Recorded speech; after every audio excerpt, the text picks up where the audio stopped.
I've gathered you here to watch me wipe this degenerate from the face of the Empire. Darth Thanaton was born roughly in the year of 3695 BBY, a human male with the birth name of Tenebrae. Teneb was discovered by a Sith known as Lord Khalifa. Sensing the potential within the child, he takes him on as his personal apprentice. Tenebrae was actually a former slave, bound to work for the Empire indefinitely, but after being recruited into the Sith, he entered a new life. The Sith Lord trained the young boy into a young man who would be on the front lines of the war against the Republic during the Sith Empire's resurgence. Teneb was trained to be an assassin, which he approached with admirable skill, even choosing to wield a double-bladed lightsaber. However, he sank most of his time into his studies of the dark side, ancient history, and artifacts. As the Great Galactic War raged on, a young Tenebrae was able to successfully aid the Empire in capturing the ancient Sith world known as Vowrawn. He even had an alien ally, an Abyssian named Kawal. However, Teneb called him by his nickname Maggot. He allowed Kawal to join him on his missions. He had proved to be a loyal ally and friend.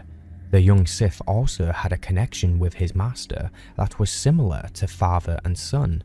After all, the Sith Lord had saved him from a life of slavery. He looked up to Lord Khalifa like a father he never had. However, when Tenebrae returned after his victory on Vowrawn, he was promptly arrested for crimes his master had committed. The young Sith was brought before the Dark Council and was told that his master had been attempting to seize power that did not belong to him. Darth Maul commands him to kill his former master, and Tenebrae obliges with no hesitation. One does not simply ignore a command given by the Dark Council. They both duel, his master yelling out in anger over his apprentice's sudden betrayal. Not that he had any other choice. The young Sith Lord bests his former master in combat, and as he goes in for the killing blow, Darth Maul stops him. He decrees that they may yet still have a use for him, as his former master is dragged away across the cold metal floor. The Dark Council instructs Tenebrae that he is to become their weapon now. A masterless apprentice must have a use, they stated. The young Sith's former master was able to teach the Dark Council about visions of the future that would manifest when you are close to death. Using this methodology, Teneb was able to see a glimpse of the target he was to hunt. The Emperor's former apprentice who had gone rogue and defected to the Republic. A female Sith pureblood named Xalek Explained, who also happened to be the last living descendant of the ancient Sith, Okarr. The young Sith was then brought before the voice of the Emperor, who gave him his blessing to become a weapon of his will. For this particular mission, he was only told to kill the AWOL apprentice. He was told no further details. This mission was a divine command and could not be refused. It was also an opportunity for the young Sith to prove his worth. The alternative is sharing his master's fate. This mission would be his salvation. He must succeed. The Emperor's voice reaches out and touches Tenebrae's mind with the dark side. He slips into despair, his fears and past manifesting before his eyes, and then he awakens on board his ship. With his companion by his side, knowing he must fulfill his duty, he immediately proceeds to chase his target to one of the orbiting colonies of the Beniko system. Several colonies orbited the world of Beniko 4. Xalek was on one of them. The young Sith Lord confronts the local Hutt gang leader and slaughters many of their guards, forcing the Hutt to reveal more information on his target's precise location. As he continues his search, he is able to discern that she is avoiding the Emperor's thoughts by dreaming. She had forced herself into some form of cryosleep to prevent the Emperor from seeing her mind and through her eyes. He finds where she was hiding, but she sensed him coming and prepared herself. The two of them engage in a battle, Xalek taunting the young Sith, mocking him for his blind devotion. As she overwhelms him, the young Sith asks her a question. Why are you betraying the Emperor? She gives him the choice of finding out the truth and then being killed, or he can run and flee. The young Sith chooses to flee the fight as his opponent starts to destroy the floating colony. Both of them escape before the colony crashes to the surface of the world nearby. Tenebrae meets up with his companion. He was able to sustain himself with the dark side and used the floating debris in space to jump and climb his way back to the ship. After stitching up his wounds, he proceeds to the surface of the world to hunt his quarry. On the world's surface, he is confronted by a giant Tunetank. He leaps onto the monstrous beast, impaling it perfectly vertical into the skull, and following that up with a large web of lightning that envelopes the beast and defeats it. The battle had caused his stitching to come loose, and his wound bled into his robes. He simply reminded himself of his training and continued on. As his life force drains with each step, fatigue and death slowly embrace him. He stops to rest by a fire and recites the Sith code. Rather than fully embracing death, the Force instead allowed him to see the future. A vision manifests and Tenebrae explores it. He speaks with his quarry via his imagination, slowly learning why she betrayed her master. Along with her was a mysterious figure who wore a mask, a guide for his vision perhaps. Xalek shows the young Sith Lord the truth. She shows him that the Emperor plans to indoctrinate 1,000 people who will be slaves of his will, spies, his secret eyes and ears that would elevate his designs and expose those who would seek to oppose him. Tenebrae believed that if this was the Emperor's will, then his strategies should not be questioned. He remains loyal to his Emperor. Xalek, however, chose not to be his servant and instead fled his reach. She was the first to be indoctrinated. She is the first of the Emperor's children. His mind is bound to hers, and he calls to her from across the galaxy, speaking to her mind directly. The young Sith asks her if this is also to be his fate, but she tells him that his future is with the Dark Council, a chained beast whimpering for scraps. Refusing to believe his future would be servitude, he lashes out against the mysterious figure who claims to be him, claims to be Darth Thanaton. The mysterious figure blasts the young Sith with Force lightning, and then he awakens. His vision had been interrupted by the presence of a Jedi. After a short confrontation, they realize they are looking for the same person, Xalek. The young Sith offers a short truce with the Jedi and even helps them to rescue refugees who were affected by the crashed colony. After helping out the locals, he returned to his ship, where a Jedi Padawan was speaking with his companion. As the Padawan leaves, Tenebrae stabs them and leaves them for dead, likely balancing out his recent acts of empathy with a sudden act of cruelty.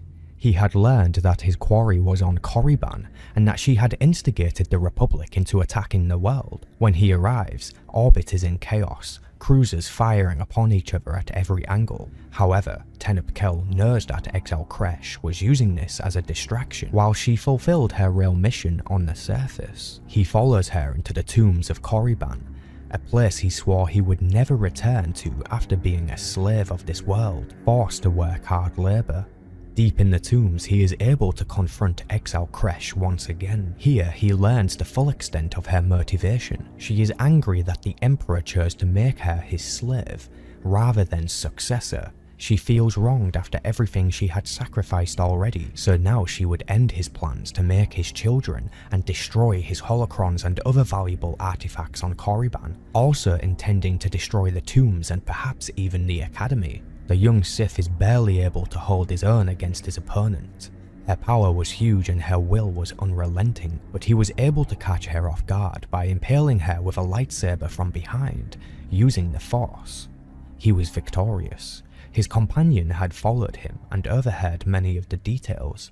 This made the young Sith regret what he must do. While leaving the tombs together, he kills his companion for knowing the secrets of the Emperor, proving his loyalty to the Empire. Perhaps the only friend he ever had, he was forced to kill. Upon returning to the Dark Council, they are pleased with his victory and will now judge his future.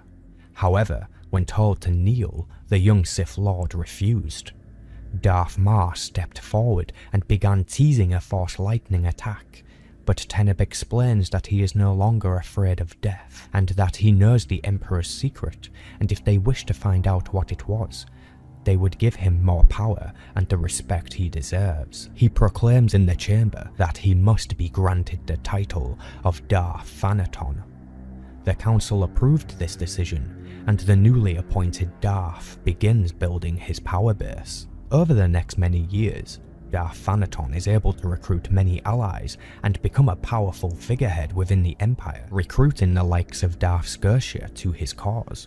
But he was no exception to the age-old tradition of having a rival. Another Sith Lord named Zash was rising in the ranks, and her speedy progress was suspicious to Thanaton, so he had his lackeys investigate her and her new acolyte that was taken from the slave pens. When Darth Scotia investigates the matter on behalf of Thanaton, he finds himself sent to an early grave. This enrages Thanaton, as it proved to benefit Zash when she gets promoted to Darth. I suspect Thanaton did not trust Zash because they shared a common interest, Sith sorcery. Thanaton did not like that Zash knew secrets he had not yet learned.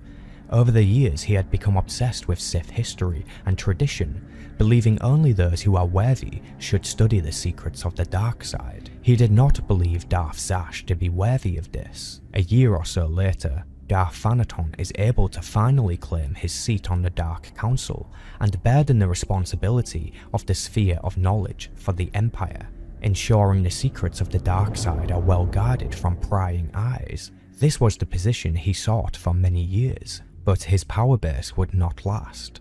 Darth Zash's apprentice had quickly rose to power and succeeded her. In time, this Sith Inquisitor would seemingly offend Thanaton by just existing. He believed this young Sith to be a mockery of Sith tradition and has skipped vital progression points in their career. With this thorn in his side festering, he finally decides to challenge the young Sith Inquisitor to a Kagath, an ancient Sith tradition that would see power base versus power base. This challenge became very public, and it caught the attention of many within the Empire. Even the Dark Council was aware of this action. The young rival claims the name Lord Xalek and confronts Thanaton on his chosen arena of Corellia. More than once they both engaged in combat, but a victor was not decided so quickly. Darth Thanaton was taken aback by the fact this young Sith was able to match his power, perhaps even more so. So instead of fighting to the death, he chose to flee the arena and seek the help of the Dark Council to destroy his enemy. But this plan completely backfired. The Dark Council is unimpressed that he was not able to kill this child yet. Others were not entertained by Sith traditions and did not care for the Kagath. Lord Xalek faces him for a final time in the Dark Council chambers and successfully overwhelms Thanaton, torturing him with powerful beams of Force lightning. It took all he had left to crawl across the chamber's cold metal floor, as his skin boiled and peeled away. Severely wounded and defeated, the nearby Darth Mortis mercy kills Thanaton with a quick snap of his neck. The weapon that was once chosen to end the legacy of Ludo Kresh has now fallen and had been replaced. Such is the way of the dark side. Such is the way of the Sith. When the MMO Star Wars The Old Republic released, it introduced a new concept that we have not seen in depth before. A Dark Council that serves the Sith Empire. He's only a lord. You can't put a lord on the Dark Council. Quiet, Revanites. He's earned his place. Of course, this is similar to the Jedi Council that governs the Jedi Order. However, the Dark Council was created to specifically divide up the workload of running the Sith Empire. In many years prior to the MMO, the concept of a Sith Council already existed, which was a small group of powerful individuals who served as advisors to the reigning Dark Lord of the Sith. Marka Ragnos was one of the last rulers to have a Sith Council. When the Dark Lord Tenebrae, Darth Vitiate, became the Sith Emperor, "Watch, fight, flee, bring as many friends as you like. Nothing can stop me now." he created his own version and named it the Dark Council.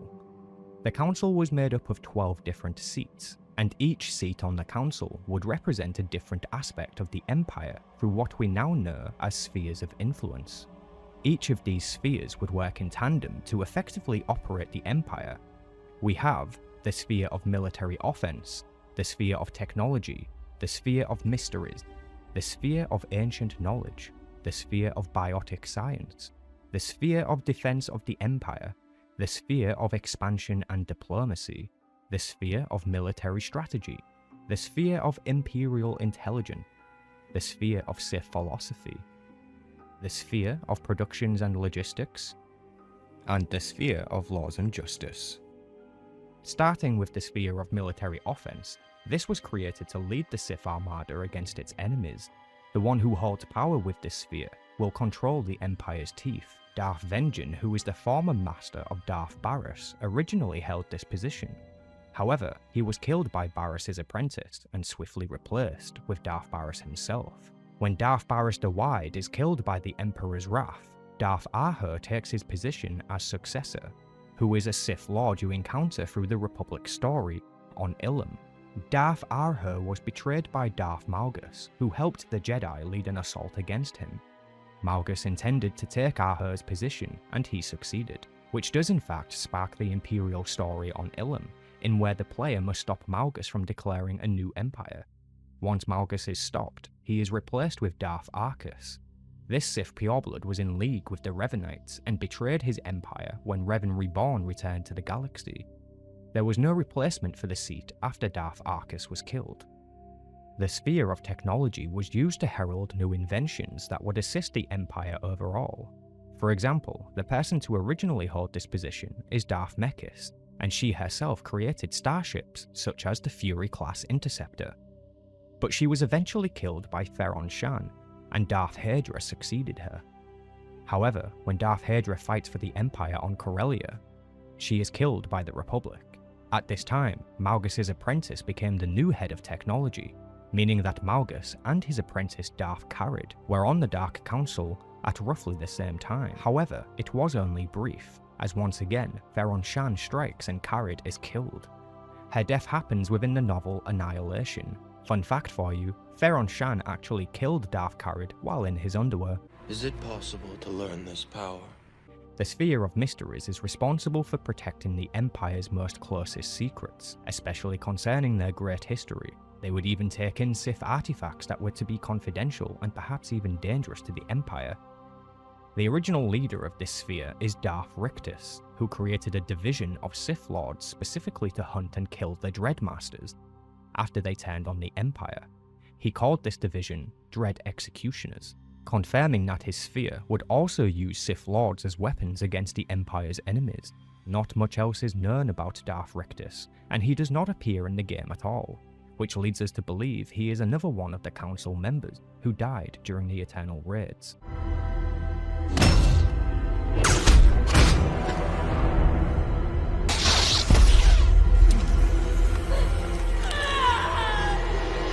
The Sphere of Ancient Knowledge was created for the purpose of collecting Sith artifacts and using them to aid the Empire or destroy their enemies.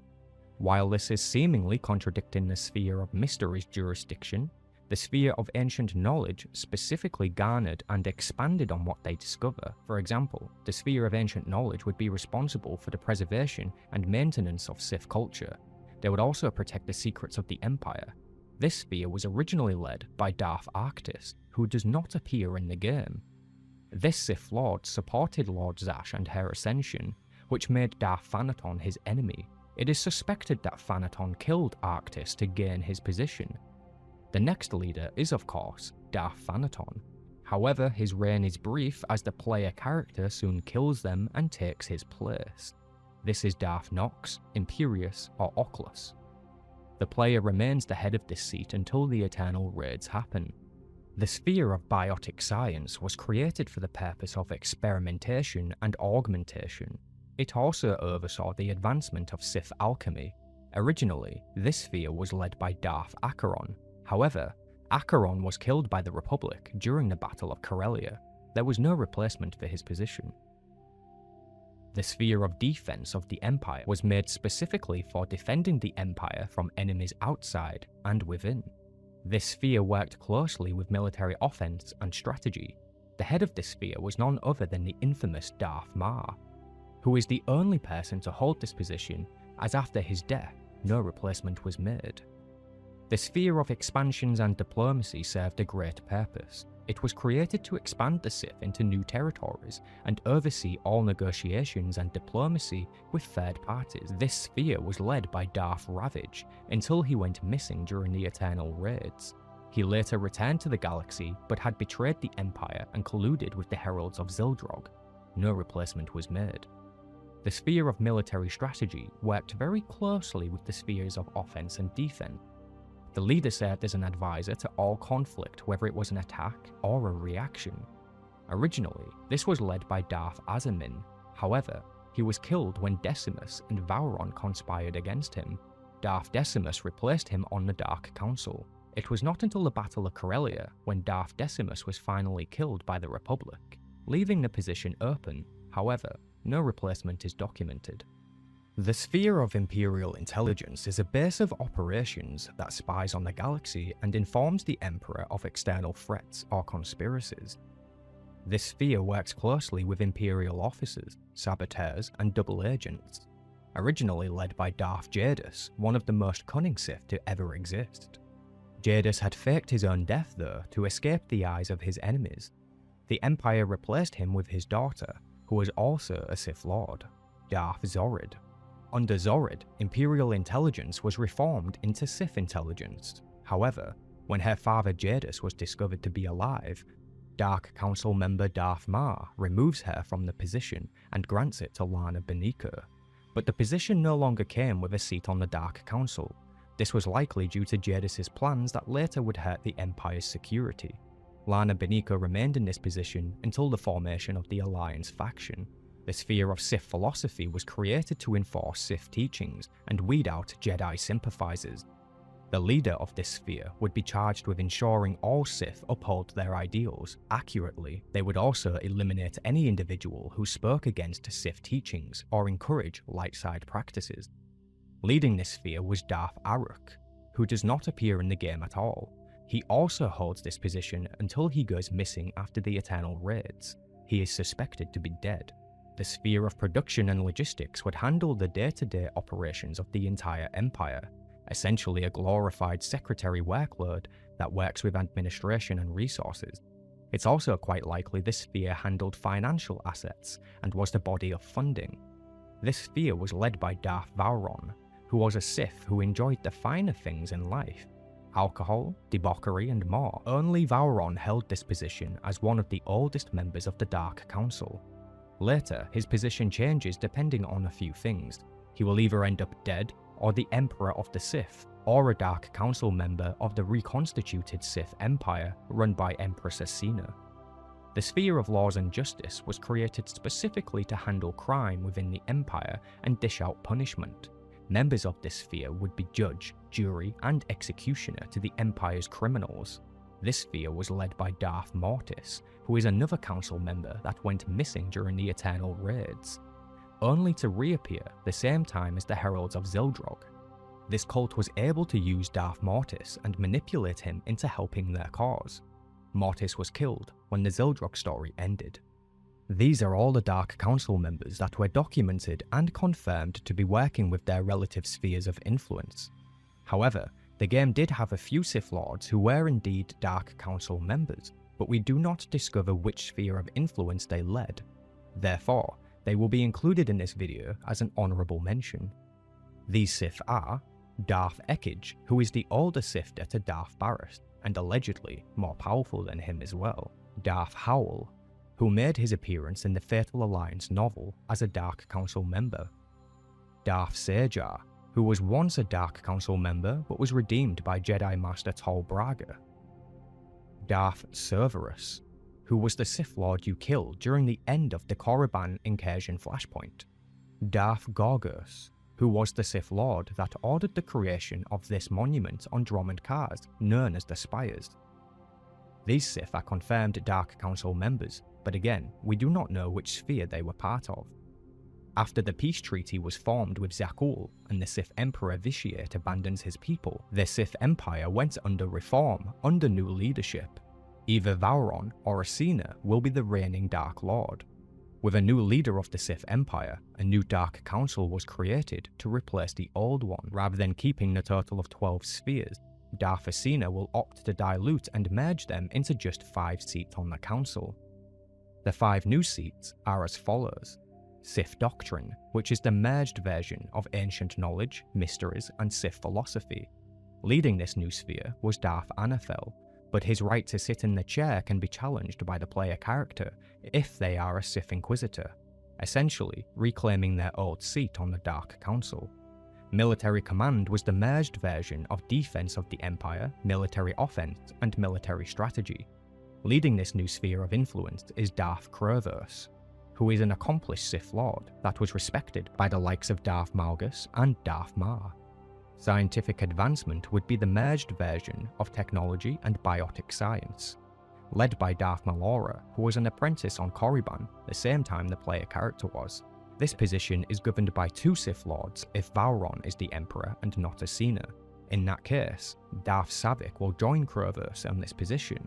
Civil administration was the merged version of production and logistics, along with laws and justice. If Empress Acina is the ruler, then Darth Vowrawn will hold this position as he did before, but if Darth Vowrawn rules instead, then his apprentice Darth Shah takes the seat instead for civil administration. Galactic Influence is the 5th and final new sphere, the merged version of Sith Intelligence along with expansions and diplomacy. Leading this new sphere is Darth Zarion, another accomplished Sith Lord who is respected among their peers.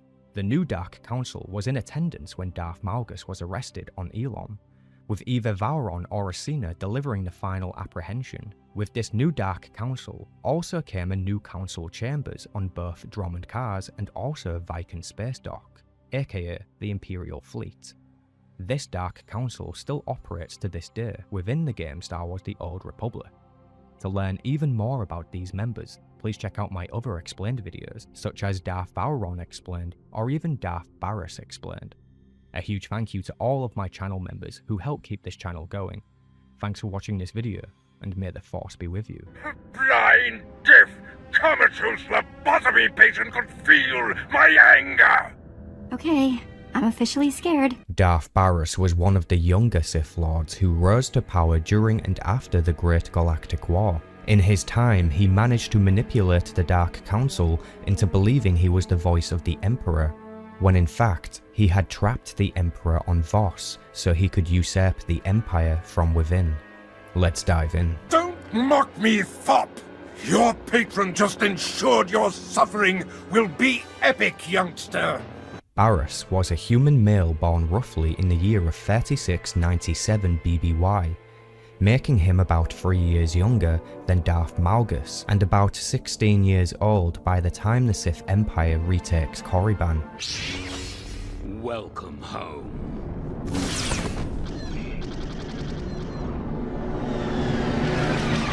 In his childhood, he was recognized as Force sensitive, and by Imperial law, he was sent to be trained by the Sith Lords on Dromund Kars. Baras also had a sister by the name of Ekij, who was also sent to train as she was a powerful individual, even more powerful than Baras. Eventually, Baras was taken under the wing of Darth Vengean, an infamous Sith Lord who was held in high esteem by many members of the Empire already. The position as his apprentice would have been an honor to Baras. Over the next 30 years of war with the Jedi, Baras was able to climb the political ladder of the Empire's hierarchy.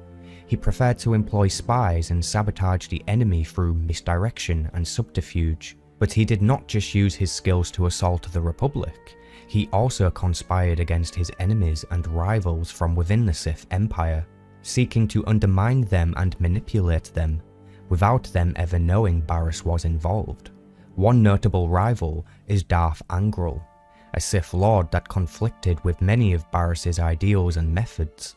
They often feuded with one another. We don't know exactly when Baras became a Darth of the Sith, but we can only assume it was during the war after he proved himself as a worthy Sith Lord. During the Great Galactic War, Darth Baras established a significant spy network.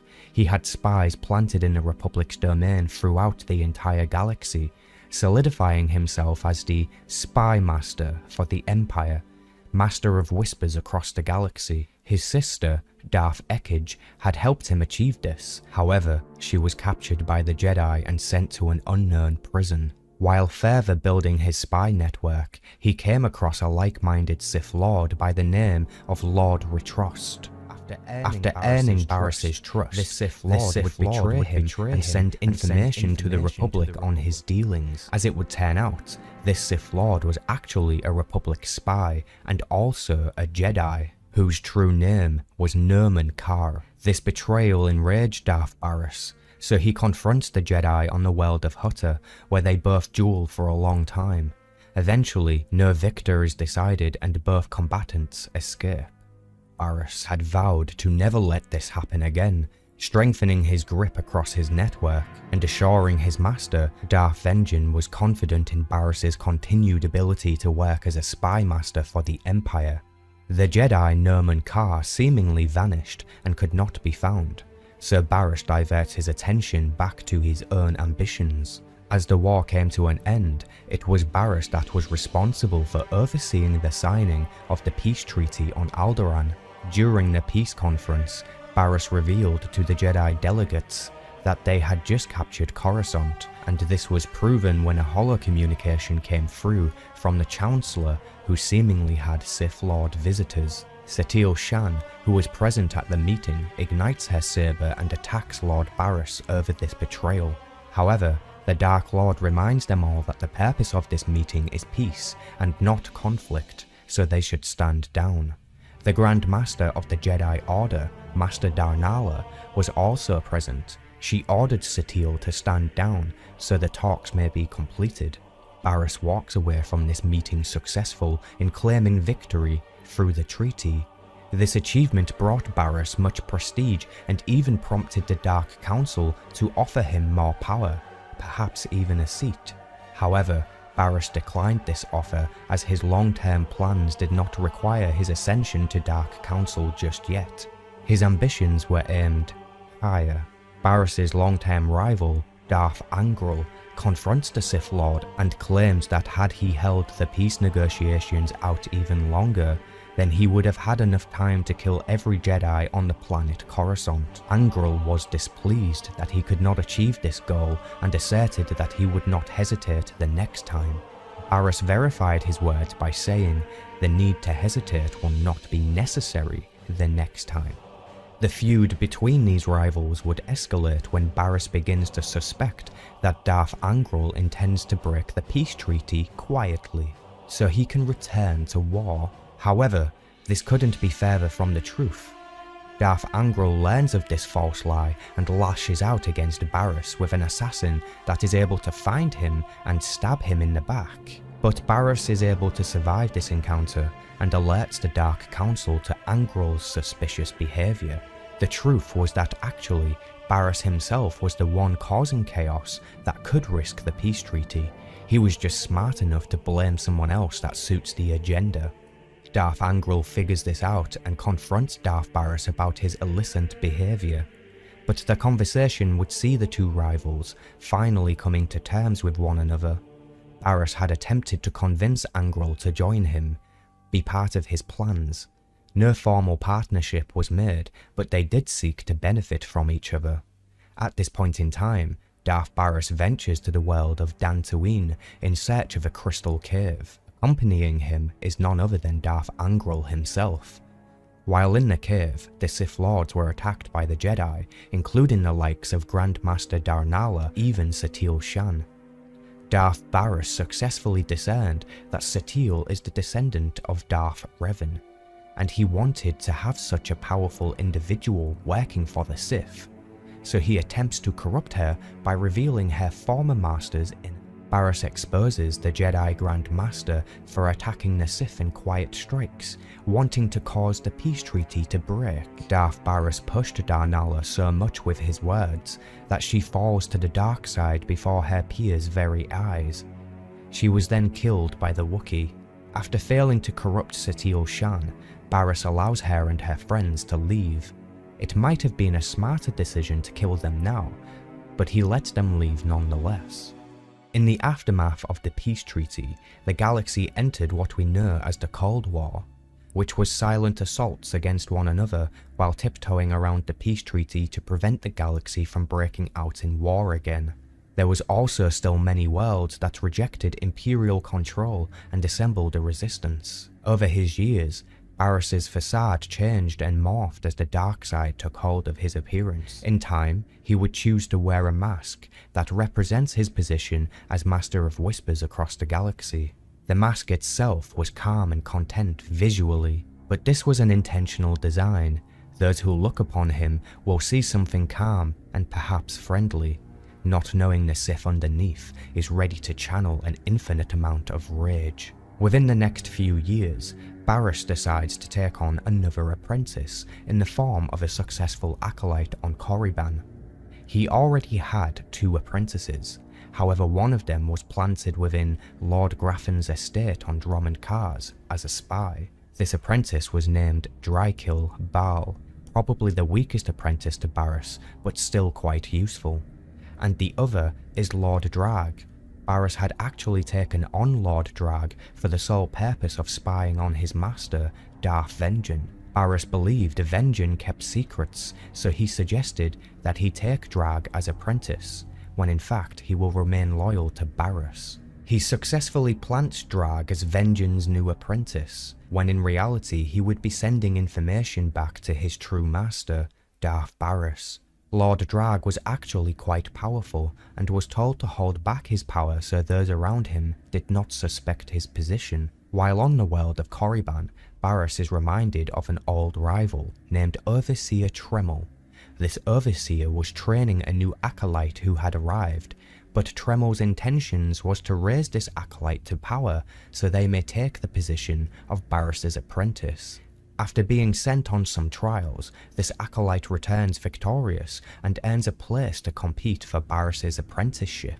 When Baras meets the acolyte, it becomes clear that their training is not up to standards.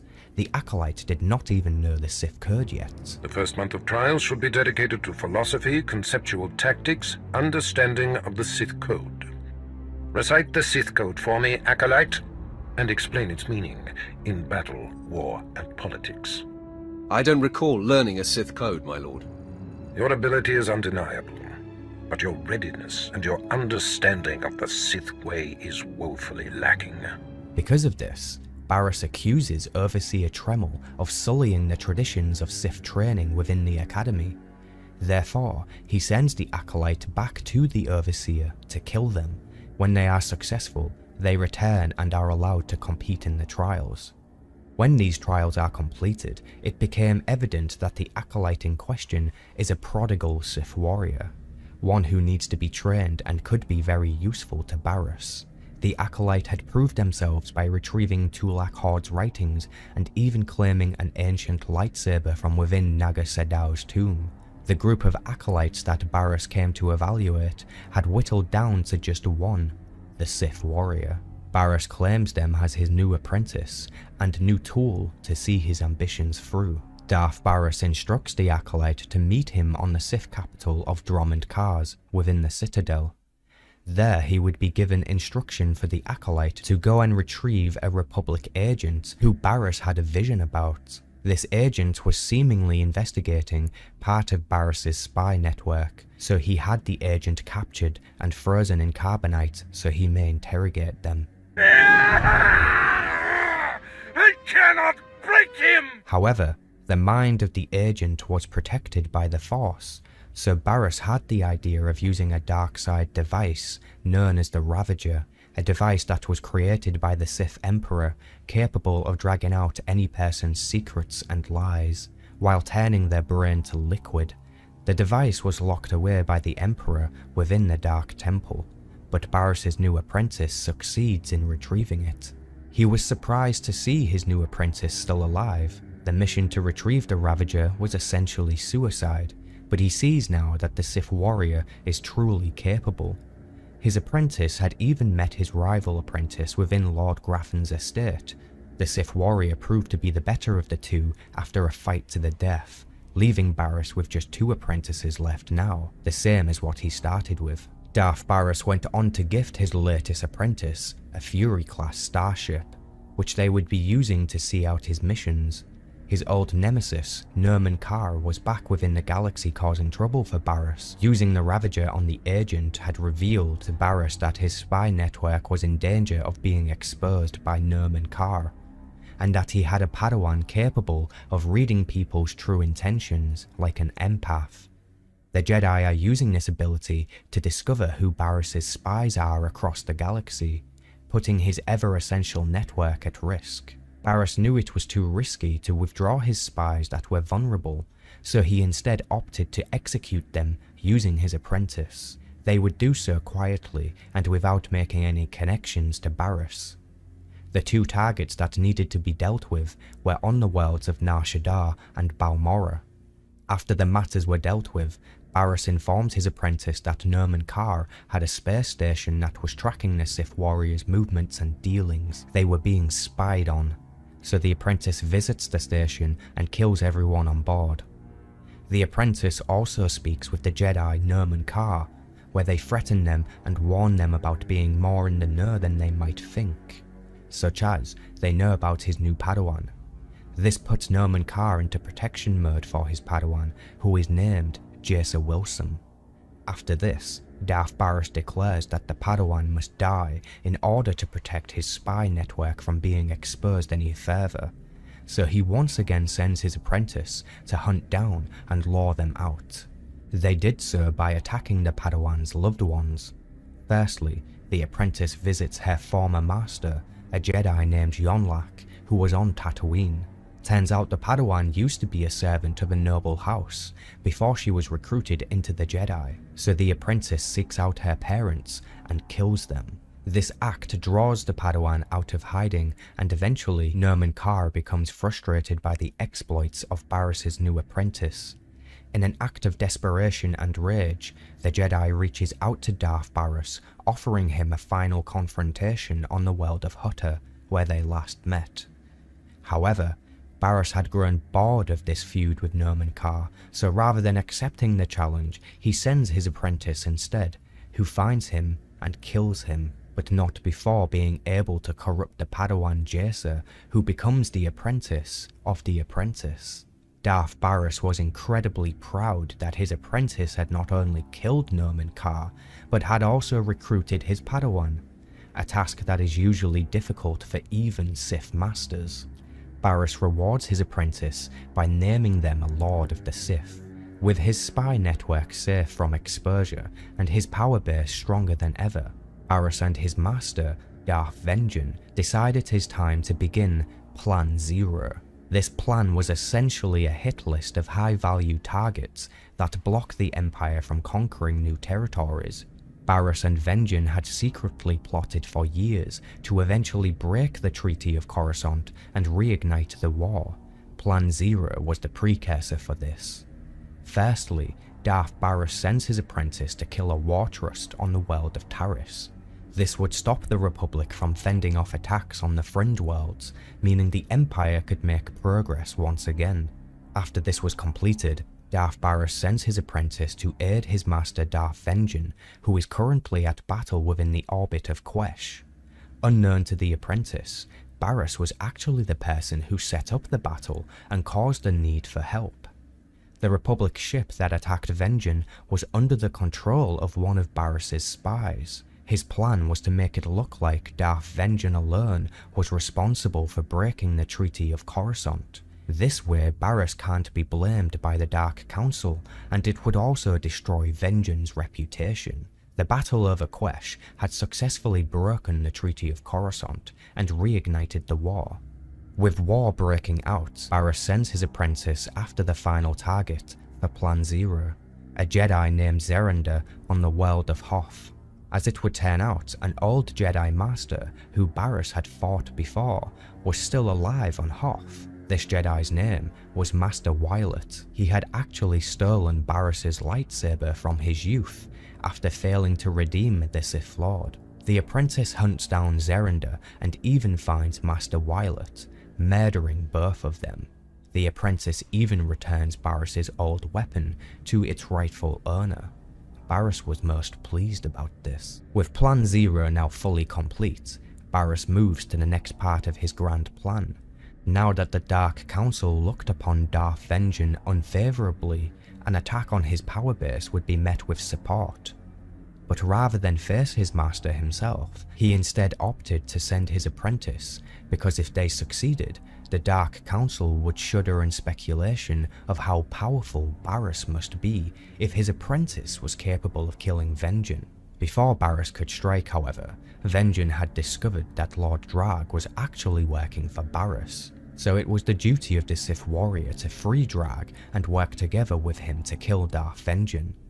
The task was completed successfully, securing Darth Baras's rise to the Dark Council, replacing his old master as head of military offense for the Empire. Given the fact his apprentice, the Sith warrior, had become so powerful, Darth Baras knew one day he could surpass him, so he sends Lord Drag to ambush and kill his apprentice, so that only those truly loyal without ambition work underneath him. With the Sith warrior seemingly out of the way, Baras was now ready to reveal his intentions to the Sith Empire. Decades ago, he had ventured to the world of Voss and discovered an ancient entity known as Selmacaw. This entity wanted to feed on power, so Baras made a deal. He lured the Sith Emperor to the entity's sanctuary, so Selmacaw could trap him there using its immense power. The plan actually worked. The Emperor took the bait to investigate this entity and found himself trapped inside a vault, with no way to escape alone. With the Emperor finally out of the picture, his silence became noticed by the Empire. Baras used this silence as an opportunity to declare himself the new voice of the Emperor, which was usually a role reserved for those who had been possessed with a sliver of the Emperor's conscience. Without the Emperor present to state otherwise, it became all too easy for Baras to convince the Dark Council that he was indeed the new voice, and to be recognized as such. Many on the Dark Council supported his claims. Some of them actually believed him. Others just saw an opportunity to benefit from his ascension. Darth Vowrawn, another Dark Council member, was the only Sith to openly reject Darth Baras's claims. Because of this, Baras undermines Vowrawn by reallocating his fleet to another world that would not benefit him. While the power struggle begins, for Baras to ascend to what would essentially be leader of the Empire, the Sith warrior who Baras fought dead was actually still alive and now working against him. His former apprentice had thwarted the attempt to rescue his sister, Darth Ekage, who was discovered to be held in the prison on Belsavis. The Sith warrior finds and kills Darth Ekage before she is rescued. Lord Drag was able to discern this and confronted the Sith warrior, only to lose in combat and be burned alive. The Sith warrior would eventually seek support from Darth Vowrawn, who helps them to undermine Baras by bringing the fleet back to Vowrawn's control. The Sith warrior was claiming themselves to be the new Wrath of the Emperor, a prestigious position given only to those who are incredibly powerful. They would see through the Emperor's divine wrath upon his enemies, and right now, that enemy is Baras for his betrayal. The Sith warrior had actually freed the Sith Emperor from his incarceration on Voss. The Emperor himself gave the Sith warrior his blessing to seek and destroy the pretender, Darth Baras. With his long-term plan and power base at risk, Darth Baras summons the Dark Council to officially recognize him as the Emperor's voice in a session on Korriban. That had better be Darth Vowrawn coming through those doors.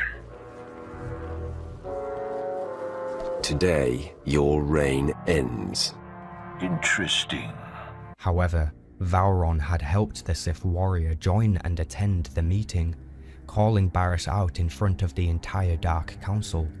Ultimately, he would not win. As he is defeated in combat by the Sith warrior, the Force abandons him. Some speculate that this was the Sith Emperor reaching across the galaxy, punishing Baras for his treason. The warrior proceeds to kill Baras, ending his rise to power and exposing his treachery to everyone in the Empire. Darth Baras had to be one of the most ambitious Sith Lords to ever exist. He conspired against the Emperor himself and partially succeeded. This is not something to take lightly.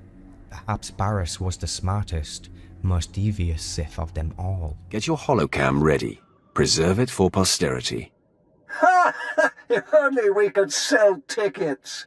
Darth Vowrawn is the most senior member of the Dark Council, born in the year of 3716 BBY, making him roughly 76 years old by the time you meet him in-game on Corellia. He has served on the Dark Council for decades, outlasting every one of his peers during the Galactic War and the Cold War. Vowrawn was actually present during the interrogation of Lord Khalifa and the choosing of Tenebrae as a weapon for the Emperor. Because of his high level of charisma, over the years Vowrawn had been able to make allies from everywhere within the Empire, solidifying himself as some kind of deal broker that is valuable to all people. With his own position on the Dark Council, he was able to manipulate other members into losing their seats while helping others become their replacement. His own sphere of dominion was the sphere of production and logistics, likely due to his savvy and specific vocabulary. One such case is when Vowrawn assisted Darth Decimus in gaining a seat on the Dark Council during the Battle of Corellia. In return, Decimus gave a large armada named Armageddon Fleet, a considerable fighting force that would assist Vowrawn in the conflict with Corellia. When he was not conspiring against his enemies, he enjoyed small breaks and drinking libations. He earned many estates across the galaxy, which he took no shame in retiring to for the sake of his hedonistic pleasures. It would seem time had made the Sith Lord value the smaller things in life, while also being able to maintain his position within the Empire and the Dark Council. He was probably the only Sith of his time that openly did such things. Others might see it as a weakness, or a complete waste of time. Due to his grandiose achievements and idolization within the Empire, his apprentice, Lord Ket, had the construction of a great statue commissioned on Drummond cars in honor and representation of his master, Darth Vowrawn. Unfortunately, the slaves sent to build the statues started an uprising, allowing other Sith Lords to swoop in and claim power, in return for clean water and food for the builders. The construction remains incomplete, and ever since has been known as the Unfinished Colossus. While Vowrawn had many who worshipped him and held him in high esteem, he also, like many other Sith, did indeed have a rival, and this rival's name was Darth Baras. These two Sith Lords seemingly never saw eye to eye, and their rivalry began and escalated with a Sith warrior who was the former apprentice of Baras. While Darth Baras sought to claim himself as the Emperor's new voice, Vowrawn was busy with conflict on Corellia. Not too long after securing a fleet from Darth Decimus, his rival Darth Baras was able to redirect the fleet to the world of Hoth, where it would be useless to Vowrawn, a direct attack that undermines Vowrawn's plans and reputation. Given his refusal to accept Darth Baras as the new voice, his rival decides to send assassins to kill him. But the former apprentice of Baras, the new Emperor's wrath, had come to Vowrawn's rescue and to broker an alliance against Baras. In his old age, Vowrawn admits he'd be no match for the Sith around him in a direct confrontation, including the Sith warrior. This would imply that Vowrawn's fighting capabilities are not very sharp anymore, but his knowledge of the dark side and ability to conduct dark rituals were still something to be admired. With his newfound alliance with the Emperor's wrath, Vowrawn was able to discern that Darth Baras had trapped an ancient entity on the world and was using its power for himself. Together, they uncover the entity's location and are able to rescue them from their prison. This entity is said to be born of the dark side. Allegedly, they nearly conquered the galaxy many thousands of years ago. Exactly who this entity is very unclear. It's one of the loose ends in the game. They kinda just vanish and you never hear anything again. As it would turn out, Baras was able to see everything that had happened through the entity's eyes, so seeing his most valuable asset be freed must have left him overwhelmed with rage. With his rival pushed to the brink, Baras summons the Dark Council to officially acknowledge him as the Emperor's voice, but Vowrawn and the Emperor's wrath interrupt the meeting. With no Dark Council members wanting to provoke the Emperor, they decide it is best to have the so-called voice fight the so-called wrath, and whoever lives speaks the truth. This would spell the end for Baras, as he is losing to his opponent. Vowrawn mocks him from the sidelines. Once Baras is killed or arrested, Vowrawn will speak on behalf of the Council and acknowledge the wrath officially. But the drama in the Dark Council chambers had just begun.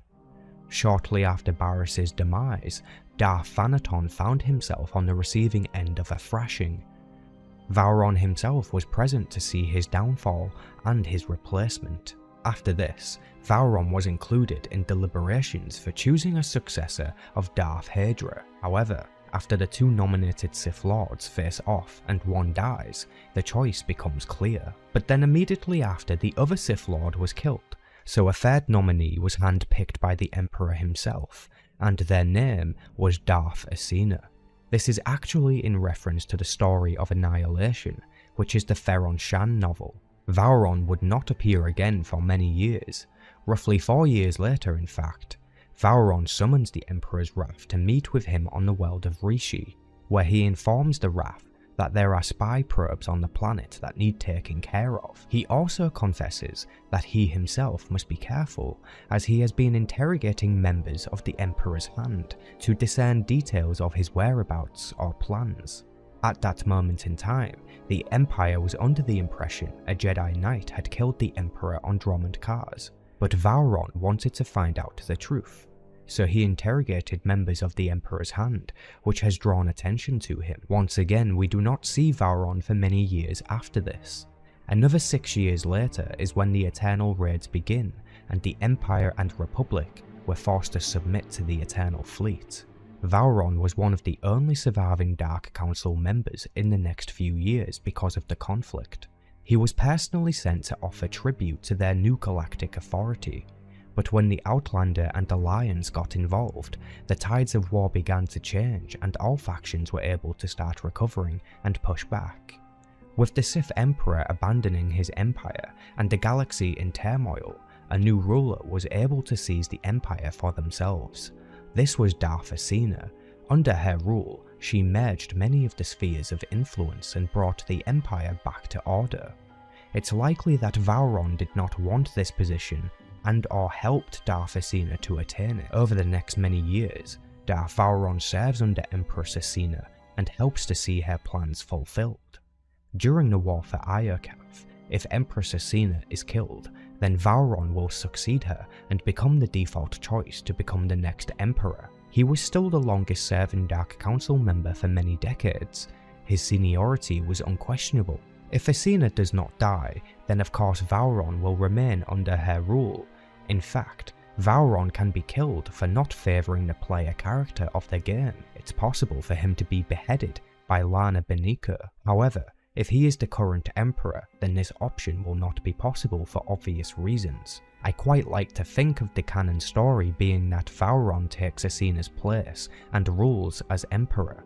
It feels right for him to take that role, when the player characters can't do it yet. Vowrawn appears again to help with the arrest of Malgus if he is the current Emperor. Otherwise, Acina will show up instead. One thing is for sure, if you let Vowrawn be killed, then that is everyone from the old Dark Council dead and gone, barring Acina. A total new era for the Sith. I do wonder though, if you let him live and rule as Emperor, does he get the statue finished? He should. I will not return.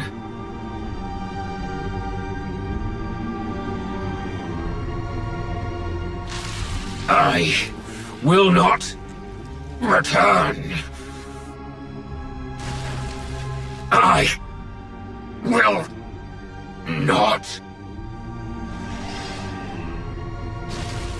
Darth Acina rose to power right before the Sith Emperor was defeated on Dromund Kars.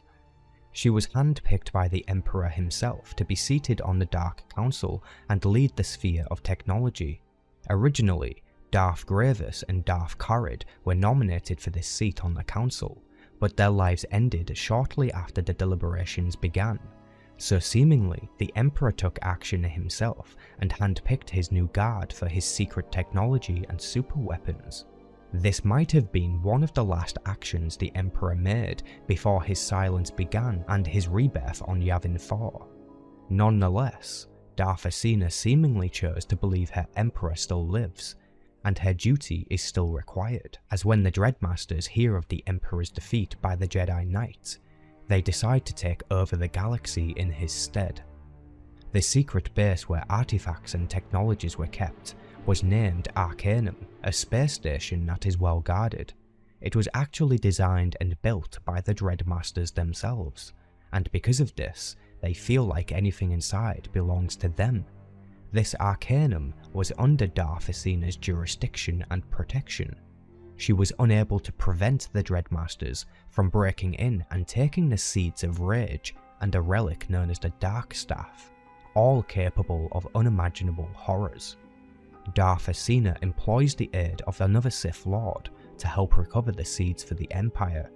She stresses that the seeds must not be destroyed or unassembled, as this would greatly displease the Emperor. Once they are successfully recovered, she plans to hide them on the world of Ziost, away from prying eyes and in the heart of a secure planet.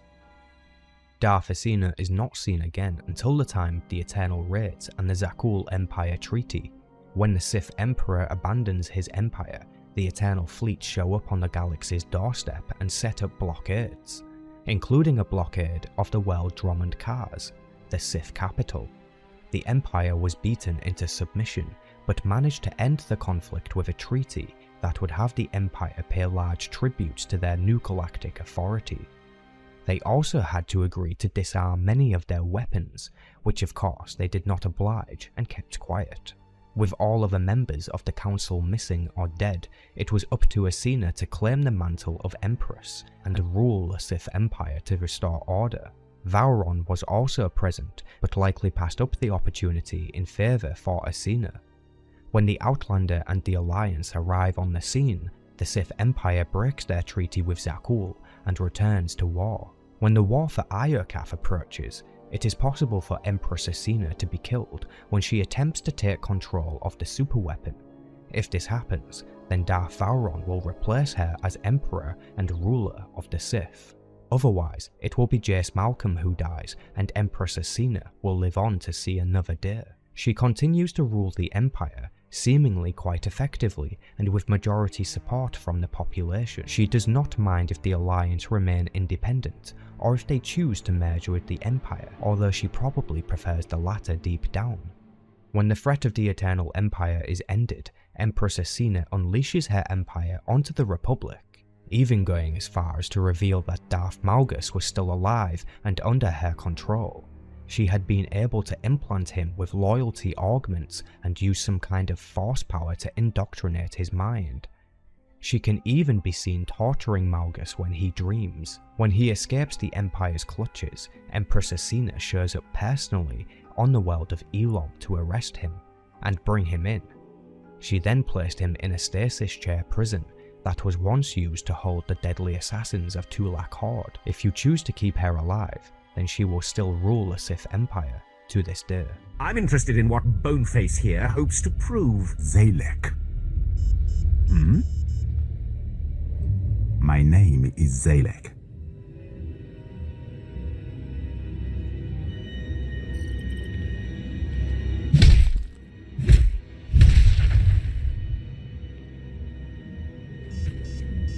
Your carving, my lord.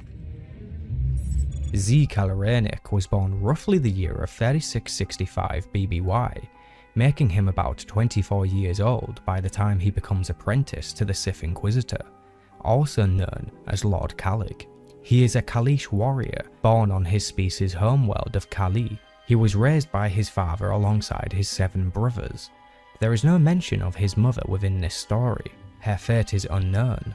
The young warrior sharpened his combat skills by becoming an efficient hunter who could find and bring food home to his family. As he grew older, his ambition lied on the battlefield. The Kaleesh warrior chose to rise up and challenge rival tribes. seizing their assets and making their own tribe more famous and powerful. This can be likened to original Sith culture. The Kaleesh people knew strength was the key to victory. As his physical prowess and mentality became stronger, it became apparent he had a connection to the Force. He used this against his enemies in the form of combat. Unlike his siblings, Xalek chose not to boast his power or bask in their triumphs of glory. Instead, he opted to prove himself on the battlefield alone, displaying his high level of physical prowess to his enemies and allies alike. His demeanor was silent, cold, and intimidating. Words and speeches of victory meant nothing to him. Just a cold, harsh truth of reality was all that he needed to motivate himself. As the years pass by, the Sith Empire takes interest in his home world, leading to frequent invasions and skirmishes. Despite resisting them and their occupation, Xalek was taken captive and sent to the slave pens. Before he could be processed and sent to some random world for hard and forced labor, he decided to revolt against his slave captor. He attacked their penmaster and used his ability with the Force to slaughter them. While he was still covered in their blood, the Empire saw and changed their minds about his future. Instead of being a slave, he would now be sent to Korriban, forced to learn the ways of the dark side and become a Sith Lord, or be killed there and now. The choice was easy. He went to Korriban. The initial group of acolytes were set to be competing for a position with Darth Thanaton. However, for whatever reason, Thanaton chose against this, and the Sith Lord Xalek swooped in to take over. Xalek would be watching the acolytes and possibly selecting a new apprentice. It is rumoured that before the trials even began, Xalek killed one of his competitors while they rode in on a speeder bike, thrusting them into a nearby cliff. His affinity to Sith culture came all too naturally. When the young Kaleesh was brought before Overseer Arcann, the Overseer could not pronounce the alien's name and instead chose to call him Xalek, which became the name people would use for him. Other names Arcann liked to call Xalek were Burnface or the ever so popular Slave. Given the fact nobody could pronounce his name correctly, he chose to officially embrace the name Xalek, which is a huge part of his transformation into a Sith. When he arrives late to retrieve the artifact required to pass the trials, Overseer Arcann berates him once again and calls him Burnface. Xalek lunges for the acolyte with the artifact, punches him to death and then gives the artifact to Lord Xalek. The Sith Lord was most pleased with this behaviour and attitude. They adopt Xalek as their new apprentice, and may even execute Overseer Arcann for their ignorance and failures. From then on, Xalek serves his new master loyally. He would occasionally go looking for artifacts that his master could use, and would also venture throughout the galaxy to destroy his rivals. Eventually, Xalek would learn his father had died, and requested to leave so he may bury his bones on the world of Ilum. This was very ceremonial for Xalek. He believed his father had ascended to godhood. After returning, Xalek offers his undying loyalty again to his master, also stating that he sees them as a god too, and names them father or mother. This was an honour in Kaleesh culture. Over the years, he served his master very well. It wasn't until the Eternal Raids and his master's disappearance that he decided to carve his own path with the Sith. Off his own back, he was able to ascend to the rank of Sith Lord. It is unclear who knighted him a Lord of the Sith, but he wears the new rank with pride and efficiency. In time, his master, Lord Xalek, returns to the galaxy and hears a rumour of a beast who slays miners on the world of Ilum. When Xalek investigates, they learn that Xalek's father's shrine had been desecrated and mocked. This infuriated Xalek, and so he began hunting every person involved and killed them all. Before he could get to the last one, Xalek confronts his former apprentice. A few things can happen here. Xalek will explain that only the blood and bones of his enemies will restore his father's shrine and bring him back to godhood. Xalek can convince him to allow them to rebuild with a grand temple in his honor and spare the miner's life, Xalek will accept this. Or Xalek can overwhelm Xalek in combat, leading either to his punishment or death, and that would be the end of Xalek then and there. Lastly, Xalek can allow Xalek to take his revenge, and in doing so, restore his father's glory. After this, Xalek will return to Lord Xalek's side and join the alliance they founded. To this day, he continues to serve within Lord Xalek's power base. The female Togruta Ashara Zavros was born roughly in the year of 3662 BBY, making her roughly 20 years old by the time she meets the Sith Inquisitor.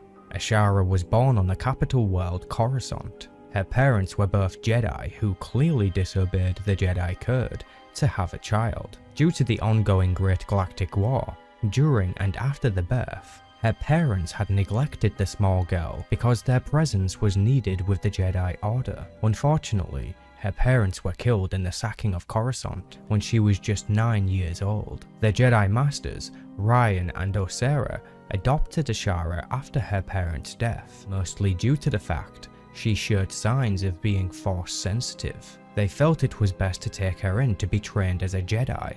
Over the years, Ashara grew into a capable young woman. Early into her training, she seemed to show much more potential than the other Padawans, but as she got older, her arrogance and her ability led to dead ends with her training. Although Ashara was not the most powerful Jedi to exist, she was still able to overwhelm one of her masters during a sparring session. She chose to wield 2 lightsabers, one in each hand, meaning she was more than competent with the lightsaber form known as Jarkai. This was considered an aggressive form to use as a Jedi, and was traditionally only allowed by users who have considerable skill in combat. However, she severely struggled to practice patience. She saw the Empire continue to do cruel and horrible things, all the while the Jedi stand around and do nothing in fear of provoking another war. Her emotions tell her to act and strike against their enemies, but her masters do not approve of this behaviour, and because of that weakness, her masters did not think she was ready to become a Jedi Knight. It would seem that her connection to the Force was somewhat imbalanced, as she struggled to understand why the Jedi would allow their enemies to do such horrible things, when they could be out there preventing it from happening at all.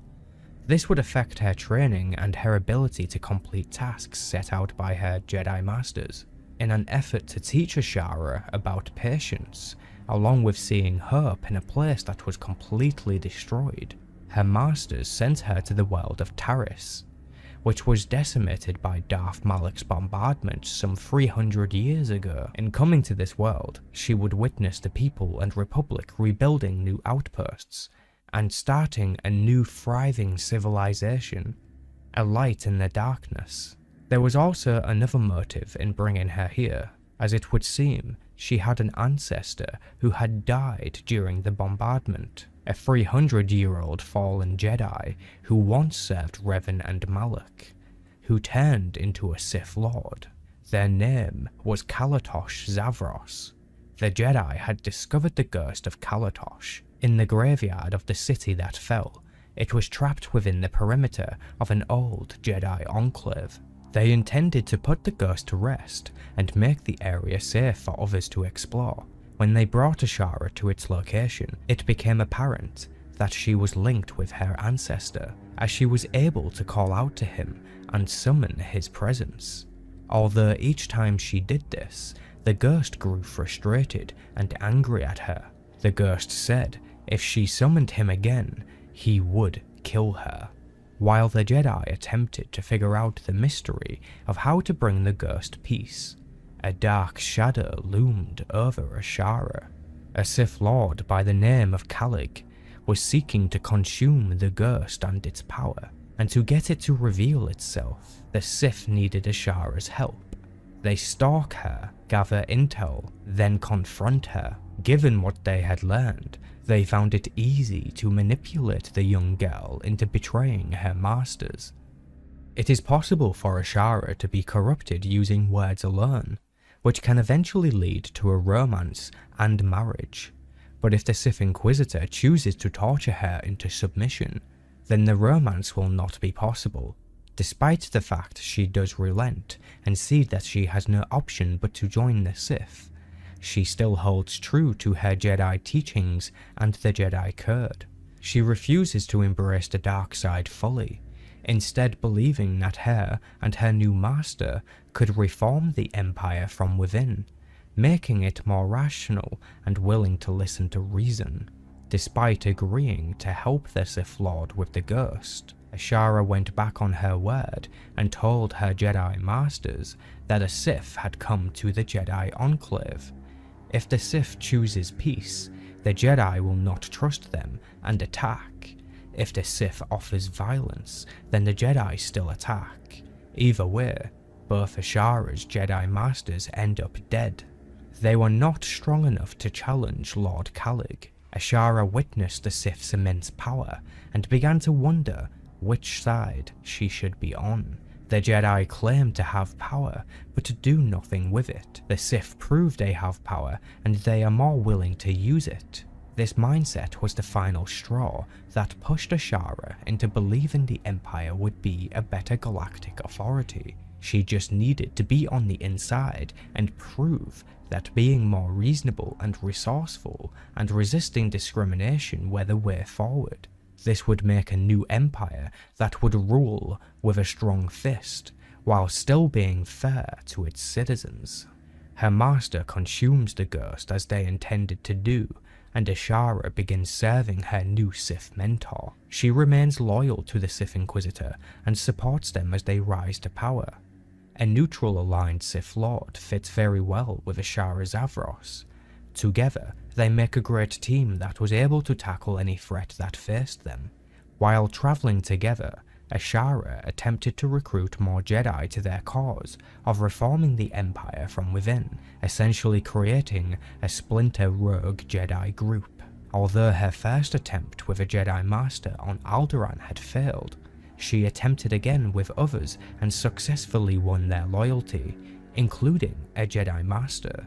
After her master defeats Thanaton, it was Ashara's ability to see visions that led the Inquisitor to speaking with Lana Beniko on the world of Rishi. She had essentially received a long-distance message which led to the events of Revan's return. By the time of the Eternal Raids and the war against Zakul, Ashara had been separated from her master and gone missing. She had actually been travelling between different worlds, having been rejected by the Jedi and saying that she did not trust the Sith. She decided to go saving and rescuing people affected by the conflict. She says that she didn't stay in one place too long. When she returned and reunited with her former master, the Sith Inquisitor, she further explains that she had to go on her own journey to find out who she is. The thought of continuing to serve underneath someone was not something she was fond of any longer. Ashara wanted to be able to stand alongside her former master as an equal. She would willingly return if they accept her as equal. If they were previously romanced, then she will even confess that she still loves the Sith Lord. This is the happy ending, as she is still alive to this day and continues to stand alongside the Sith. However, if the Sith chooses to reject her offer of equality, she will not return to them and will even resist them if they attempt combat. Ashara will then leave, never to be seen by the Sith again. 1,000 years before the events of Star Wars: The Old Republic, in roughly 4643 BBY, a rogue Jedi abandoned the Order and sought her own path. She was obsessed with poisons and alchemy. Eventually, she became corrupted by the dark side and took on an apprentice named Terrak Morrhage. She taught her apprentice everything she knew, and he became capable in brewing potions and deadly toxins. Her apprentice would test his creations in small sips to build an immunity to anything lethal in his system, a daring approach to alchemy, but not unheard of. His master had warned that eventually the Jedi would come for her and her research, and she was right. The Jedi hunted her down and killed her, Terrak could do nothing but watch and hide while his master was slain. The Jedi destroyed their entire research lab and left nothing but ashes. As Terrak emerged from his hiding place, he could smell the cinders of what was his home, his family. In that moment he vowed to avenge his master and strike vengeance upon the Jedi for their hypocrisy. Over the next many years, he studied and rebuilt, eventually surpassing his former master in power level and knowledge. His incredible power drew in disciples and other acolytes of dark side alchemy. He became worshipped as a creator of potent dark side teachings. In his patience, he invented a new weapon from Sith alchemy, but this magic needed no brewing or glass vial. He developed a method of injecting a plague directly into a victim's mind, planting a dark side seed that corrupts them and bends them to his will, with the added bonus of being able to siphon off his victim's power and use it for himself. With this creation, he became known as the Plague Master. With it, he wreaked havoc against the Jedi and effectively waged war against the entire Order. However, a wise and powerful Jedi had risen to challenge Terrak Morrhage. Their name is lost to time, but this Jedi developed their own ability to heal another and cleanse their minds of the plague. The healing would come at a great cost to the user, but saving others from the plague was imperative. The Jedi confronted Morrhage and defeated them in battle, but before they can recover the body of the Dark Lord, his followers had already seized it and hid it away within a tomb on Malachor III. The Jedi who challenged Morrhage eventually died using the healing ritual they had created, and the method was lost. On Malachor III, Morrhage had become so powerful in the Force that his spirit refused to enter the void and patiently waited for an unsuspecting victim to stumble across his tomb. A millennia later, a team of Jedi are sent to Malachor III, but their mission went south. One of the Jedi was left behind. Their name was Parkanus. He stumbled across the tomb of Morrhage, and his mind was captured and indoctrinated. Morrhage possessed the Jedi, but also left his mind intact, allowing them to pose as a front for him so he need not reveal his identity to anyone. After learning the new ways of the galaxy, Morrhage creates the persona of Lord Vivicar, a fallen Jedi who has joined the Empire. Under this identity, he cast his plague upon the Jedi once again. Lord Vivicar first targets the minds of the Jedi who left him behind on Malachor III, but later sets out to seize the minds of hundreds of Jedi and siphon their power for himself. His ambition was to become the greatest Force adept the galaxy has ever seen, and he very nearly succeeded. Once again, a Jedi rose to challenge the Plague Master, this time in the shape of a Jedi consular trained on Typhon.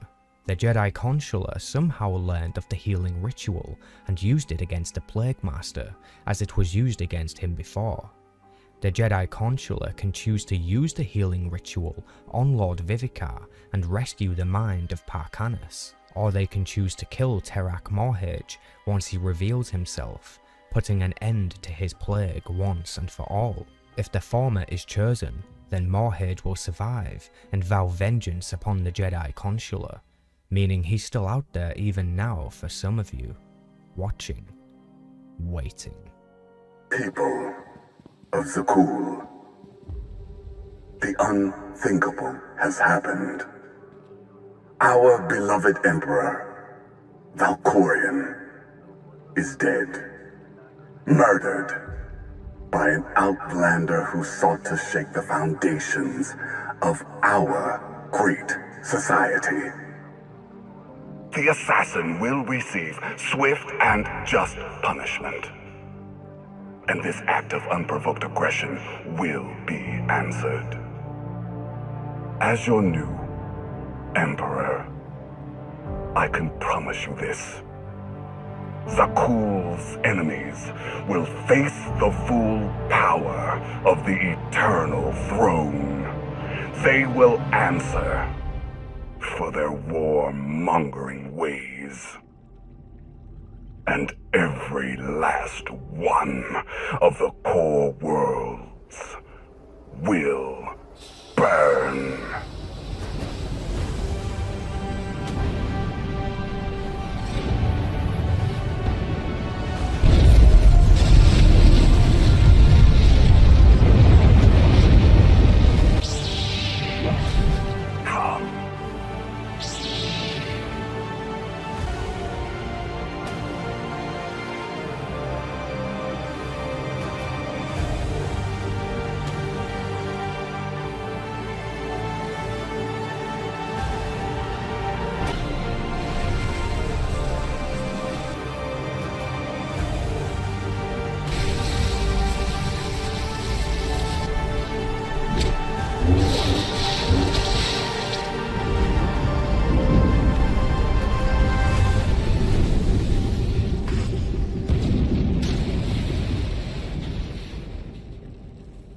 Throughout the Sith Emperor's history, on many occasions his voice fell silent over his empire.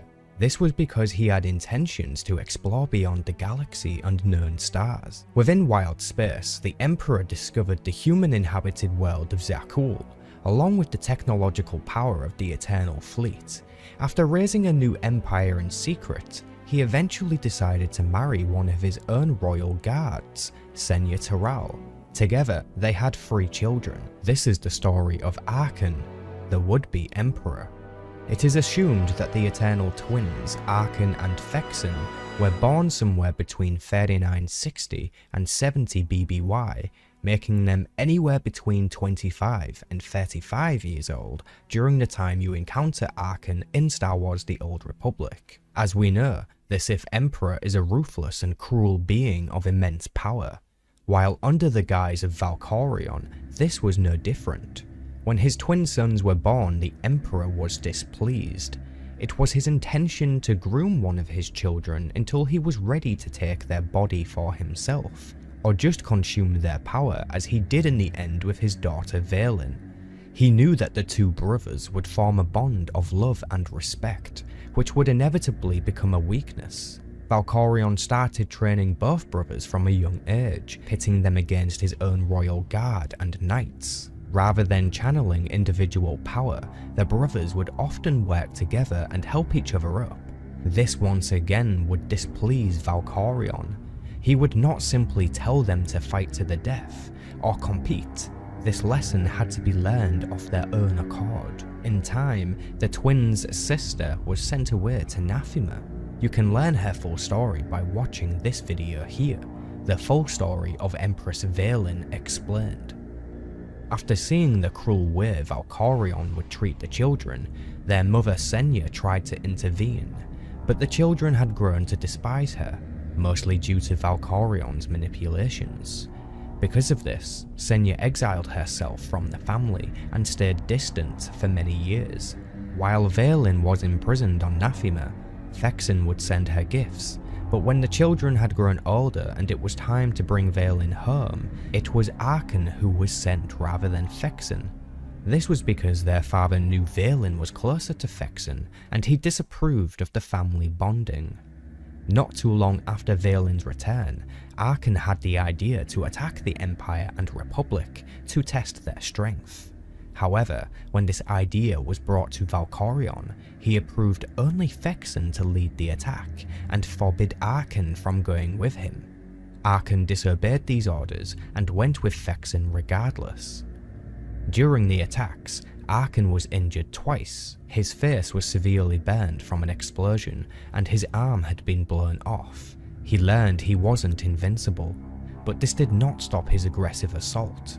Even with newly installed cybernetic limbs and augments, he was able to slay Darth in battle.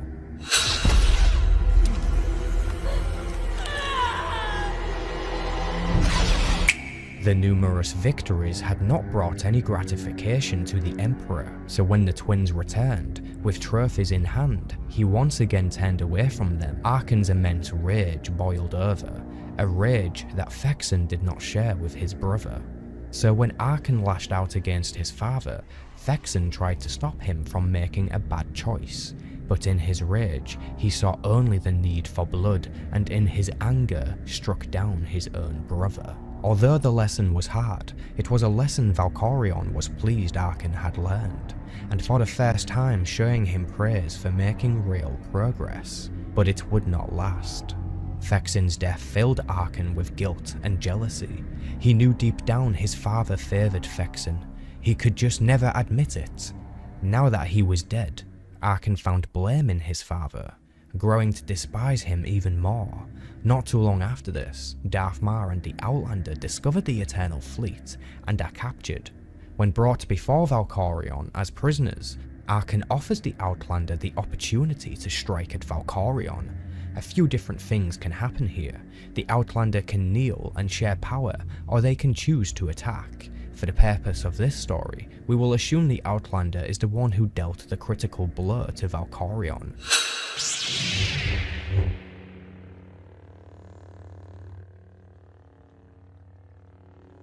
You came here to defeat him.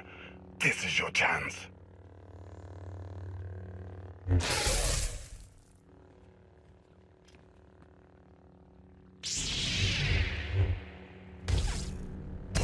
First your brother, now your father.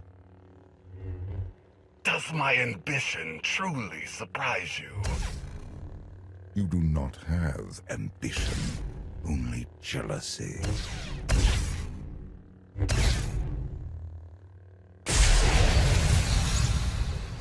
That is why you fail. You should have killed me when you had the chance. In this scenario, Arcann will attack Valkorion while the Outlander stabs him from behind, destroying the body of Valkorion, but his essence dove into the body of the Outlander, bonding with them. Arcann could sense this, so he trapped the Outlander in Carbonite to ensure neither the Outlander nor Valkorion could return. With the Outlander and Valkorion hidden away, Arcann was free to take the throne and do as he wished.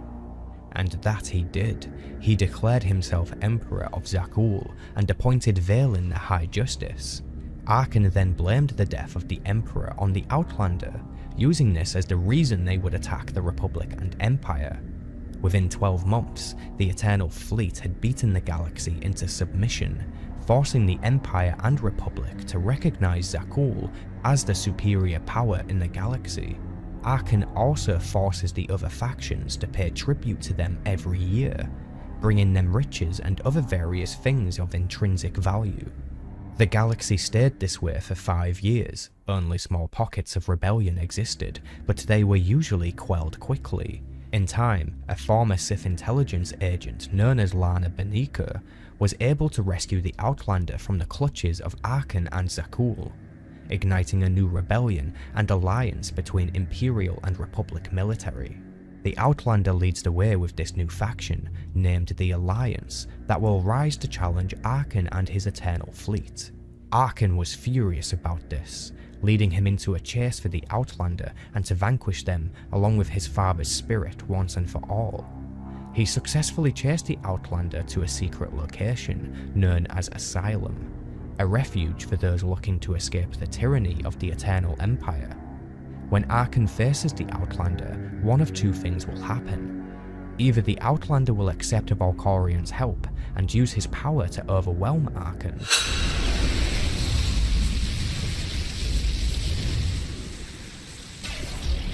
You won't win, Father! I will destroy you!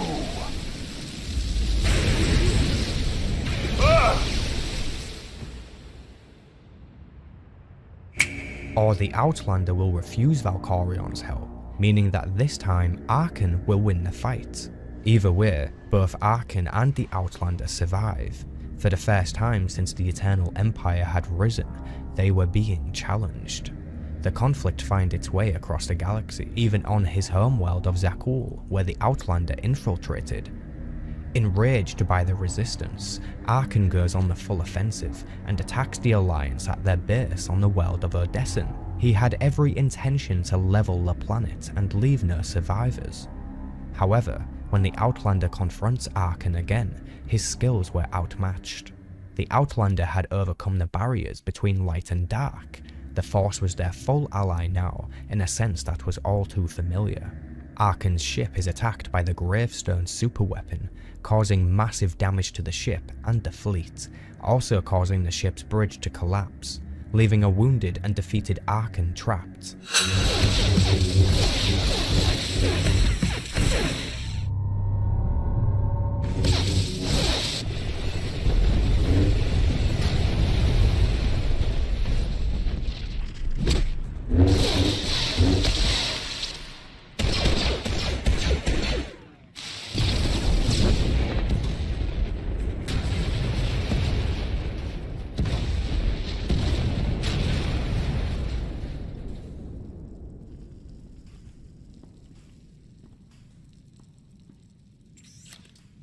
Not like this. It's over. I choose my own fate.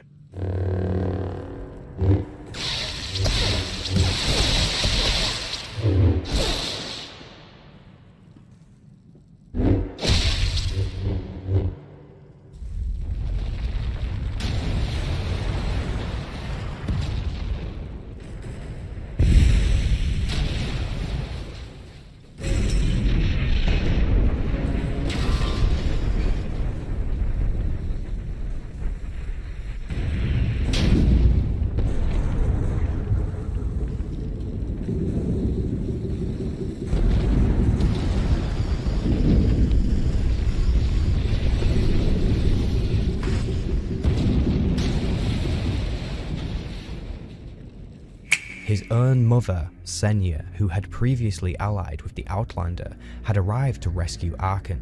She knew he needed to be stopped, but she did not want him to die. Before being able to leave, Vaelin arrives and tries to confront Senya. Please, come with me. What happened to Thexan? Arcann? I should have stayed. You were weak. You left us. You left me. I'm here now. I'll never be what you want.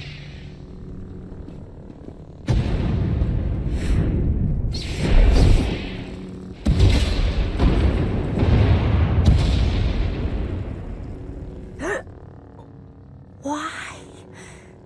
Why?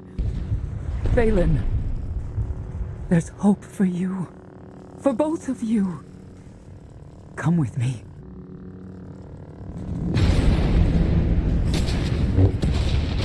Vaelin! Senya carries the wounded Arcann to her shuttle and she leaves, fleeing the Outlander's wrath. When Senya leaves, she seeks allies who might be able to help her redeem her son. She knows Arcann has a rage inside him that he cannot control. Perhaps he inherited this from his father. Senya knew she needed to expel this inner darkness in order to bring Arcann to redemption. She sets Arcann up on a bed with medical equipment attached to him. First, she visits the world of Ord Mantell, where she has former loyal knights waiting for her. The knights that served Senya were identifiable by their white-coloured armour, versus the traditional Zakulan gold. However, when Senya arrives,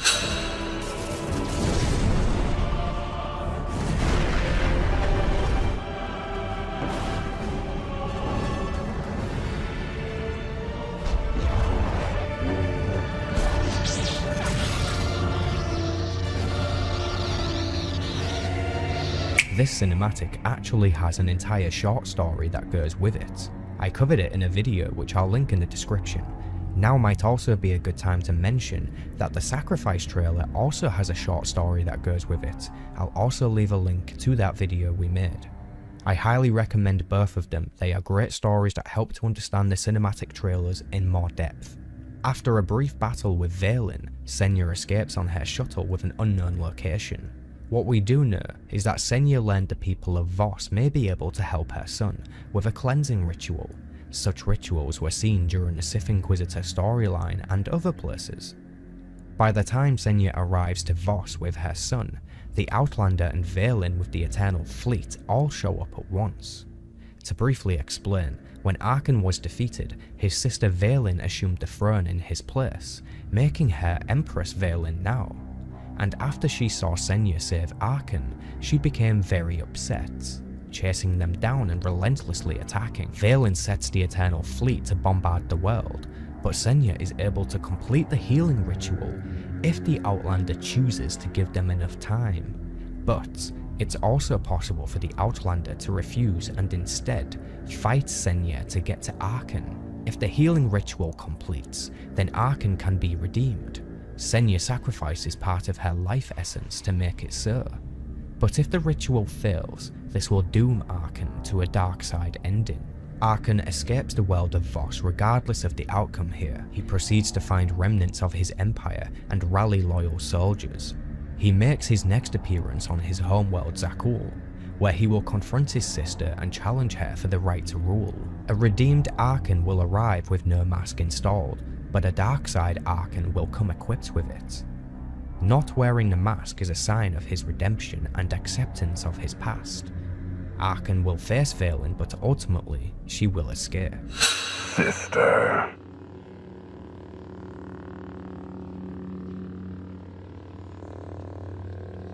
You never wanted the throne.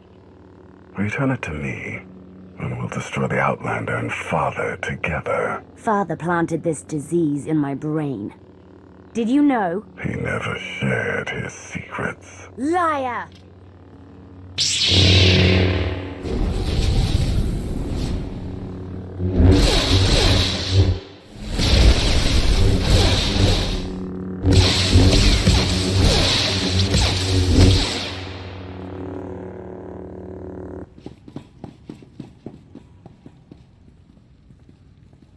Father's looking for you.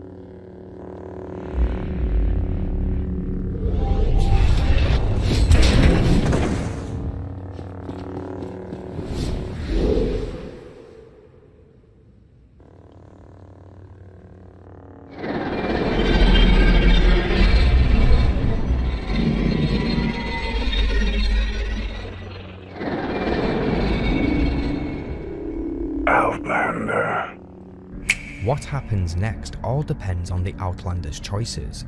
If Arcann wears no mask, then it's possible to recruit him as he wishes to atone for the past. But if he wears the mask, he will not join them and insist on their death. If this is the case, Valkorion will confess to Arcann that he was never worthy of him.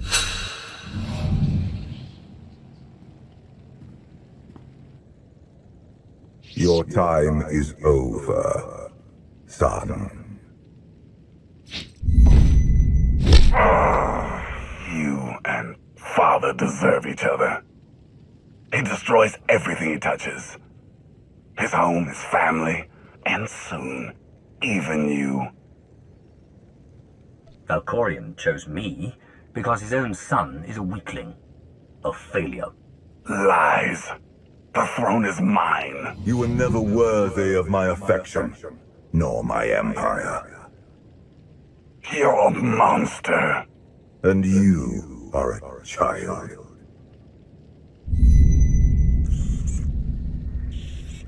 So this is how I die. With the entire galaxy cheering you on. End it, Outlander. Zakul! Look at your fallen emperor. Weak, pitiful, and destined to be forgotten. Struck down by the Outlander who will take his throne. He ruled in Valkorion's shadow. Now he dies in mine.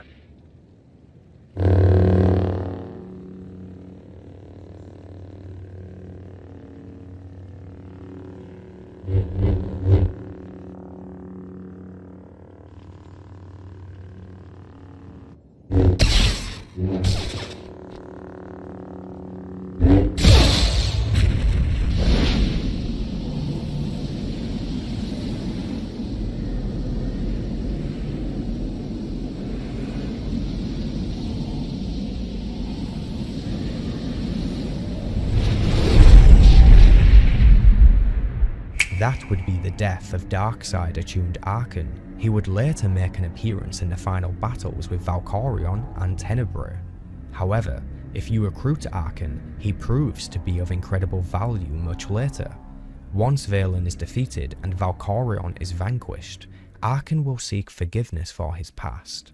The rage that once resided has gone, and now only the consequences of his actions remained. It's possible to form a relationship with Arcann, or just have them be a powerful ally.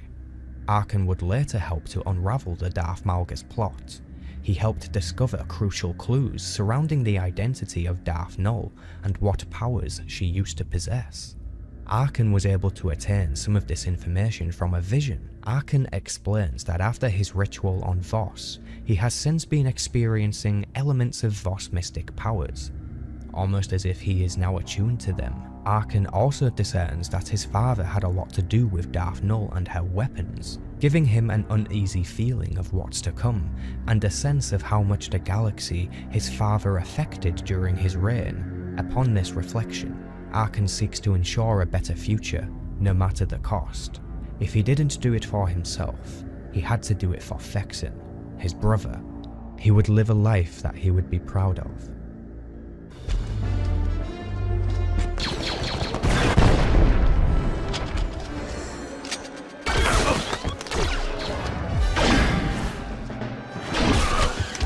Nico Okarr is a true-born smuggler who is infamous across the galaxy, although you'll find him mostly trailing the Outer Rim just as any other Underworld member would. He is a human male with not much else known about his personal details. We don't know what year he was born or how old he is now. He makes his first appearance in the Star Wars universe with the cinematic trailer named Return, which is set in the year of 3681 BBY, which is about 40 years before you hit the play button in Star Wars The Old Republic. This is when the resurgent Sith Empire dramatically returns and forcefully retakes Korriban. A few weeks before the Sith arrived, Master Cao-Chen Darrak was investigating smuggled Sith artifacts on the planet. He was following a lead that led him to a high-profile gravedigger known as Farrell Wicks. Master Darrak was able to intercept and capture this gravedigger, but not before he had the chance to trade some artifacts with the smuggler known as Nico Okarr. Farrell Wicks was held for weeks until he ultimately died of injuries he had sustained. He did not surrender information about the Sith artifacts, which kept Nico in the clear, or at least for a while. Eventually, Master Darrak sends the astromech droid T-701 to work undercover and infiltrate the smuggler's starship. Nico finds the droid and accepts it as his new co-pilot and partner in crime. With the Jedi Master's plan in successful motion, it did not take long for him to apprehend the smuggler, which is where the cinematic trailer starts. I had no idea what was in those crates. I'm innocent. You were smuggling Sith artifacts, Captain. Fine, keep the artifacts. Just give me back my ship. Eyes front. Just inspecting the troops, Corporal. Satele, what's wrong? As we know, the Sith Empire returns and declares war on the Republic and Jedi. Nico helps the trooper Jace Malcolm, the Jedi Padawan Satele Shan, and the droid T-7 all get to safety. Satele Shan would later write down in Nostoral's journal that she believes the Force brought Nico Okarr to Korriban, as he was the only pilot capable of escaping the Empire in such a situation. What is even more interesting is that this wouldn't be the first connection made between Nico and the Force. To explain, one of the Sith artifacts in Nico's possession holds a power that only he knows, a power that he intends to use for himself. After helping the heroes return to the Republic safely, Nico was able to make his break for freedom, heading for what he would call a vacation. Over the next many years, Nico would go by the alias The Snare to cover his identity. He'd gone to a planet named Molavar for a break. However, business usually had a way of finding him. A couple of people from a noble house arrived at a cantina where Nico was currently drinking.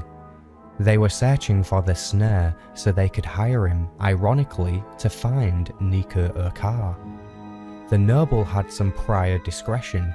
Nico had stolen their father's precious and valuable schematics for starship upgrades. Nico saw an opportunity with the noble to make some easy credits.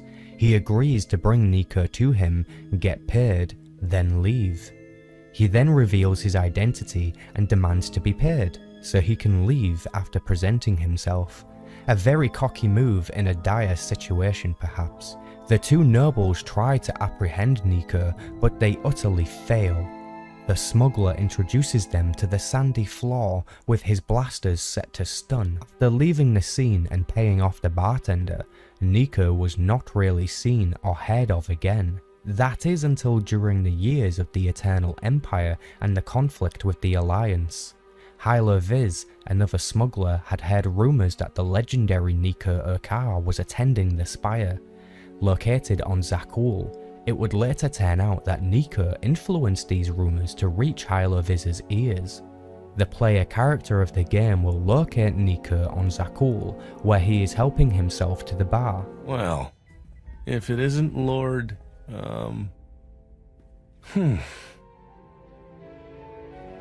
It'll come to me. When introduced, he asks you to make him a drink, and he tells you to use a lot of thought with the ingredients. After making him the beverage, he will join the Alliance and assist you with Hylo Viz and her operations. The people around Nico have been questioning his youthful appearance after so much time. At least 50 years have passed since he escaped the Empire and helped the heroes escape. Yet he showed no signs of aging. Nico confesses, or at least implies, that his Sith artifacts have something to do with this. Living right, And a little relic I found on Korriban. It's not important. But you're not here to discuss my good looks. You're looking to hire me. Don't work for just anyone, though. Order a drink. Let's see what you're worth. This story hasn't unfolded any further than this, which I find a shame, because the character is so interesting, especially with the concept of this artifact keeping him young of age, or somehow resisting aging. The true depths behind this is something we might never find out, but what we do know is that this smuggler might just be the first immortal smuggler to roam the galaxy. Who knows? Perhaps he even existed many thousands of years later. I wish we could find out more about this artifact, but for now, may the Force be with you. Darth Tormen is a Sith pureblood who rose to power during and after the Great Galactic War. We do not know his exact birth year, but from his appearance we can assume he's between 40 to 80 years old. This hulking Sith Lord wore heavy battle armor and a hood dark as night. Majority of his character's history is shrouded in darkness. We don't know who trained him, and his exploits are not on record. The earliest information we have is that sometime during or after the war, one of his rivals named Lord Faltizar challenged Darth Tormen to a Kagath. A Kagath was an old tradition that the likes of Ludo Kresh competed in. In essence, it was a duel to the death. But in longer-term Kagaths, each Sith Lord would attack one another's power base to lure their target out into a confrontation. Darth Tormen, however, takes a different approach. His rival declares this challenge while standing at arm's length away. Once the Sith Lord named the arena Ziost, the very world they stood upon, Tormen lunged toward him and decapitated his still-speaking head. As he delivered the killing blow, the Sith Lord's face seemed to be disappointed. Darth Tormen simply killed his prey and then turned his back and walked away, continuing with his business. This had to have been the shortest Kagath in the entire history of the Sith Empire. It was in Tormen's nature to just get a job done.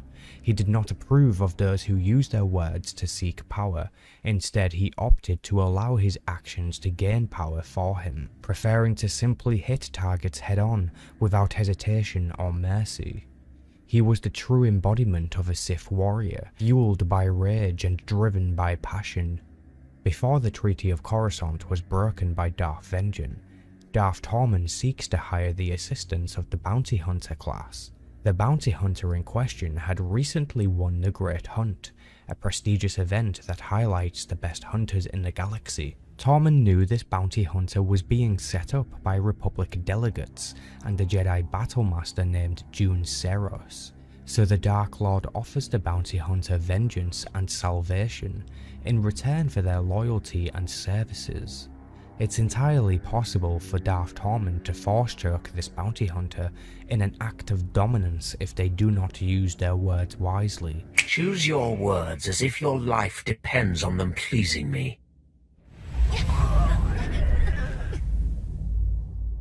Let's play nice with this one, please. Once a partnership is established, the details of Tormen's plan become clear. He intends to fully take Corellia away from Republic control. The Empire had already won dominion of Corellia, however, the Republican Supreme Chancellor Janaris refused to let it go, so conflict had continued for many years. Using the bounty hunter, Lord Tormen could take out those who oppose his designs. The first on the hunter's list was a Republic smuggler named Xalek Baras. Once he was dealt with, the hunter moved on to the next target on Voss, a Republic general named Felonia Redrish. With these nuisances out of the picture, Darth Tormen was free to claim Corellia. Using his strategic advantage, Tormen was able to lure the Republic Chancellor to Corellia along with the Jedi Battlemaster June Seros, allowing the bounty hunter to take their own vengeance against them. It is possible for the bounty hunter to betray Darth Tormen and make a deal with the Chancellor for immunity.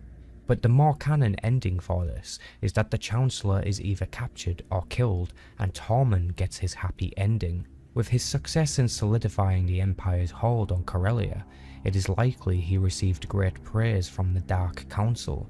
After the bounty hunter ending, we do not hear from Tormen again.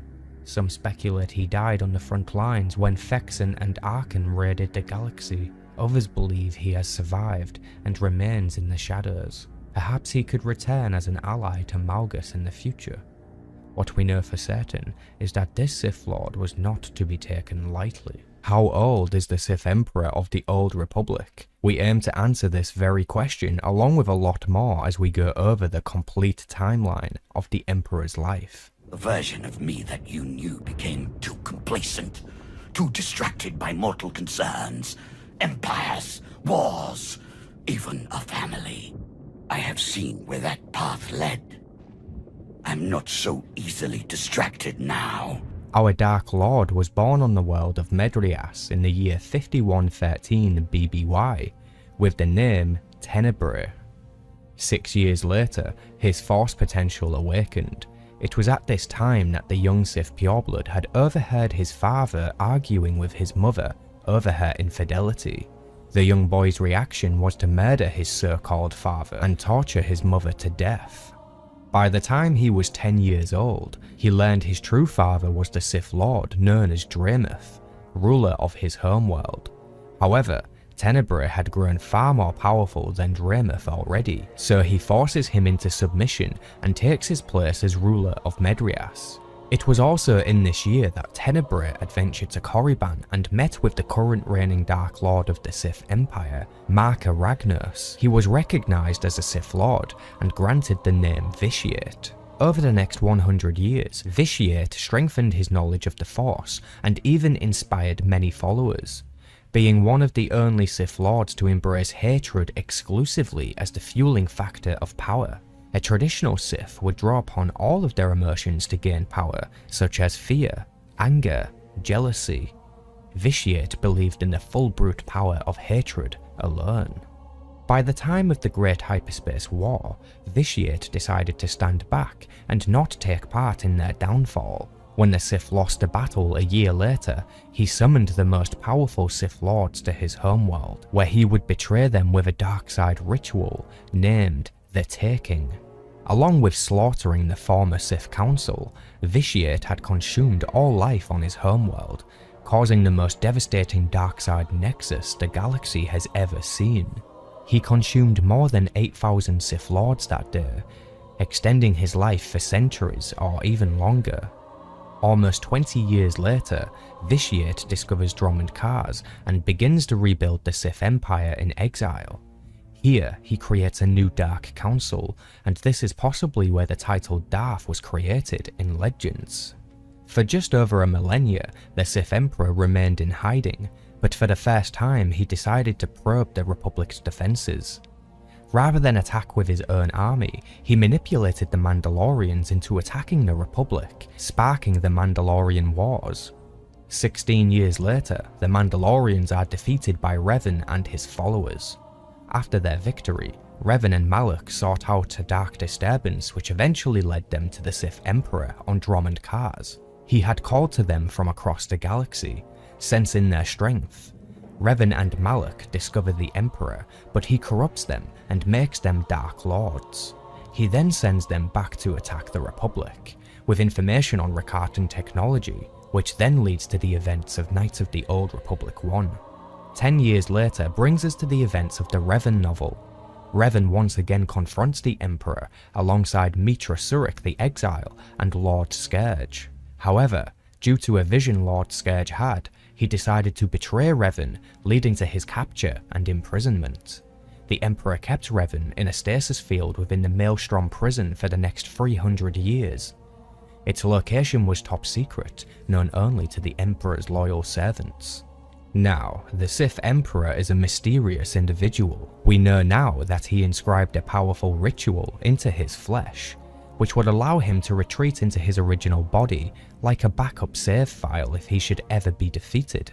Exactly when on the timeline this happens is unclear, however I believe that we have a few clues that help us narrow it down. The first clue is that Darth Maul himself commented on this very question, and had this to say about it. Do you know how long ago this impression of Tenebrae was made? I can only theorize, but it must have been long before our time. Likely before even Revan's time. This could be the story telling us that this happened before Revan's time, or it could just be speculation. But I think it's more than that. I firmly believe the writers intentionally had Darth Maul say this, to help make Lord Scourge's decision in the Revan novel make more sense. If the Emperor had this backup in place when Revan faced him in combat, then it's likely they would have lost and chaos would erupt. Therefore, I believe it makes the most sense for us to place this moment in time before Revan ever encountered the Emperor. This could be anywhere between 4999 BBY and 3950 BBY. It is also possible that around this time the Emperor discovered Zakuul and the Eternal Fleet.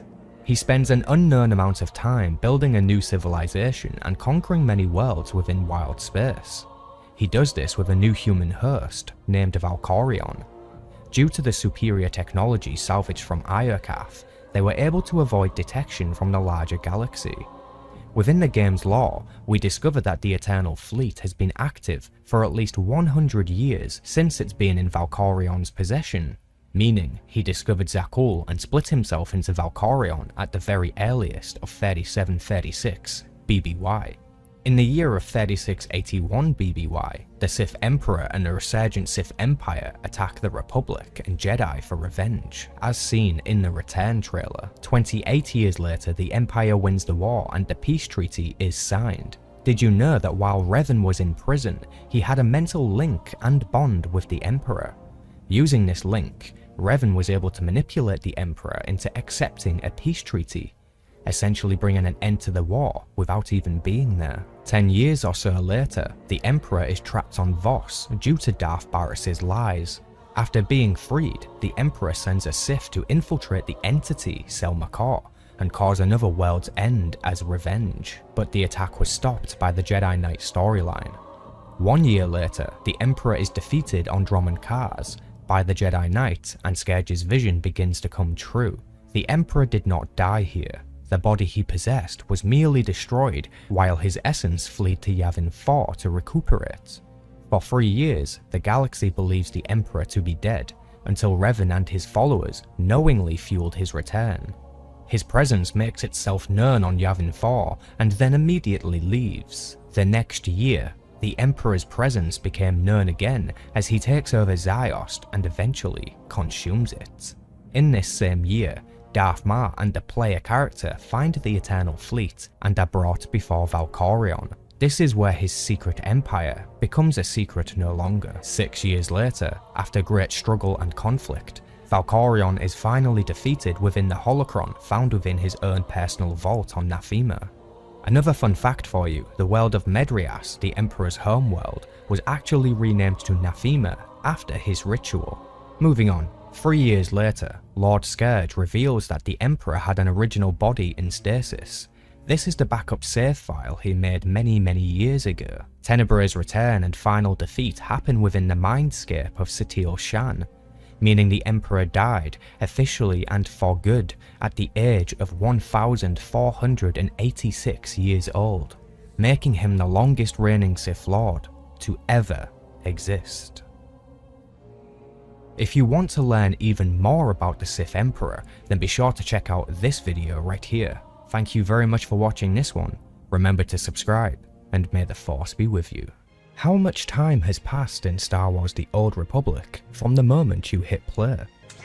In this video, we'll be covering the complete timeline of Star Wars The Old Republic. By the time you finish this video, you will no longer be confused about the SWTOR timeline, and you'll even know which order to read the relevant books in. To begin, I think it will help to understand exactly where KOTOR 1 and 2 took place first. Knights of the Old Republic 1 takes place in the year of 3960 BBY, following the story of Revan as he collects fragments of his memories and helps the Jedi to defeat Darth Malak. 5 years later brings us to the events of Knights of the Old Republic 2 in 3955 BBY, following the story of Mitra Surik, the exile, and her mysterious mentor, Kreia. Another 5 years later brings us to the events of the Revan novel in 3950 BBY. which explains Revan's disappearance from the galaxy and his encounter with the Sith Emperor on Dromund Kaas. For the next 300 years the galaxy held a form of peace, and then in the year of 3700 BBY, the infamous Sith Lord, Darth Malgus, was born. The very next year, in 3699 BBY, is the birth year of the famous Jedi Satele Shan. By the time Darth Malgus was 19, the resurgent Sith Empire returned to the galaxy and retook Korriban. This was in the year of 3681 BBY and was the beginning of the Great Galactic War. Almost 30 years later, in 3653 BBY, a few important events occur. The first would be the sacking of Coruscant, which is explained in even more detail within the Malgus novel, which takes place within the same time. Following this is the Peace Treaty, a document that declared the Sith Empire victorious and ended up with both factions trading a number of worlds for control. 10 years later, in 3643 BBY, is the time frame of the Fatal Alliance novel, which follows the story of a dark side user, a light side user, and a Mandalorian. I won't spoil it too much because it's an amazing read. It's not mandatory for understanding the game though. This brings us to the Star Wars The Old Republic start point. Depending on which class you play, this begins between 3643 BBY and 3641 BBY. So from the moment you hit play, this is where you are. During these years, Chapter 1 and 2 of the story Origins will unfold. A few years later, in 3640 BBY, will be the conclusion of your Chapter 3 story and the universal moment where the peace treaty is broken. This means war breaks out once again. In this same year, the Jedi Knight will face and defeat the Emperor on Dromund Kaas, along with Malgus attempting his coup of the Empire. This is also the year the Theron Shan novel takes place. 2 years later, in 3638 BBY, we see the events of Rise of the Hutt Cartel take place. Once the McKeb story arc finishes, the Dreadmasters follow later in that year, with their showdown on Oricon. 1 year later, in 3637 BBY, are the Typhon and Korriban invasion flashpoints, where secret members of the Revanites conspire against the larger factions. Later in the same year, Revan Reborn returns and the story of Shadow of Revan unfolds. 1 more year later, in 3636 BBY, and we come to Ziost's destruction. Later in the same year, the Eternal Twins assault the galaxy, as per the cinematic sacrifice. Also in the same year, Darth Maul and the player character stumble across the Eternal Fleet in wild space. By the end of the year, the player character is captured and held in Carbonite, making this the start point for Knights of the Fallen Empire. Then of course, the player will spend 5 years in Carbonite, ending in 3631 BBY, when they are rescued by Lana Beniko. 1 year later, in 3630 BBY, we see the beginning and end of the Knights of the Eternal Throne story, bringing an end to the threat posed by the Eternal Empire. In 3629 BBY, the war for Iocaf begins and the mystery of the machine gods are unravelled. In 3628 BBY, the machine gods story ends with Zildrog and the Nathema conspiracy. 1 year later, in 3627 BBY, is the beginning of the Onslaught storyline, meaning this is when Malgus returned to the galaxy and shocked everyone by being alive still. He had been declared dead since Ilum, meaning the galaxy thought he was dead for about 13 years. Another year later, in 3626 BBY, we see Darth Malgus break his chains and escape the clutches of the Empire. This is shortly after the Meridian Complex flashpoint. Just 1 more year later, and this brings us to the start point for Legacy of the Sith. This is 3625 BBY, and as far as we know, this is still the most recent year in the game, meaning everything that's happening right now is between 16 and 18 years after you first hit the play button. So that is how much time has passed, about 18 years in game. In fact, the former lead writer for the game confirmed on the forums that in-game years try to match in real life years. That way it's easier to keep track. But of course we must account for the Carbonite nap during Knights of the Fallen Empire. So if the game has been out for 13 years, then we add 5, That makes 18, which is a great number to work with. Tell me, how many years in game did you think had passed before watching this video? Was you close? There are some interesting threads to find on Reddit or the forums that speculate around the specific year for each class starting, but it's very hazy and hard to put together, mostly due to continuity and the story needing to make sense. Thank you for watching this video. Be sure to subscribe if you didn't already, and may the Force be with you. You've caused quite a bit of trouble, but I'm afraid it's over now. I'll ask you to drop your weapons and surrender. So, has that ever worked? You will drop your weapons and surrender to me. You will realize what a complete idiot you are. Master? Revenge profits no one. I implore you not to throw your life away. Abandon this hunt. You have your codes, I have mine. Always fulfill a contract. Then this, your lightsaber.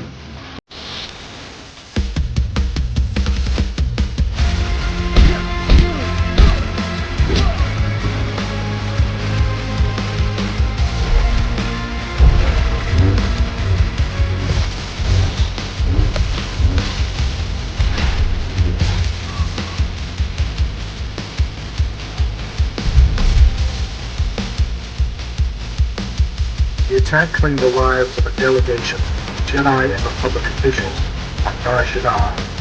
The apprehension of the individual responsible for these continued acts of aggression is our top priority. Senators, I assure you, the orchestrators of these attacks will be made to account for them.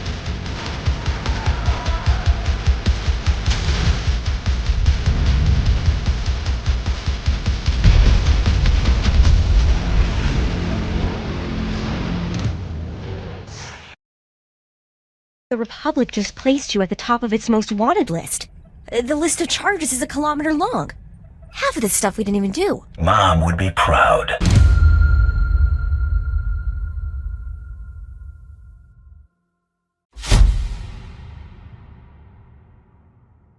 Within the Old Republic universe, it is not only Force users and other beings with supernatural powers whose stories become legend.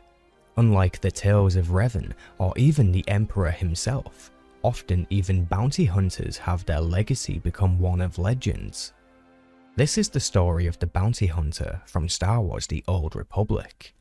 This story begins within the years of 3643 and 41 BBY. A rising prospect from the mercenary line of work travels to the scum and villainy-ridden planet of Hutta, a world that has long been controlled by the Hutt gangs and their leaders. Our bounty hunter has come to Hutta with ambitions to become an infamous mercenary for hire. They intend on doing this by entering a competition known as the Great Hunt. The Great Hunt was a sacred tradition to bounty hunters of all different species. You could find Trandoshians and even Wookiees looking to enter. Competing in the Great Hunt would have you searching for bounties across the galaxy, while another bounty hunter searches for the same target and with permission to shoot you on sight. In fact, it was necessary to kill the opposing hunter, chasing the same bounty as you. Whoever wins that fight and eliminates the target is the victor. Naturally, this event also attracted Mandalorians, who are heavily invested with the Great Hunt tradition. It's important to note that the Mandalorians and their armies are currently allied with the Sith Empire and have been since the Galactic War around 40 years ago. The Sith Empire even allowed the Mandalorians and their partners to join the Sith Citadel on Dromund Kars to create an enclave. Our bounty hunter can be Mandalorian if they want to be, or they can choose to be a credit-hungry psychopath with no empathy. For this video and story, we will be assuming our bounty hunter is neutrally aligned and follows the bounty hunter creed while adhering to the core principles of a Mandalorian. To join the Great Hunt, however, one must first receive sponsorship from a known individual. This is why our bounty hunter has come to Hutta. They arrive and meet with their new mentor, who is named Braden. Braden offers his team's services to our bounty hunter and they humbly accept. A girl on the scene, known as Mako, is a high-tech nut job. Using her superior knowledge of computers and some slight augmentation to her body, there is no terminal or station she can't hack into, making her the perfect ally for our bounty hunter's journey. Braden wants to see our bounty hunter succeed, so he guides them on the path to meeting Nemra the Hutt, a powerful gang leader who has more credits than he knows what to do with. It would be possible to seek sponsorship from them for the Great Hunt. There was just one problem with that. Nemra didn't want to surrender his sponsorship so easily, so it was on our hunter to do some side hustles to gain the gang leader's respect. While our hunter made progress on Hutter, making a name for themselves, an unknown rival named Tara Blood had caught word. Fearing that a new hunter would rise and challenge him, Tara decided to not allow the upstart hunter to have any advantage. He proceeds to locate Braden and had his crew kill him and everyone else there. Move and you're dead. Now if you know what's good for you, you're gonna back out nice and slow. Oh, I know precisely what's good for me. Winning the Great Hunt won't merely be good. It will be splendid. When I win, the entire galaxy will know the name Tarot Blood. And I'll charge extravagant fees for my services, won't I, Seddon?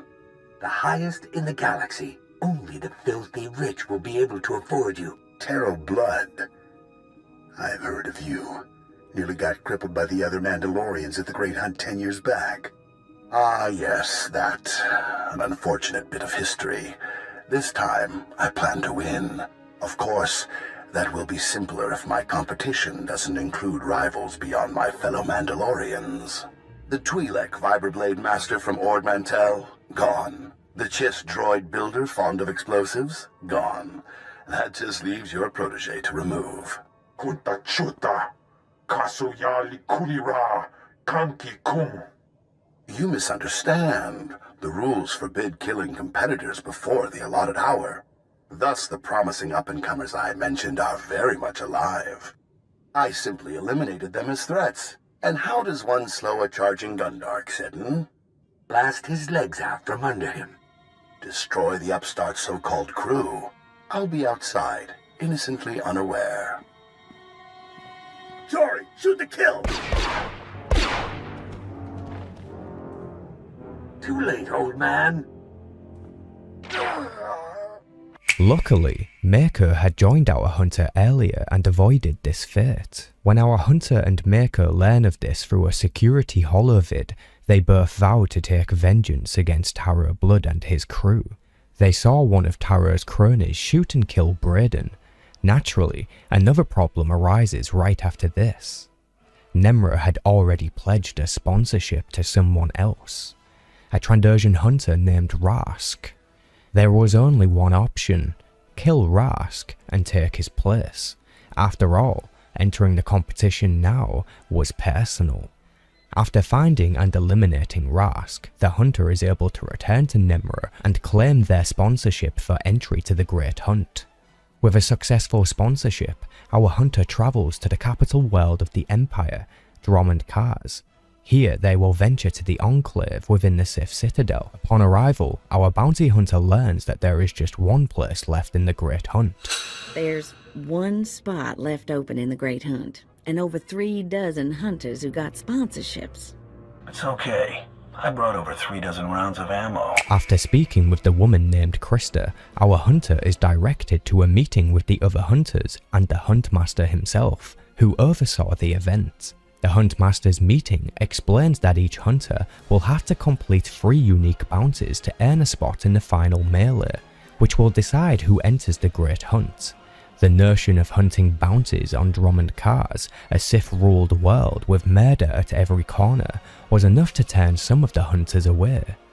However, the majority would be staying and competing.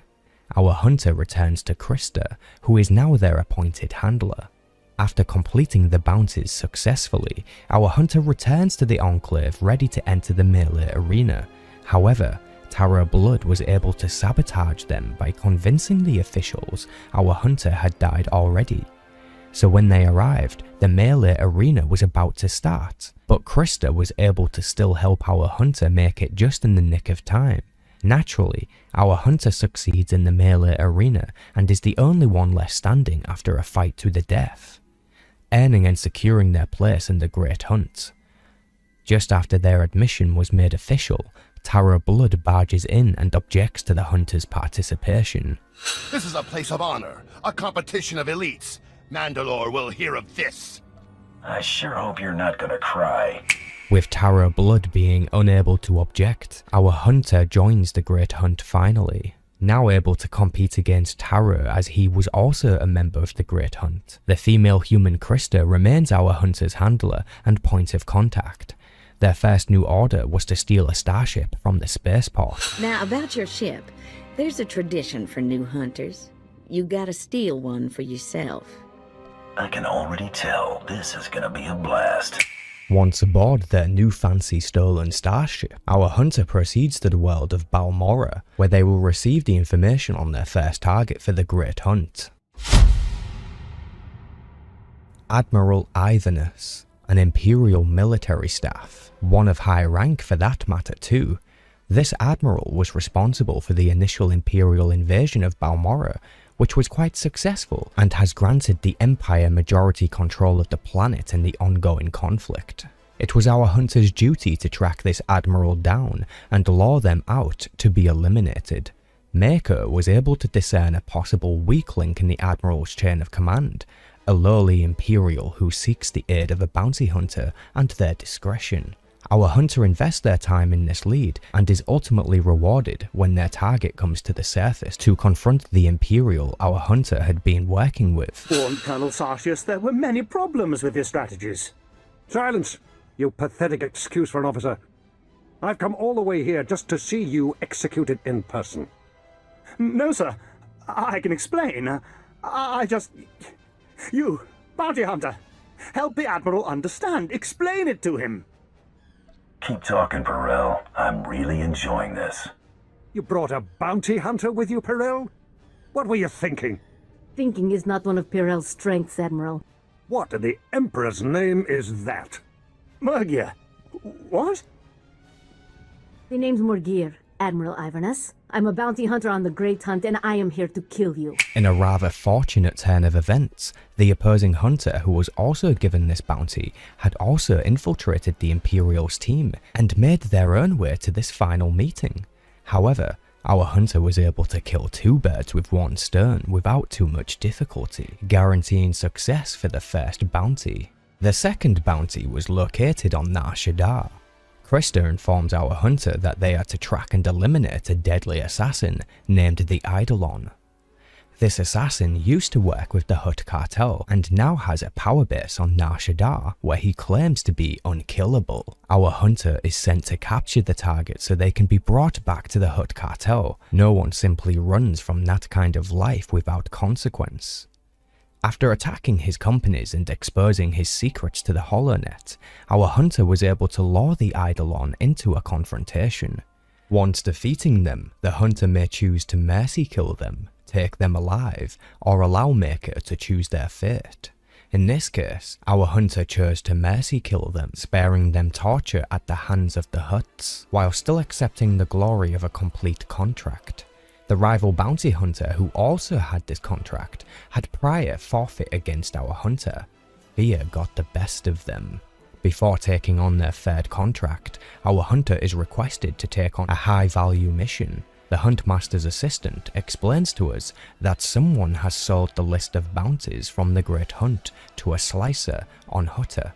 This puts the credibility and reputation of the Great Hunt on the line, risking public exposure to the hit list and their contractors. Due to the Hunter's quick rise in fame from so many successful missions so far, they alone were trusted with going to Hutter, finding the list and the slicer involved, then killing any witnesses.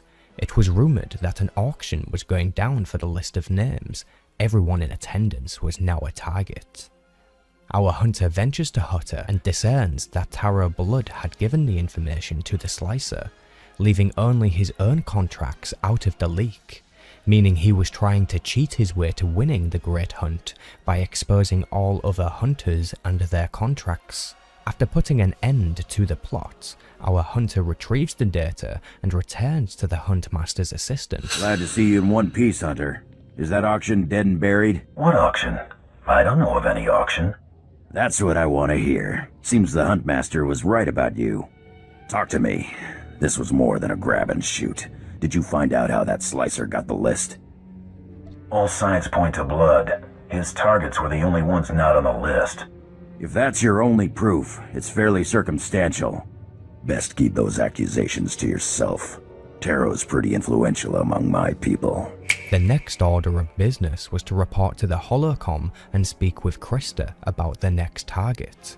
Krista explains that Tatooine is the next location and the target's name is Tiresias Loci.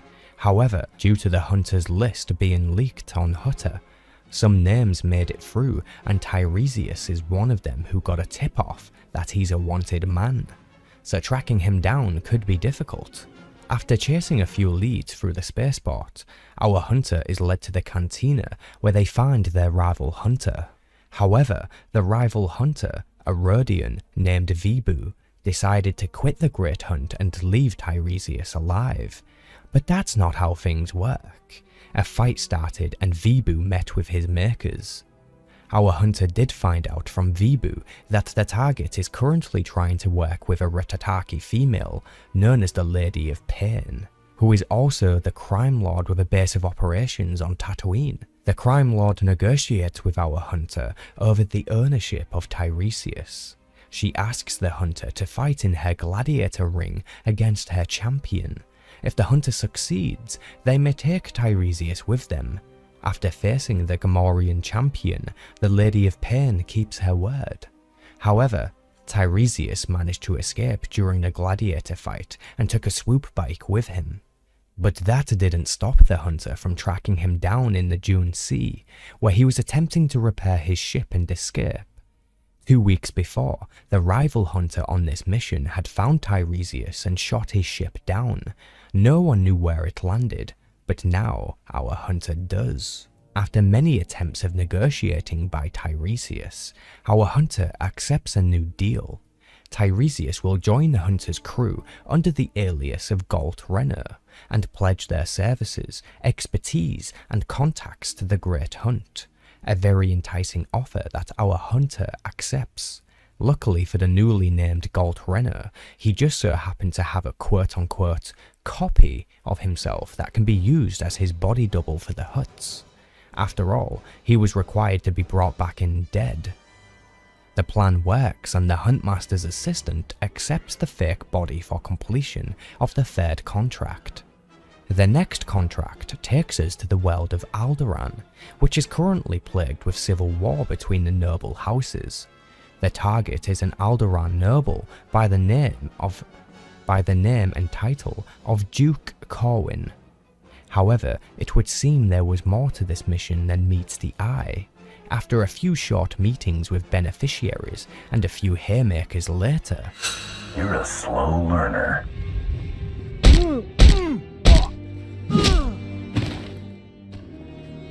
Oh, stop that! You'll regret... Alright, quarter, I relent. Our hunter tracks and confronts Duke Corwin within House Organa. But as it turns out, the Duke had actually died a few months prior and was being held in stasis within a Tunetank, being kept alive by the machines and flowing fluids. The Duke's sister had been impersonating him via a hollow disguise, as not to affect the morale of those allied with Duke Corwin, also known to the people of Alderaan as the Durasteel Duke, an icon and huge influence. The hunter agrees with the Duke's family to take the body and a bribe to keep the secret quiet. That way our hunter gets a complete contract and House Organa get to keep their secret and continue impersonating the Duke to improve morale amongst allies. When our hunter reports back of their success, they are informed that their rival hunter for this mission was disqualified. Yet another smooth ride for our hunter. Before any chance is given to proceed with the Great Hunt, a communication comes through with information just too delectable to pass up. an infamous bounty hunter named Hadar, who had actually won the Great Hunt 65 years ago and was the youngest to do so, contacted our hunter and told them that Tara Blood's allies are meeting on Nar Shaddaa to plot against them. Hadar gives them the coordinates and our hunter sets off immediately. Upon arrival, our hunter learns that in fact Hadar, the famous bounty hunter, is actually the mentor and teacher for Tara Blood and his allies. However, Hadar knows that Tara has been playing dirty and sullying the good reputation of honourable Mandalorians. Therefore, Hadar requests that the hunter and Seddon, the person who shot Braden, have a duel to the death. Consider yourself challenged, Seddon. I accept. Relu, your fight is my second. After our hunter makes the challenge and swiftly wins, the other Mandos present betray Hadar in favour of Tara Blood and his new ways. They shoot their mentor in cold blood. Our hunter reacts and shows them what a true Mandalorian looks like. In Hadar's dying moment, he insists to our hunter that they find something to live for, a creed to live by. Do not become an empty shell. Our hunter intended to honour his wish. Now that Tara Blood's crew was dead, there was nothing standing between our hunter and their final task for the Great Hunt. With all contracts complete, Krista directs our hunter to their final mission to claim victory in the Great Hunt. The target's name is Kellyan Jara, an infamous Jedi Master known for slaying Mandalorians. He was set to be on board a Republic cruiser named the Aurora. The hunter's handler, Krista, also tips them off that Tara Blood also made it through to this round and is already on his way to the cruiser. Krista also informs them that the cruiser must be set to self-destruct, which they will do by sabotaging the vessel so that when it enters hyperspace the ship will rip apart with no protection. Our hunter makes their way to the cruiser, and before they get a chance to dock, the Aurora itself sees them and grabs them with their tractor beam. Seeing as the goal was to get inside anyways, they let it happen. Once on board, a security captain questioned the hunter and accused them of being involved with a conspiracy to kill the Jedi Master. Turns out Kellyan Jara had captured and interrogated Tara Blood already, who accused our hunter and named them as an accomplice, a desperate last attempt by Tara Blood to sabotage the hunter. The captain attempts to arrest the hunter, which did not go well for them of course. They swiftly move on and eventually find Tara Blood locked up in his cell. The hunter and maker can decide a few different ways to end their vengeance, but in this case, they chose to leave him in his cell to die when the ship explodes. They made Tara aware of this and enjoyed turning their backs on a dead man. Braden and the crew were avenged. Let him die when the ship is ripped to pieces. Works for me. No! You can't let me die like this! I'm Tara Blood, you worthless piece of filth! I'm the future of the Mandalorians! So long, Slimeball. Let me out, damn you! You can't do this to me! I'm Tara Blood! Tara Blood! The hunter proceeds to the ship's bridge, where they confront the Jedi and his Padawan. The Jedi will refuse to go willingly, and a fight ensues. After defeating Kellyan Jara, the hunter allows the Padawan to leave, as they were not part of the contract. They set the bridge controls to the parameters they need and get the hell out of there, leaving Tara Blood to his explosive end. After their escape, Mako sends word back to the Enclave on Dromund Kaas of their victory. All that was left was to travel there and claim the position of the Great Hunt champion. Once they arrived, a ceremony was held.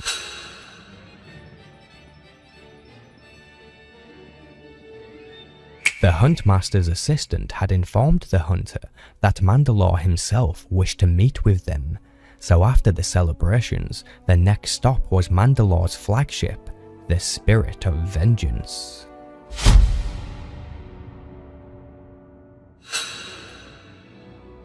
Mandalore, your champion presents himself.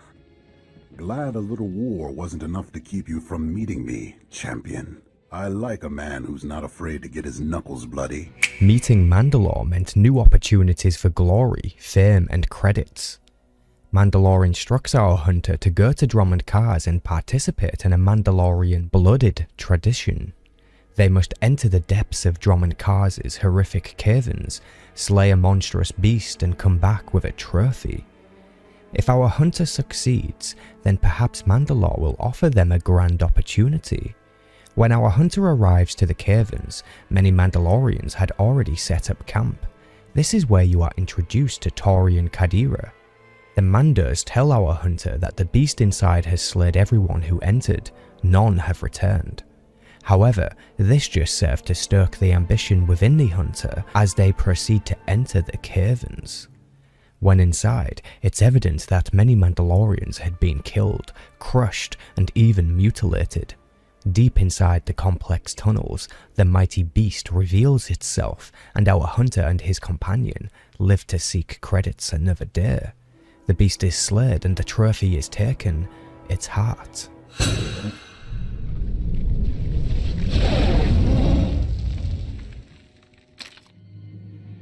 Upon returning to Mandalore and presenting the trophy, Mandalore is most pleased. Our hunter is invited into an exclusive Great Clan that heralds the champions of the Great Hunt over the last many decades. Our hunter would actually be replacing Mandalore's position in this Great Clan, so Mandalore himself could see to other duties, such as his relations with the Sith Empire and their ambitions. The hunter gracefully accepts. Being in this exclusive clan meant our hunter now had access to the blacklist of bounties, the highest paying and most dangerous bounties in the galaxy. Been waiting my whole life for this. I'm honored. Your life's just begun. Make it one no one will forget. Champions, it's time we drink. Let's see how much black ale my replacement can put away. After celebrating, our hunter takes their first blacklist encryption and makes their way to Taris. Taris is now a swamp-riddled planet that still feels the effects of Darth Malak's bombardment 300 years ago.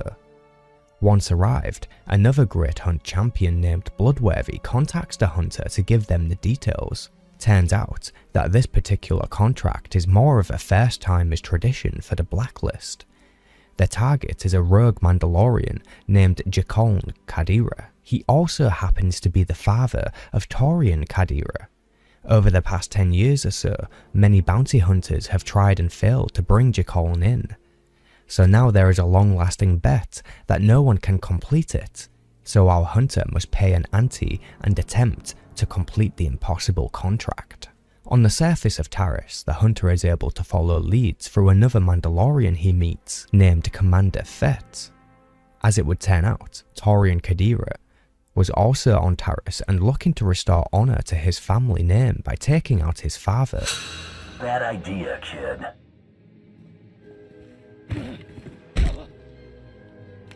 Now, you gonna tell me what you're doing out here? More what I had in mind. Taurian joins the crew as his goals are mutual to our hunters. After a wild goose chase and even being shot at, eventually Xalek Kadira is cornered. Given that Taurian had unfinished business, the hunter allows Taurian and his father a final moment together. Then after, allowing Taurian to make the call on what happens next.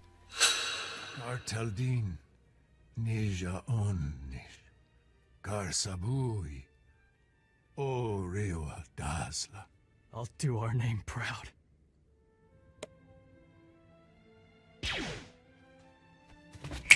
The words Taurian spoke to his father were, "Nobody cares who your father was, only the father you'll be." With the impossible contract complete, Bloodworthy and the other contacts for the blacklist are all pleasantly surprised. Our hunter is the 28th person to take the contract, and the 12th to return alive. The Mandalorians take custody of the body, and Taurian Kadira will permanently join the hunter's crew. Soon after, Mako gets a transmission with an offer for our hunter to partner with a Das corporation and endorse their products. The meeting point was on Quesh, however, it turned out to be a setup to arrest the hunter. The Padawan of Kelly and Jaro and Republic SIS had arrived to intercept the hunter. However, as usual, it did not go well for our hunter's opponents. By now the galaxy should be learning that our hunter comes heavily equipped and a trigger finger just itching to pull.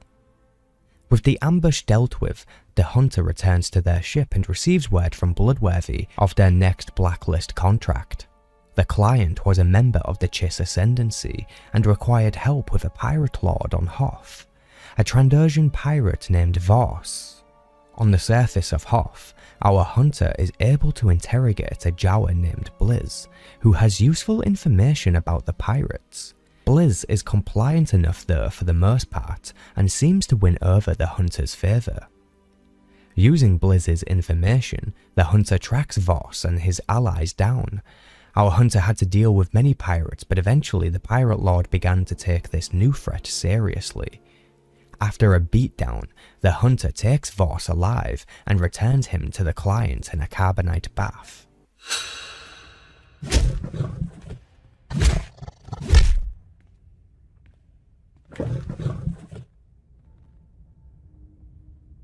The pain's just starting for you, lizard.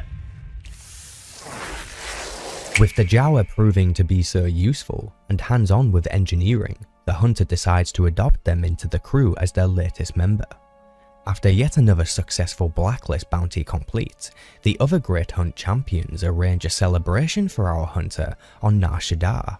But once again, the Republic SIS and Jedi had set an ambush. Before our hunter arrived to the party, everyone was killed. Come on, Nico. Time to party.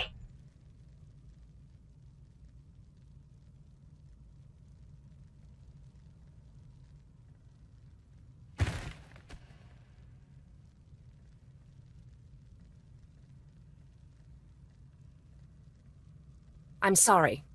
They refused to cooperate. No sign of the fugitive. The hunter fights and kills the SIS and Jedi involved. A Jedi Master is on the Hollow who informs the hunter that they will be brought to justice for their so-called crimes. When the crew regathers back on the ship, they learn that the Republic Chancellor has made a galaxy-wide announcement of the hunter's involvement in war crimes, placing the hunter on top of the galaxy's most wanted list. The attack claimed the lives of a delegation of Jedi and Republic officials on Nar Shaddaa. The apprehension of the individual responsible for these continued acts of aggression is our top priority. Senators, I assure you, the orchestrators of these attacks will be made to account for them.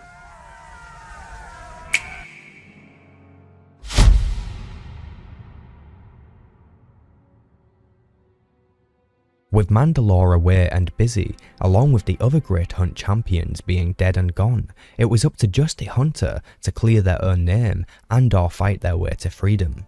Given the fact our hunter had so much heat on them right now, nobody wanted to hire them for a job.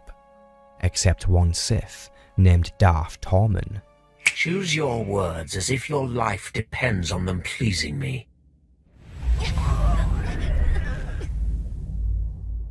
Let's play nice with this one, please. This Darth summons the hunter to his personal flagship, where he offers them salvation. If the hunter completes a series of contracts for the Darth, he will help the hunter find the Jedi Master who kept setting him up. Our hunter accepts the offer and reports to the world of Belsavis for their first contract. The target was a Republic privateer named Zale Baras. While hunting the target on the surface of Belsavis, the hunter meets the gangster known as Skadge, a brutal, heavy-fisted hook. Turns out Skadge also has it in for Zale Baras, so he tags along and helps the hunter find his quarry. When they corner Zale Baras, the hunter allows Skadge to kill him, as this was the deal they made when they joined forces. Skadge's help in exchange for Baras' death. Skadge decides he wants to join the crew, and the hunter accepts. Upon returning to the ship, the crew finds out that thugs have captured Torian Kadira and are holding him ransom on Hoth. It didn't take long for the hunter to arrive and deal with the situation as expected. With that said and done, they return the news to Darth Tormen of their first contract being complete. Darth Tormen is pleased that his first contract is dealt with already, sending the hunter immediately to the next target, who is located on the world of Voss. The target was a Republic ambassador named Felernia Redrish. This ambassador was working with the native Gormak species of the planet, trying to help broker an alliance between them and the Voss. The hunter allows these relations to improve, but they do corner Felernia and give her a carbonite bath. Second contract for Tormen is complete, and so our hunter returns to Tormen's flagship. However, the ship was under attack.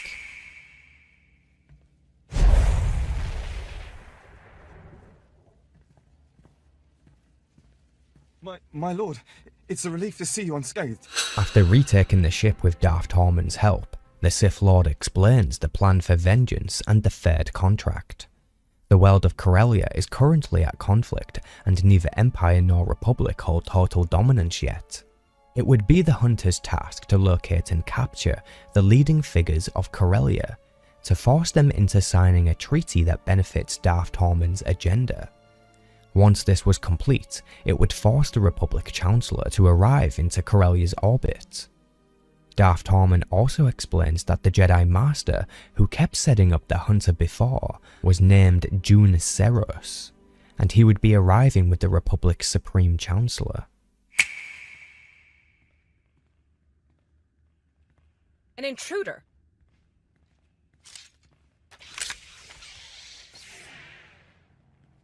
Go. Do your part to liberate Corellia. This is a private matter. You don't want to get in the middle of this. Are you certain, June? You know what's required of you. Go. As you wish. May the Force be with you. You're persistent. Stubborn. I suppose that's why you excel at what you do, but the price is high. What won't a Mandalorian put aside for pride?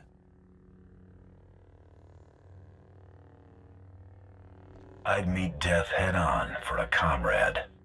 But would you kneel? You chose to murder Kelly and Jarl, just like you chose to kill everyone sent to bring you to justice. You could have surrendered at any time. You chose to become a murderer and terrorist. I only turned all that senseless destruction toward a righteous purpose. Killing my associates and slinging mud? Real noble. They made their decision, just like you made yours. If using you to expose the Sith's true face has dirtied my hands, so be it. It's time to answer for your crimes.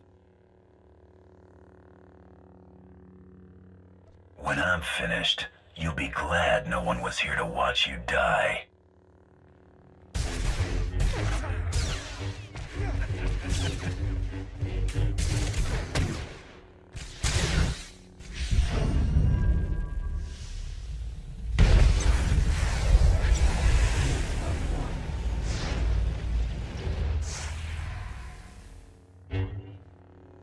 I won't be the one after all.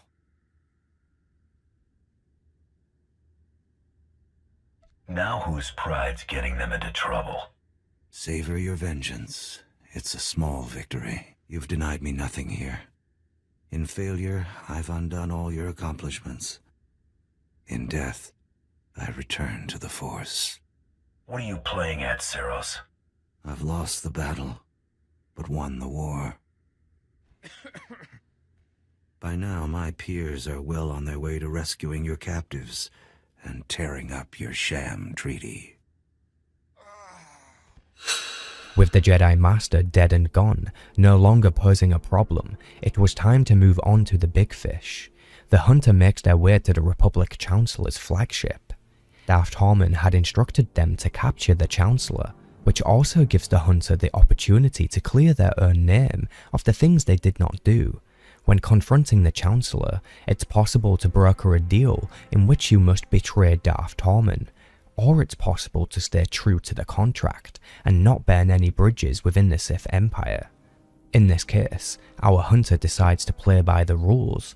After all, they got what they wanted anyways with the capture of the Chancellor. I agreed to this hunt. I keep my word.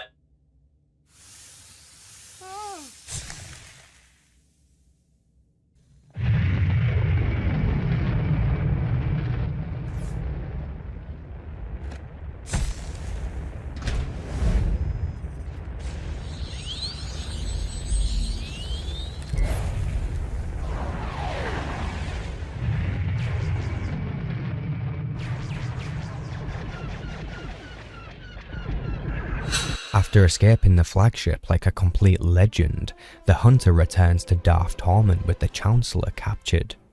Today we have shaken the galaxy to the core. All will know our names and tremble. Relish it. There will be other victories, but none this sweet.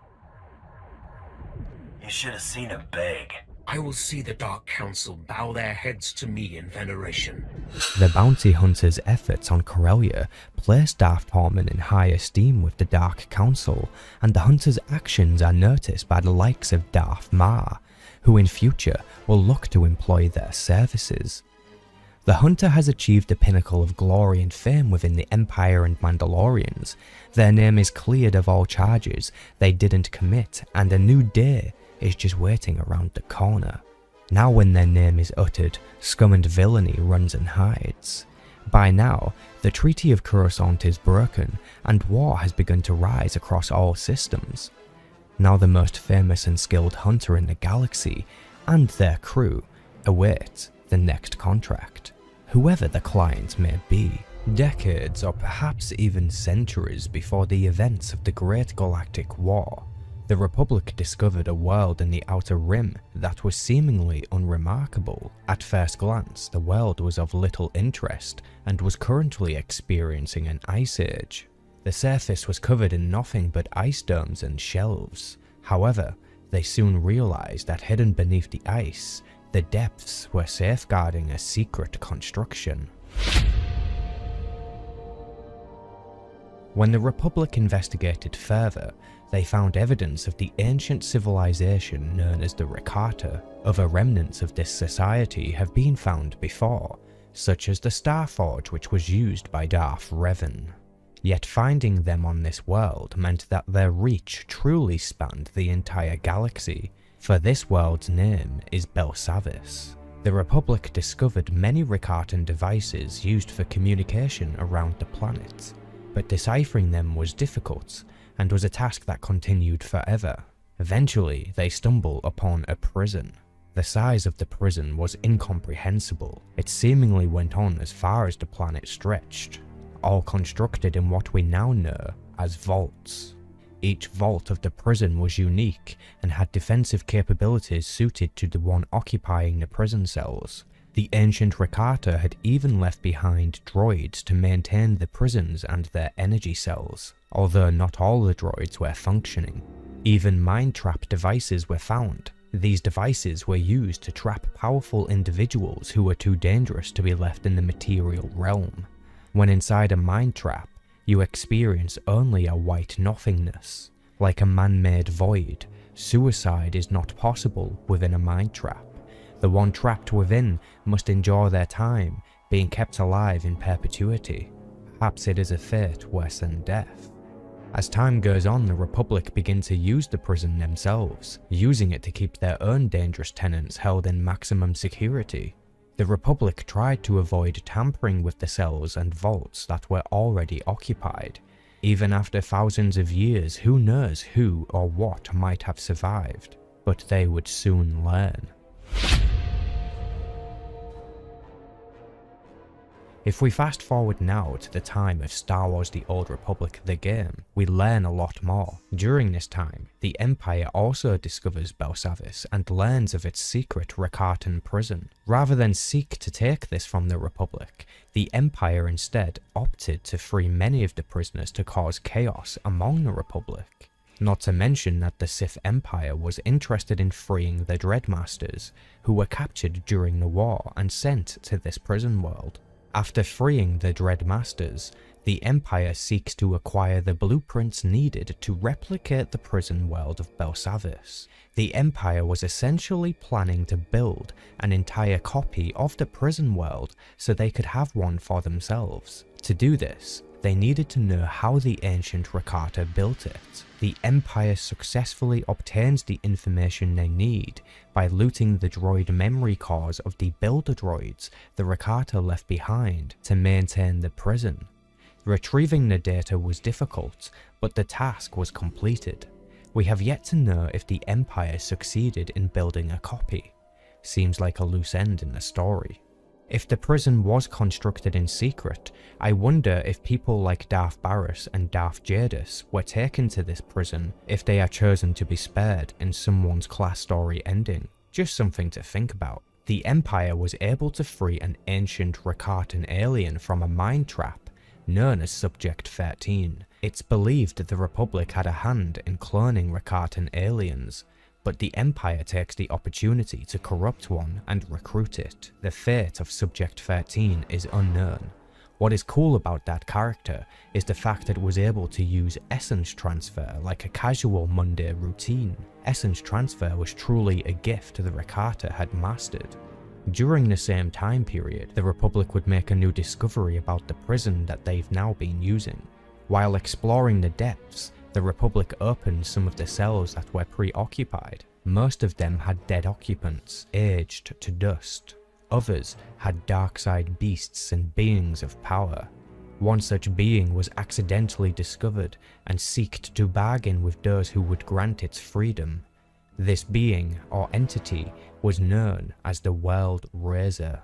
Such a name is similar to that of the Eshkar, who named their peers metaphorically. This ancient entity has no physical body and can speak to the minds of those around it.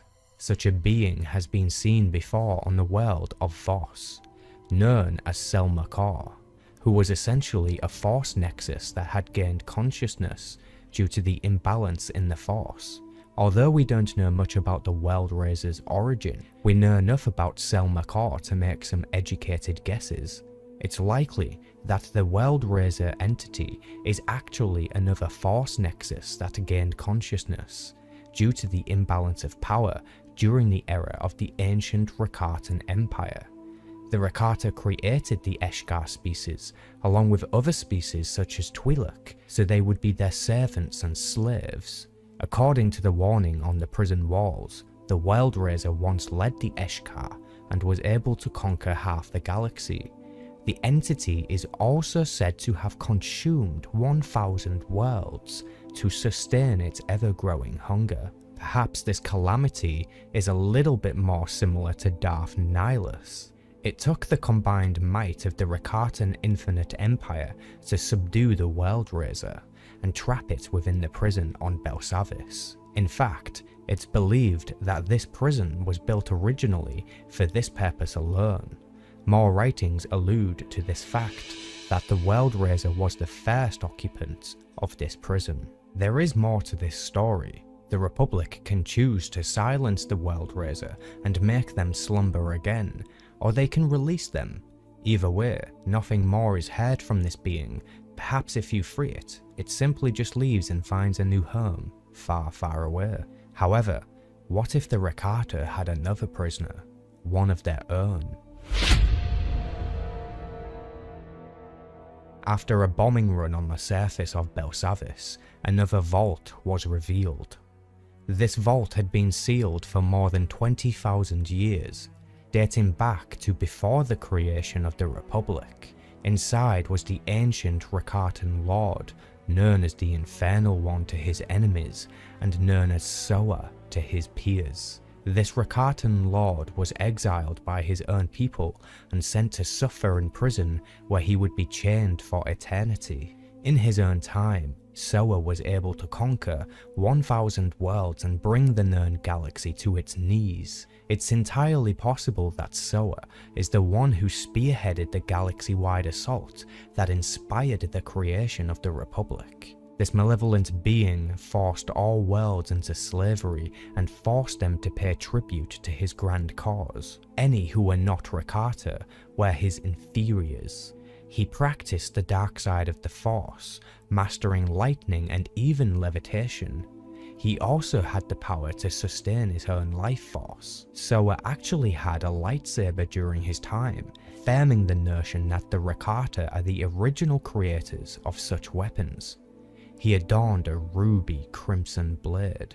The Infernal One had attempted to seize control of the entire galaxy, including his own people, asserting his dominance over them. However, his own armies rose against him and locked him away inside the Eternity Vault, secured with the most sophisticated defense systems and convoluted paths. Those who supported Soa were buried alongside him in the tomb. His own infernal council, made up of enslaved Sith purebloods. His mechanical bodyguard, designated XRR3, but more commonly known as the Annihilation Droid. And then his beloved pet, Gage.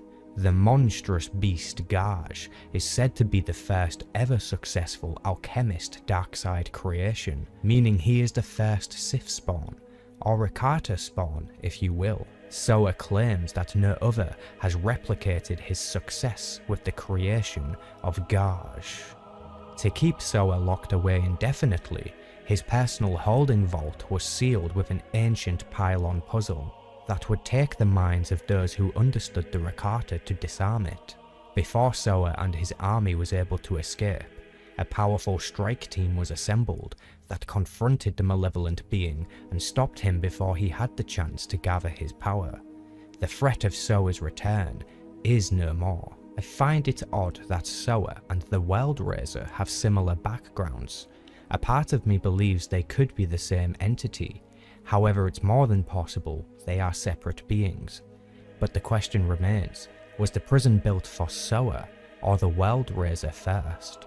These stories have since ended and no more context will be added, which is unfortunate as these storylines are seemingly on theme with Knights of the Old Republic, and having more of it would be truly epic. Perhaps one day we shall hear more of the Worldraiser. Let me know what you think of this story in the comment section, and remember to subscribe. May the Force be with you. The story of Darth Malgus is an epic saga through books and the online game. From one Sith Lord among many, to a standout villain that could strike fear into the hearts of Jedi. Malgus was born in the year of 3700 BBY, within the hidden Sith Empire that remained out of the Republic's sight. His birth name is Veridon. His biological parents are unknown, but we do know that he was adopted and raised by an executive Imperial scientist. While Veridon was just a boy, he discovered his latent dark side power. In a moment of blind rage, the young boy snapped the neck of a Twi'lek servant girl of his household, but rather than punishing the boy, his adopted father praised him and expressed great joy. For this revelation meant Veridon would be sent to be trained by the Sith Lords themselves. Veridon's father would gain valor and reputation if his son becomes a powerful Sith Lord. His actions were purely selfish. It was actually Imperial law that all Force sensitives were to be sent to the Sith for evaluation and training. No single Force user was left behind. It was Sith philosophy to use every tool to its fullest. Even slaves who were Force sensitive would be sent to train. The upcoming war would be needing every Force user possible. Given the mandate to train every Force sensitive, this gave opportunity for weaker Sith to rise through the ranks of the Sith hierarchy, using political prowess alone. Meaning weakness and impurities made it into the Sith Order, something recognized by Veridon later in his life. Those weak in the dark side who did not climb the political ladder would be given smaller roles in the Empire, such as demeaning infrastructure work, all the way to being some other Dark Lord's personal assistant. Some even became overseers. While weak in the Force, their knowledge of Sith philosophy and training would be a high standard. But for Veridon, he was destined to walk the path of a Sith warrior, which became totally evident when the young boy grew into a large and muscular man. He was sent to train on the world of Dromund Kars, like many other Sith of his time, such as Darth Maul and even Darth Jadus. During his training, he became well versed in multiple forms of lightsaber combat. He knew the form Jarkai, which was primarily for dual-wielding blades. This lightsaber form was also used by Dark Jedi during the First Great Schism. Veridon also learned Juyu and, of course, the Gem Sur. This technique was his main focus, given his size and stature. However, Veridon's specialty came from drawing upon the dark side of the Force. While training, he became very powerful very quickly, far exceeding his peers in terms of raw strength, but held back by the political machinations of the Empire's hierarchy. He was one Sith among many. Standing out wasn't easy. Not without being well versed in politics, which Veridon was not. In fact, he hated Sith politics. Veridon's ability to draw upon the dark side for power was prodigal. When in battle with his enemies, his rage knew no bounds, and his wrath was absolute. Had his political skills and charisma matched his physical prowess, he would have much sooner climbed the ladder of the Empire and gained the respect he deserved. But this was not immediately the case. It's not absolutely clear when Veridon renamed himself to Malgus, but if we use the same method the Bane trilogy gives us, then I think it's safe to assume he takes the name Malgus after being recruited into the Sith for training. The name Malgus represents the meaning of unification, to become one, making his name very symbolic and a parallel to his own self-found philosophies, which would be that he prides himself on the ability to not judge others by where they came from. Meaning, Malgus knew that the Sith Empire's exclusion of alien races and other potential allies was a waste and did not align with the Sith code. Peace is a lie, there is only passion. Peace and content with other aliens is misguided and leads to weakness. So while his politics were non-existent, he did have the mind of a prophet. Further into his training, he was tasked with supervising a mission on the world of Geonosis. While on this world, he witnessed a slave owner mistreating and physically beating a female Twi'lek. Whether it was some kind of guilt from his childhood or just blind stupidity, he decided to rescue this Twi'lek and adopt her into his protection. This act would be seen as weakness by other Sith Lords, so Malgus had to pretend that the Twi'lek was his servant and nothing more. But the truth of the matter was very different. He grew attached to the alien. Her name was Alina Daru. She showed Malgus that good things can and do exist in the galaxy. However, this sentiment was not compatible with Malgus's philosophy. While he did indeed grow to have feelings for her, it was not a traditional relationship.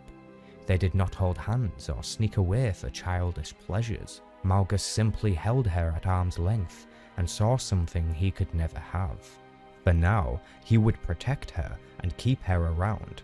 She even joined him in combat missions, proving to be a valuable asset.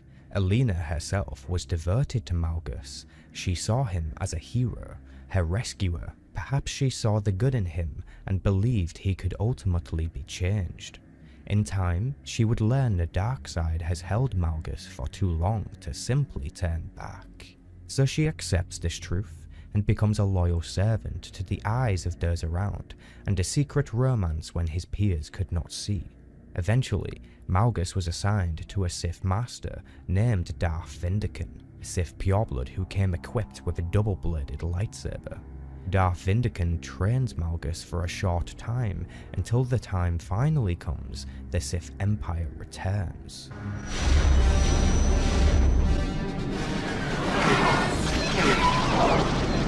Vindican and Malgus are appointed to the front lines of the initial assault on Korriban. Malgus was just 19 years old, but fear was not in his heart. He was born for this. During the assault, Vindican senses Jedi on the orbital station and sets their shuttle down to confront them. This is the battle we see in the Return trailer. As we know, Malgus kills Jedi Battlemaster Kauchen Terrak, then his own Sith Master, who lay defeated already. Welcome home. He even nearly killed Satele Shan had her master not intervened.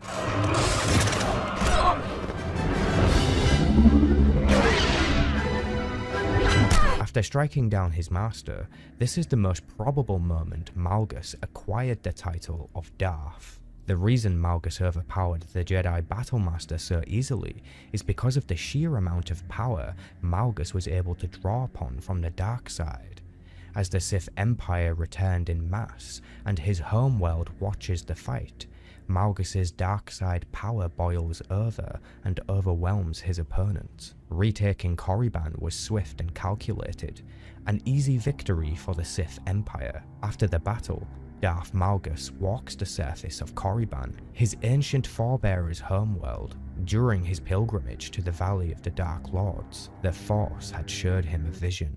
It had showed him a vision. He had seen systems in flames, the fall of a galaxy-spanning government. But it was not just the Republic that required cleansing by fire. In his short time in this galaxy, Malgus had come to learn that the Sith Empire had become weak. They limit themselves based on ancient dogma and irrelevant narratives of outsiders. Malgus knew that the Empire had to be reformed and moulded back into the power base it is meant to be. However, everything this vision showed him went against everything he was trained to know. For now, the vision would sit in the back of his mind, while he chips away at the wisdom required to fully understand it. After the retaking of Korriban, the Great Galactic War began, a war that lasted for almost 50 years. During the war, Malgus played a critical role in many battles. His journals that were recovered explain that Darth Malgus was present for the Battle of Ord-Radama, Engimon, and even Bofawui. The Battle of Bofawui was a crushing loss for Malgus. In his young age, this cost him a lot of reputation and was held over his head by those above him. As a consequence, Malgus received less military resources to work with, which did not stop him from succeeding in future battles. As the war raged on, Malgus would become well known by the Sith and Jedi alike. His peers would think twice before angering him, and his name alone would strike fear into the hearts of Jedi. He eventually became known as the Jedi Butcher, a savage brute who left no Jedi alive and offered mercy to none. Malgus did have at least one rival, however, a Sith named Lord Adras, who would seek to undermine Malgus at any opportunity. This lord in particular was one of those weaklings who made it to where they are, based on politics and charisma alone. Adras had about as much physical power as a womp rat with no legs, at least in comparison to Malgus. During the cinematic trailer named Hope, Darth Malgus is 33 years old. He led a surprise attack on the core world of Alderaan and succeeded in bringing them to their knees. He did this with the help of Sheer Vizsla, who at the time was a Mandalorian for hire. The Mandalore from this era was actually allied with the Sith Empire. In this trailer, we see Darth Malgus' army be counterattacked by the Republic and their Havoc Squad. Accompanying the troopers was Jedi Knight Satele Shan, who was able to defeat Malgus in battle by overpowering him with the Force.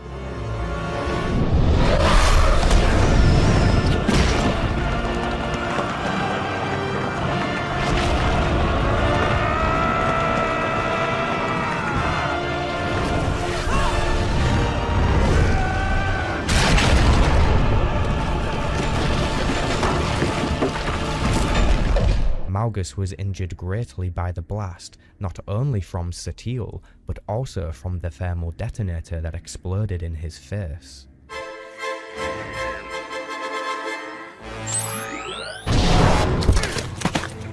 The rocks that crushed him would lead to some breathing issues, which is why he later used a respirator. He can and does take the respirator off, but it is required for his longevity and ability to live. Even after being crushed by the rocks, Malgus raised himself up again and continues to fight with others in a different area. He later retreated, likely with the help of Sheer Vizsla. The Battle of Alderaan would scar his face and body forever, but these scars were worn with dignity and not spite. He would draw upon the anger this failure caused and use it to achieve victory. Darth Malgus actually took on an apprentice during the war, known as Darth Korrid. Korrid used to be a Padawan to Jedi Master Nosh'Jal until she was corrupted and turned. He placed her in charge of a mighty superweapon known as the Ascendant Spear. However, his apprentice was killed by a Republic SIS agent, Theron Shan. The loss of his apprentice was meaningless to Malgus. To him, it was just a duty he was expected to do according to the Sith Empire.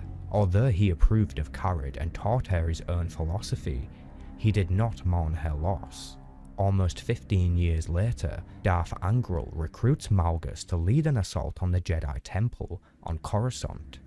The Emperor intended to assault Coruscant to force the Jedi into signing a peace treaty that would end the war and declare the Sith Empire the victors. However, Malgus did not learn of the peace treaty plan until after the battle was done. The Deceived novel goes into great detail for the sacking of Coruscant. I highly recommend you check it out. One cool thing it points out is that during the trailer, when Master Venzalo hilt bashes Malgus, he actually takes out one of his teeth. Malgus's servant Alina Daru also joined him for this battle. After killing Master Venzalo, Malgus runs to Alina, who was seemingly injured in an ongoing crossfire.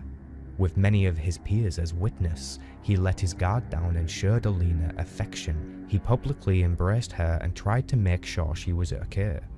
Those who were present to bear witness would not look upon this kindly. It would be seen as a weakness and damage his reputation.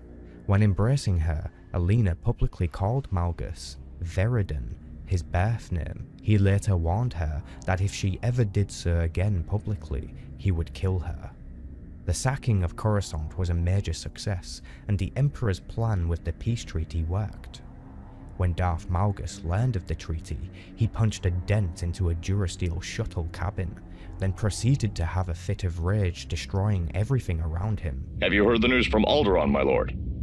What news? There are rumors that an accord has been reached, and that a peace treaty will be signed later today. In exchange for the turnover of certain outlying systems to Imperial control, Coruscant will be returned to the Republic. Peace. Peace! The notion of peace in any capacity was a betrayal to the Sith code. Malgus could not accept this, and his vision from his youth became clearer. A cleansing fire must sweep the galaxy and put an end to failing legacies. But just how exactly could he do this, he wondered. For now, he would bide his time and wait for the Force to present him with an opportunity to act on his vision. The Jedi Master that Malgus killed at the temple was actually the former master of another Jedi named Arcann Explained. This Jedi felt her master's death from across the galaxy, and she entered a path of revenge to find her master's killer and show them justice. Arcann Explained makes it all the way to Coruscant, even though doing so breaks the terms of the peace treaty. When the Jedi learn of her disobedience, they give the Empire permission to do as they see fit with her, essentially abandoning her. However, Malgus learned of Arcann Explained and her plot for vengeance, so he decided to play along and hunt her as well, while she hunts him. She did not actually know it was Malgus who killed her master yet, but she discovered the truth when she explores the destroyed temple and finds security holo footage of the battle. She witnesses the murder and identifies the perpetrator as Malgus. She also sees Malgus embrace a female Twi'lek with real emotion. The revelation that Malgus is the one who slaughtered her former master put fear into her heart, but she was determined to face him, and she got exactly that. Malgus knew she would go to the temple, and so he waited for her while hovering above the temple in his personal shuttle. He jumped out of the shuttle and dropped for what must have been 100 meters or more. His lightsaber was activated and ready as he just about landed on top of Arcann Explained, who was below. She moved out of the way just before he crushed her. A roar, heavy with hate and rage, pulled Aaron's eyes skyward. Malgus descended like a meteor. His cape flew out behind and over him, a comma of darkness, and he held his lightsaber in a two-handed grip. Power went before him in a wave of visible distortion. The shuttle out of which he had leapt flew off into the night sky. Aaron fell fully into the Force, raised her defenses, took a fighting stance, and parried Malgus's two-handed overhand slash.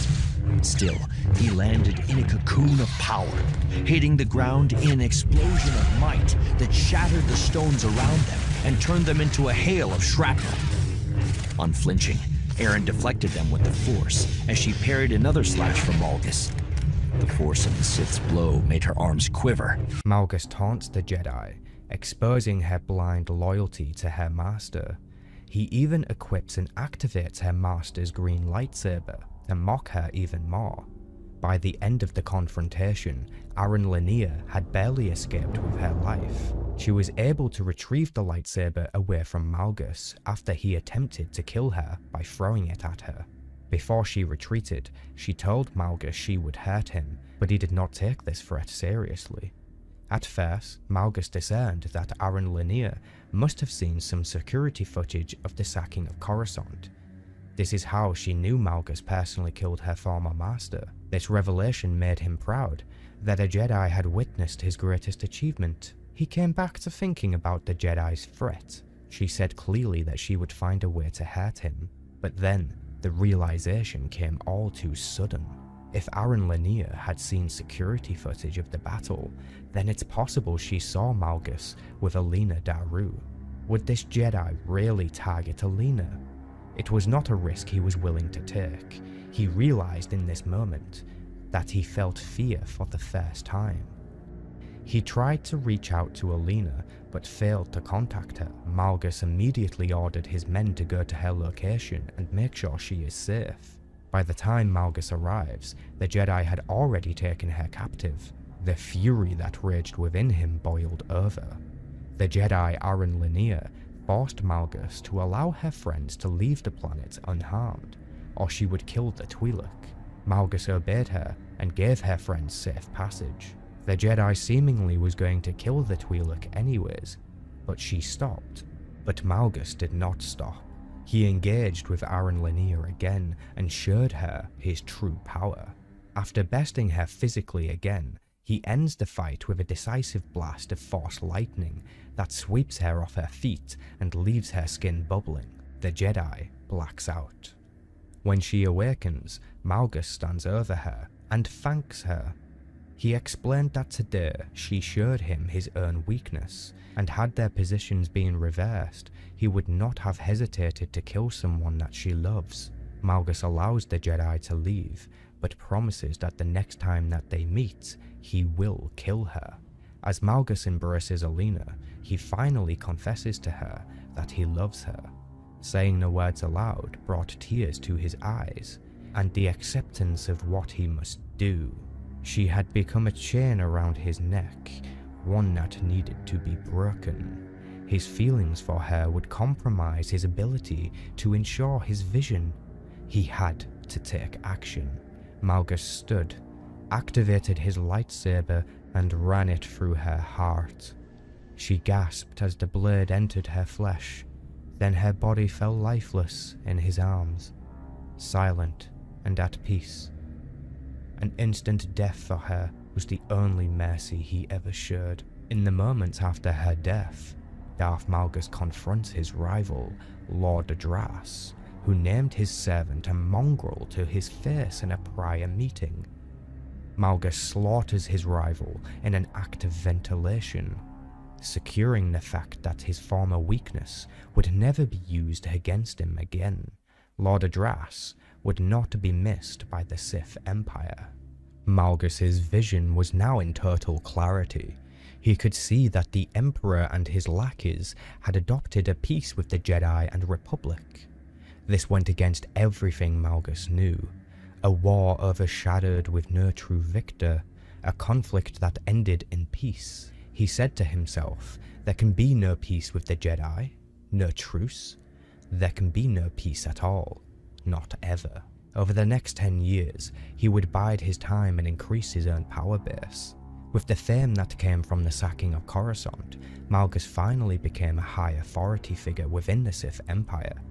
He oversaw special operations and flashpoints that were carried out by the Imperial Army and other Sith Lords. When he was not directly working for the Empire, he conspired against it. In his spare time, he would recruit allies and build relationships with more species, such as Trandoshan warriors or even alien scientists. Malgus recruited a scientist by the name of Arcus Word. This scientist in particular helped Malgus make what was left of the Foundry operational. They even found what was left of HK-47 and repaired him to functional standards, meaning Malgus had the famous assassin droid in his armada.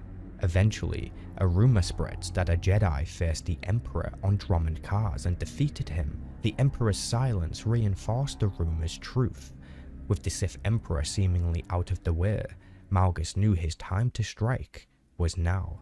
Firstly, he asserted himself on the world of Ilum, where the Sith Empire was harvesting Adegan crystals. He told his peers that the Dark Council had personally sent him. Whether this was true or just a lie to get on the scene is unclear. Either way, Darth Malgus betrays the Empire in favour of rebuilding a new one in his own vision. An empire that would not allow the Jedi to exist or allow a peace to take hold. A new empire that would recruit all aliens, wasting no untapped potential. After his success on Ilum with the Adegan crystals, Malgus moved his power base to the former Sith Emperor's roaming fortress. Indeed, he stole and used the Sith Emperor's former secret fortress, a bold move. His ally, Arcus Word, was able to use the Adegan crystals to power their stealth fleet. Arcus had made the entire new Sith Armada come equipped with stealth capabilities that couldn't be detected easily. However, the Dark Council did not approve of Malgus's coup, so they sent a strike team after him. The strike team first assaults his power base on Ilum, along with capturing or killing many of his high-value assets and leaders. Many from the Sith Empire defected to join Malgus. Those Sith were found and destroyed. The strike team was able to locate Malgus and his fortress, and make an assault against him. On the way, they defeat HK-47 and even capture or kill Arcus Word, but not before forcing the scientist to set the fortress to self-destruct. The strike team continues to face and confront Malgus, who waits for them in the Emperor's throne room. In fact, Malgus had declared himself the new Emperor, so therefore, the seat now belongs to him. Only those capable of wielding power are able to take it from others, but it was not to be.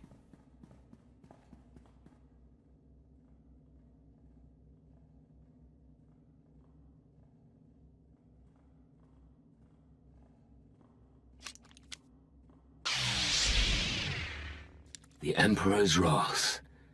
Fitting that we meet within his chambers. He was kind enough to keep his throne warm for me.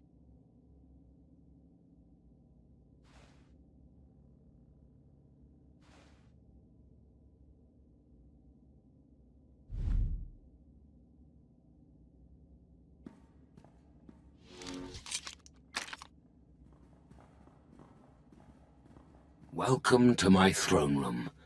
So much history. So many glory days that slipped away from us. The Emperor is dead. Long live the new Emperor. I respect your perseverance, Malgus, but not your claim to power. You're not as foolish as you look. The Empire is withering away. Soon it will be obliterated by decadence and antiquated ideals. Yet still you struggle to keep it from healing, don't you see? Our survival demands a new empire, tempered by alien alliances and strengthened by tolerance. I've seen the Empire's weakness. We must change to survive, but you're going about it the wrong way. You are perceptive, but still you have much to learn. My stealth armada will destroy your fleet, and I will destroy you. Warning.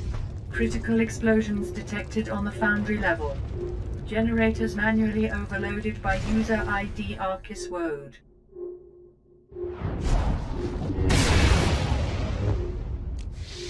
Enough. Emergency warning.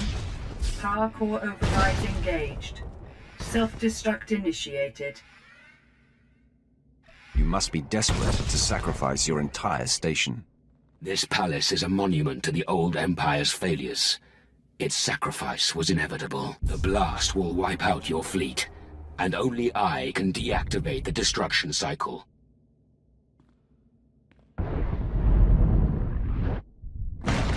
Die, or defeat me.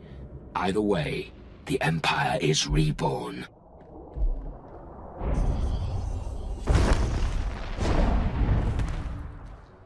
Despite fighting with all his might, Malgus was defeated and left inside the space station when it exploded. His fate to the known galaxy was that he died in this moment. But this story does not end here. Around 10 years later, Darth Malgus returns to the Nirn galaxy after it is revealed the Sith Empire had actually captured him and held him in a carbonite block. There was once a leaked cinematic scene where Malgus is brought to Valkorion while in carbonite, but the writer of the game insists that this was not canon. We now know this was to avoid spoilers about Malgus's return in the story. So the cinematic could actually be canon now, but given the fact it is not released, we'll just go with the fact that the Sith Empire had frozen him in carbonite. When the Empire finally returns to conflict with the Republic, Malgus returns and is seemingly loyal to the Empire again.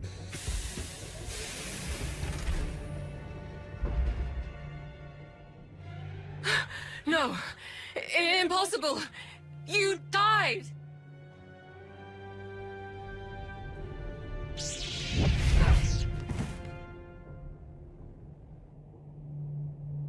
I am Darth Malgus. I speak with the full power of the Sith Empire, and I am in command now.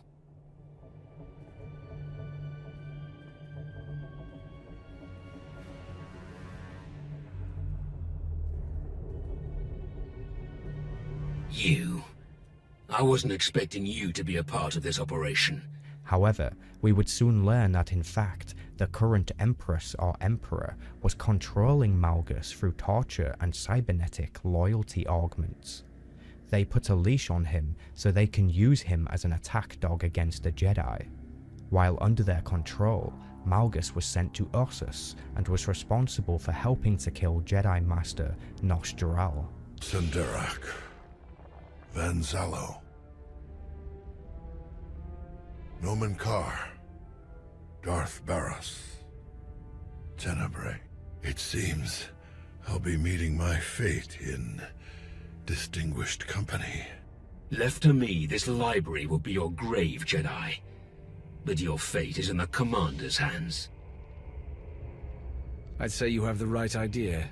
Kill him before he bores us to death with another lecture.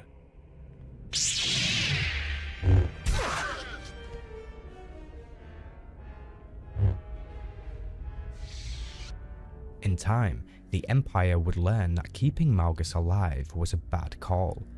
He sees an opportunity to break free of the Empire's control, and he seizes it. What a mess. I have removed all compromised components. Where shall we begin repairs? Checking the failsafe is always first. Emperor Vowrawn had us double the explosive charges after the Osis mission. It was a real pain to hook up. Yes, I examined the device after removing it. Highly complex. You removed it? What are you thinking? It was rendered inoperable due to damage. Replacement is required. Interestingly, it was the only damage not caused by crushing impacts. The exterior perimeter was actually cut by a high heat implement. Oh no. Give me the droid. And a ship. But the mind domination he went through was severe to say the least. He had to find something to help his mind heal and become independent again. So Malgus escapes the Empire's clutches and seeks out the secrets the Jedi held on Dantooine. I will not return.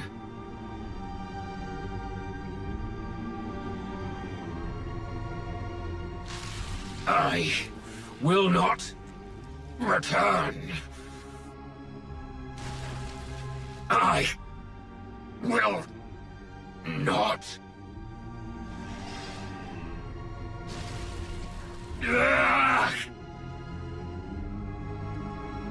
Once again, your vital signs have elevated far beyond ideal values.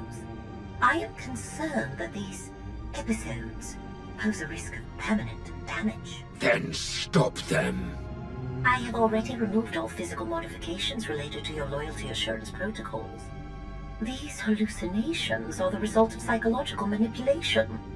To correct such potent mental conditioning is beyond my program's scope of practice. Honestly, I am unaware of any technique capable of editing the pathways of your mind so extensively.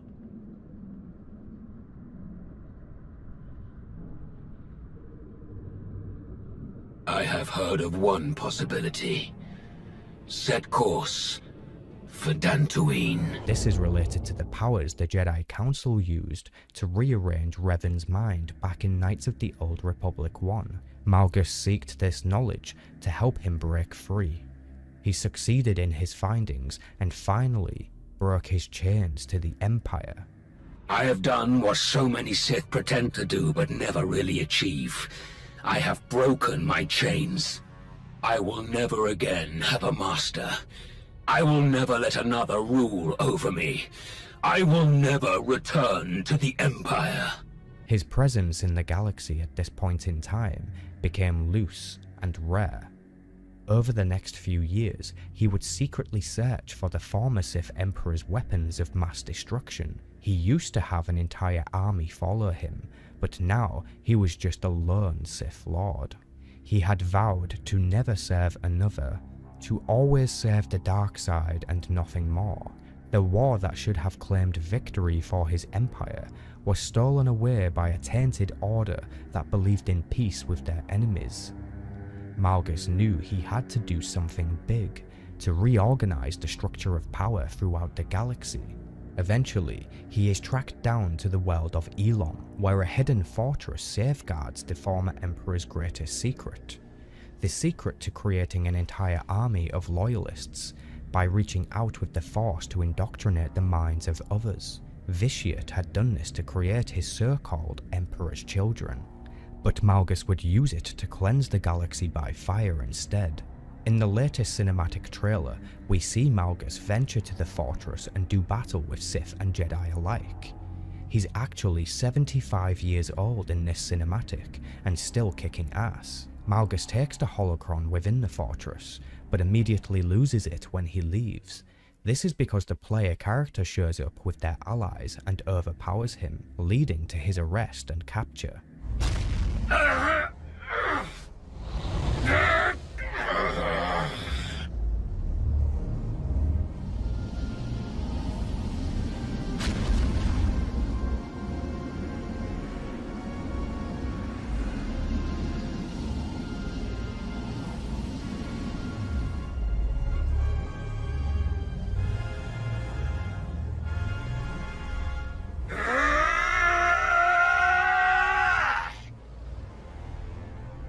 The kill option for Malgus is not yet present, meaning his story is far from over. For the next 2 years, Malgus would be held in a maximum security cell at the heart of the faction's fleet. The prison cell he is placed in is the same cell that was used for deadly assassins trained by Tulak Horde. It even held a Gendai Force user at bay before. Escaping the prison would be difficult, to say the least. But seemingly, this was not Malgus's personal goal. As the story progresses, it becomes more and more clear that Darth Malgus already knew what would happen, meaning his vision has come to him in even greater clarity than before. He now sees the things required to fulfill his mission.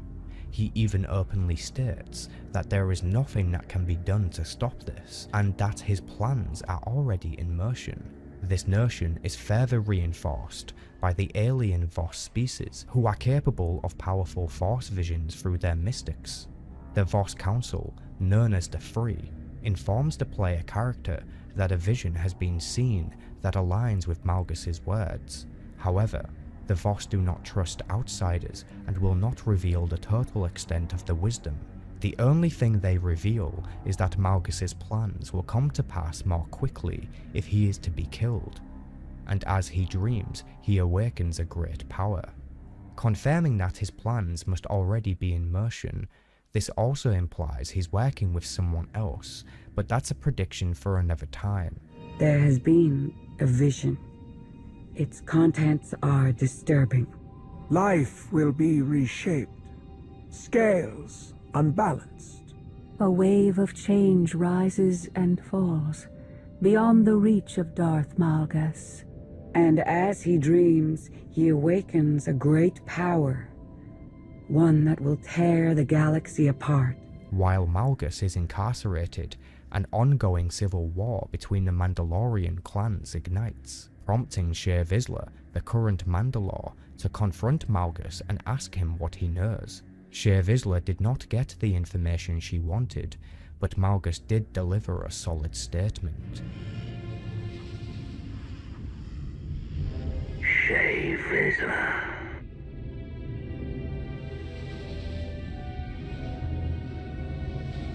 Your thoughts are plain to me, Mandalore the Avenger. Your rage consumes you. There was a battle, and your prey slipped through your fingers. Your people are divided, while Heta Kol gathers her army. You are right to come begging for answers. Heta will destroy you. Where is she? Dinila Hutun! Answer me!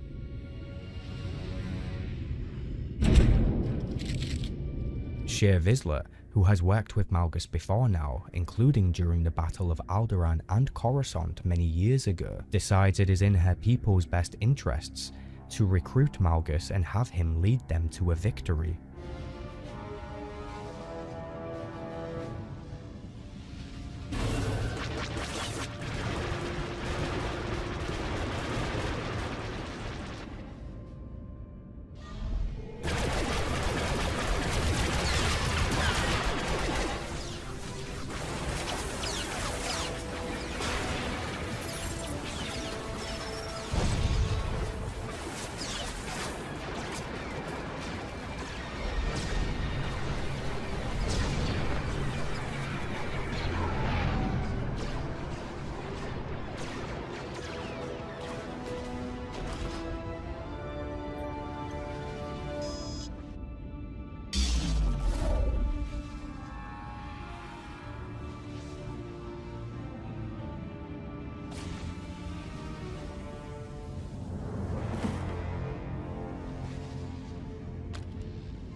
This idea betrays the player character of the game, but she does it anyways.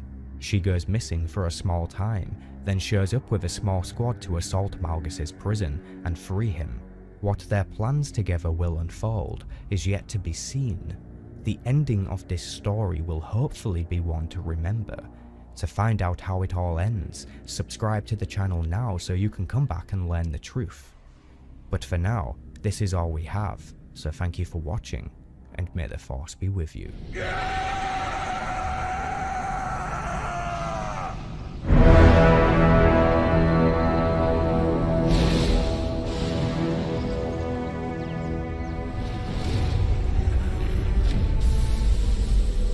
The Sith Emperor Tenebrae, also known as Darth Vitiate, ruled the Sith Empire for more than 1,000 years. The majority of his reign was spent in hiding, rebuilding on the secret world of Dromund Kaas.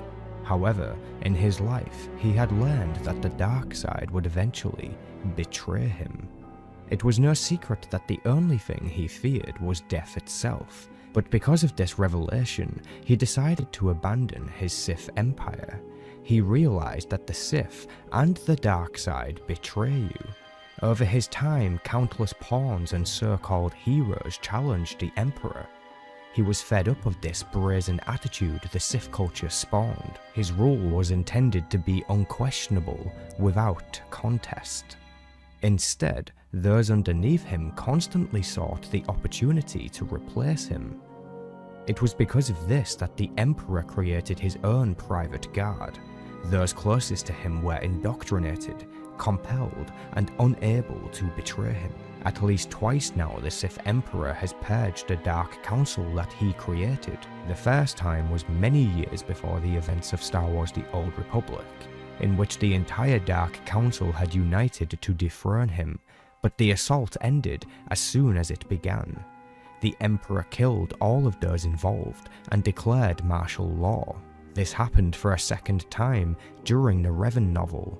As time went on, whispers and rumours float around. the tale of his origins lingering like a bad smell upon the Empire. This led to more brazen Sith Lords rebelling against Darth Vitiate. Rumours of his homeworld being consumed, rumours of him being a madman hell-bent on consuming anyone who stands in his way. Lord Scourge was one such character who learned the truth of the Emperor and his intentions to consume the galaxy. Even Lord Scourge decided to betray him for this insanity. For these reasons and more, he sought to abandon the Sith Empire, wanting to replace it. He built a new empire in secret once again, with an all-new society that was more malleable. No challengers came knocking on his door. He could simply rule without question. This new faction would become known as the Eternal Empire. To begin, Vitiate had first discovered the world of Zakuul, sometime around he became the Sith Emperor, or perhaps even before. As he learned more about his new discovery, he had learned that Zakuul worshipped celestial beings known as the Old Gods, a folklore that had been passed down for generations. The tale spoke of a collection of gods who once brought destruction to their world, machine gods who originated on the world of Iokath, Hythe, Ivala, Esne, Nahut, Skyver, and Isaacs. Within the story, a prophecy was foretold that one day a demon savior with unimaginable power would challenge their old gods and bring about a new era. And with this, an opportunity was seized. The Sith Emperor claimed himself to be this savior from the prophecy, revealing himself to the people of Zakuul as a god. Rather than use his usual facade, he had decided to possess a human named Valkorion, who was already an established warrior within the community. Using this disguise, he became the new ruler of Zakuul, and built an entirely new empire in secret over hundreds of years, perhaps even longer. He raised the world from a desolate and primitive swamp state to a grandiose and powerful society. They were buildings that stretched into orbit of the world. There was minimal crime on the surface. The society was thriving with what seemed like unlimited resources, and it housed the most powerful offensive fleet ever seen. To call Valkorion's new empire a success would be an understatement. Valkorion directly opposed the old ways and religion, teaching his people a new way to serve. By worshipping him and being loyal, his peers would be granted power. By simply believing in the immortal emperor, as he claimed himself to be, you would be rewarded with a sliver of his power in return. This was how he rewarded his most prestigious knights and warriors. Rather than teach his people to channel the dark side or light side, he preached abdication of morality by simply worshipping him. You need not lean towards the dark, nor the light, so long as you serve the immortal emperor. This path to power led to new heights, as evident when looking at Valkorion's twin sons, Arcann and Thexan, who would be leagues beyond the capability of even the mightiest Sith warriors or Jedi masters. Their force prowess was unrivaled versus the dogmatic and narrow points of view the Jedi and Sith relied on. Their powers in the Force would look different, feel different, and do more damage. Their lightning attacks would be a golden hue and not the traditional violet and blue colours we are used to seeing from the Sith and their channeled hatred. Despite that, Valkorion himself clearly still relied on manipulation through the dark side to maintain his position. If you did not worship the Emperor, you would be cast aside and forgotten. Those who were brave enough to criticize the Emperor would find themselves executed. As time goes on, Valkorion adds to his empire, making it more powerful, seizing the Eternal Fleet and throne which laid abandoned in wild space. Using this great fleet, he was able to secure this new area of the galaxy and keep prying eyes away. It also ensured the full protection of Zakuul. Valkorion knew of the world of Iokath, but was hesitant to explore it more, or was seemingly uninterested to delve further than he already had. He certainly knew that the Eternal Fleet and the folklore of the old gods originated from the world of Iokath in some way. What was true was that an advanced ancient alien race had constructed Iokath around a star in the same area of space as Xakul many millennia ago, draining it for resources. They did the same to other stars and other worlds in the system, to create a technological world that could house multiple superweapons. Don't be mistaken, this was not the Rakata, but some other ancient civilization. As this alien race became more scientifically progressed, its own creations turned against them, causing uprisings across the world, eventually leading to civil war. In time, the machine gods that were created by this ancient civilization turned against its own creators and decided to eradicate all life on the planet, leaving nothing alive. Only an artificial intelligence system named Ares survived the carnage. Rotting corpses can be found dotted around Iokath, remnants of a lost people desolated by their own creations. Seeing no need to interfere with Iokath any further, Valkorion seemingly left it alone. There was no point in risking a return of the machine gods, as this would contradict his position within the prophecy. It was his obligation to keep the people of Xakul protected from threats, and also the truth of the outside galaxy. This was necessary to maintain his cover, and not expose himself as the Sith Emperor. He needed to be absolutely certain his empire was loyal to only him. Valkorion described Xakul as his only focus, while everything else was a means to an end. He believed Xakul would be the greatest civilization to have ever existed. Perhaps he was right, but its longevity was not to be. The Sith Empire and Republic had eventually learned of its existence, which sparked the Eternal Raids and the war with Xakul. Under his command were new bodies of power that were not seen before. The Knights of Xakul were prestigious warriors who devoted their lives to Valkorion and the security of the Eternal Empire. They would be sent to the front lines of conflict, used as a shield and spear to combat any opponent. They also served as royal guards, constantly keeping watch over the Emperor to thwart any attempt of an attack. Alongside the Knights, the Eternal Empire also gave birth to new Force users known as the Horizon Guards. This elite division was created by Empress Vaylin herself, and was used as her own personal guard. Although she didn't exactly care if they lived or died. Senya Taral had her own division of Xakulan Knights, who adorned the same colour armour she wore herself. They can be seen helping her escape Nathema in the CGI cinematic, Betrayed. Valkorion had other elites under his employ, which were in secret from his overall empire, such as the Nathema Zealots, who he used to condition Vaylin, and also the Scions of Xakul. The Scions acted as seers and prophecy bringers. They were fanatics of Valkorion, volunteering their life to his ascension and rule. Even after his death, the Scions believed he would return and refused to accept his loss. Funnily enough, the Sith Emperor Vitiate had Sith followers of the same caliber, eventually leading to the Scions and slaves of Vitiate arguing over which version of the Emperor to worship, and how.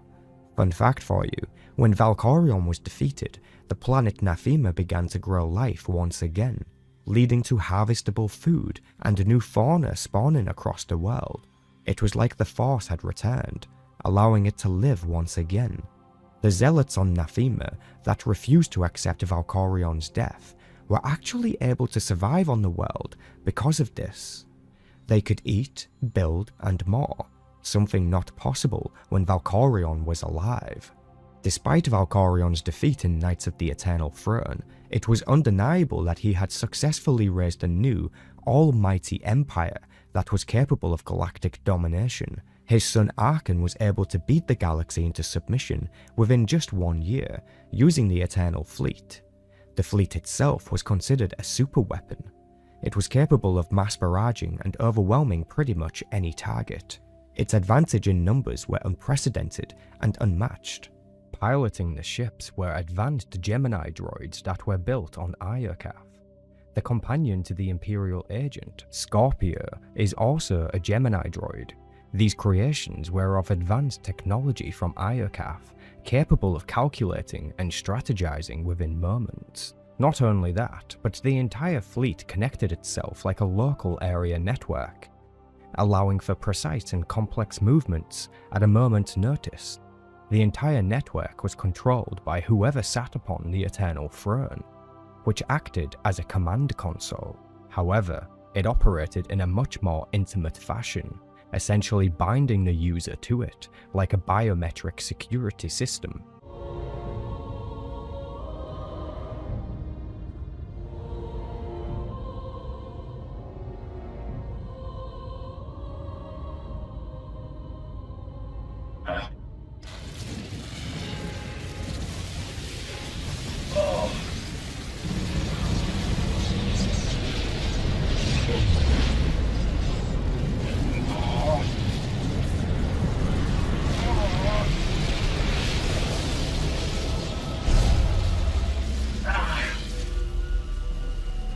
It is unclear if the Force plays a role in this technology, or if it is just simply a marvel of engineering by more advanced thinkers. Only the Gravestone, another ship that is a superweapon, was able to stand up to it.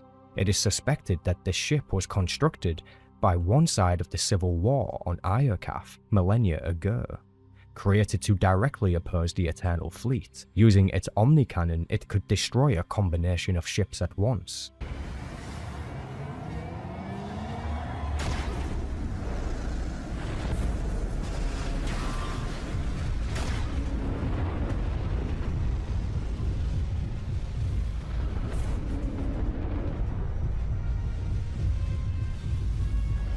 Its weapon would cause a chain reaction with other ships, inflicting maximum damage. After the Gravestone's last battle during the Ancient War, it landed on Zakul, hidden away in the swamps where it stayed until many years later. The old gods and the old ways were still remembered across the Eternal Empire. Its rich history could not simply be forgotten. Typh was the god of rage, Ivala represented passion, Esne was the symbol of envy, and Nahut was the representation of apathy. These four machine gods were said to be the children of Isaacs the Devourer, and Skyver, the mother of sorrows. Each deity was a superweapon in its own right. When they were constructed, they were used to oppress every world in the system with gore and violence, including the world of Zakul, which led to the native people worshipping them as gods, not through inspiration, but through fear. The machine gods are said to have killed trillions of people before finally being set loose on their homeworld and then left to slumber. This genocide is possibly the most devastating the galaxy has ever seen, even more so than the Rakatan conquest many millennia ago. The machine gods were eventually reactivated after the death of Valkorion, and during Vaelin's rule of the Eternal Empire. However, they were swiftly recognized as a threat, leading to a specialized operations group being formed that dealt with them quickly. Each god was hunted down and destroyed within the Valley of the Machine Gods, assuring the galaxy would be free from their tyranny and carnage. The artificial intelligence known as Ares that governed Iokath was also destroyed, leaving Iokath a graveyard of technological terrors. It would stand as a testament to the combined strength of the galaxy's forces. Most of the world's technology was already somewhat salvaged, used, and then perfected on the world of Zakul, so further exploration of the trap-filled planet was needless. It is left there to collect dust while the galaxy moves forward and forgets all about it. The people who did not forget were the most fanatic of followers, such as the Heralds of Zildrog, a small cult that formed on Zakul that still worshipped the old gods and the old ways. Its people believed that one day Zildrog would return to the galaxy. The identity of Zildrog was obscured by history, but the heralds believed it to be a serpent or a dragon beast. Others believed it to simply be another form of Isaacs the Devourer, who was one of the 6 machine gods and the father to them all. But as it would turn out, Zildrog was something else entirely. It was another superweapon, yet this one was capable of consuming worlds, which should sound familiar to you. The The revelation of Xildrog as a superweapon confirms that the Sith Emperor used this technology for his ritual known as the Taking. Xildrog itself even claimed to have consumed the world of Nathema. The Heralds of Xildrog confirmed its existence after the defeat of Valkorion in the Throne Room. As it would turn out, Xildrog was another intelligent machine, and it was linked with the Gravestone and Eternal Throne. They were able to seize this superweapon from the Emperor's hidden vaults on Nathema. They then prepared to activate it once more. They almost succeeded. In fact, Xildrog was able to completely destroy the Eternal Fleet with just one blast from its Omnicannon, ending another superweapon.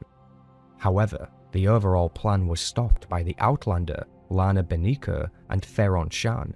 Together, they confronted Xildrog on Nathema and destroyed it once and for all. With its destruction, the Gravestone and Eternal Throne also self-destructed and imploded, meaning the most powerful weapons in the galaxy were all destroyed in a single day, causing the balance of power to shift and the Alliance to reconsider its position in joining the Empire or Republic.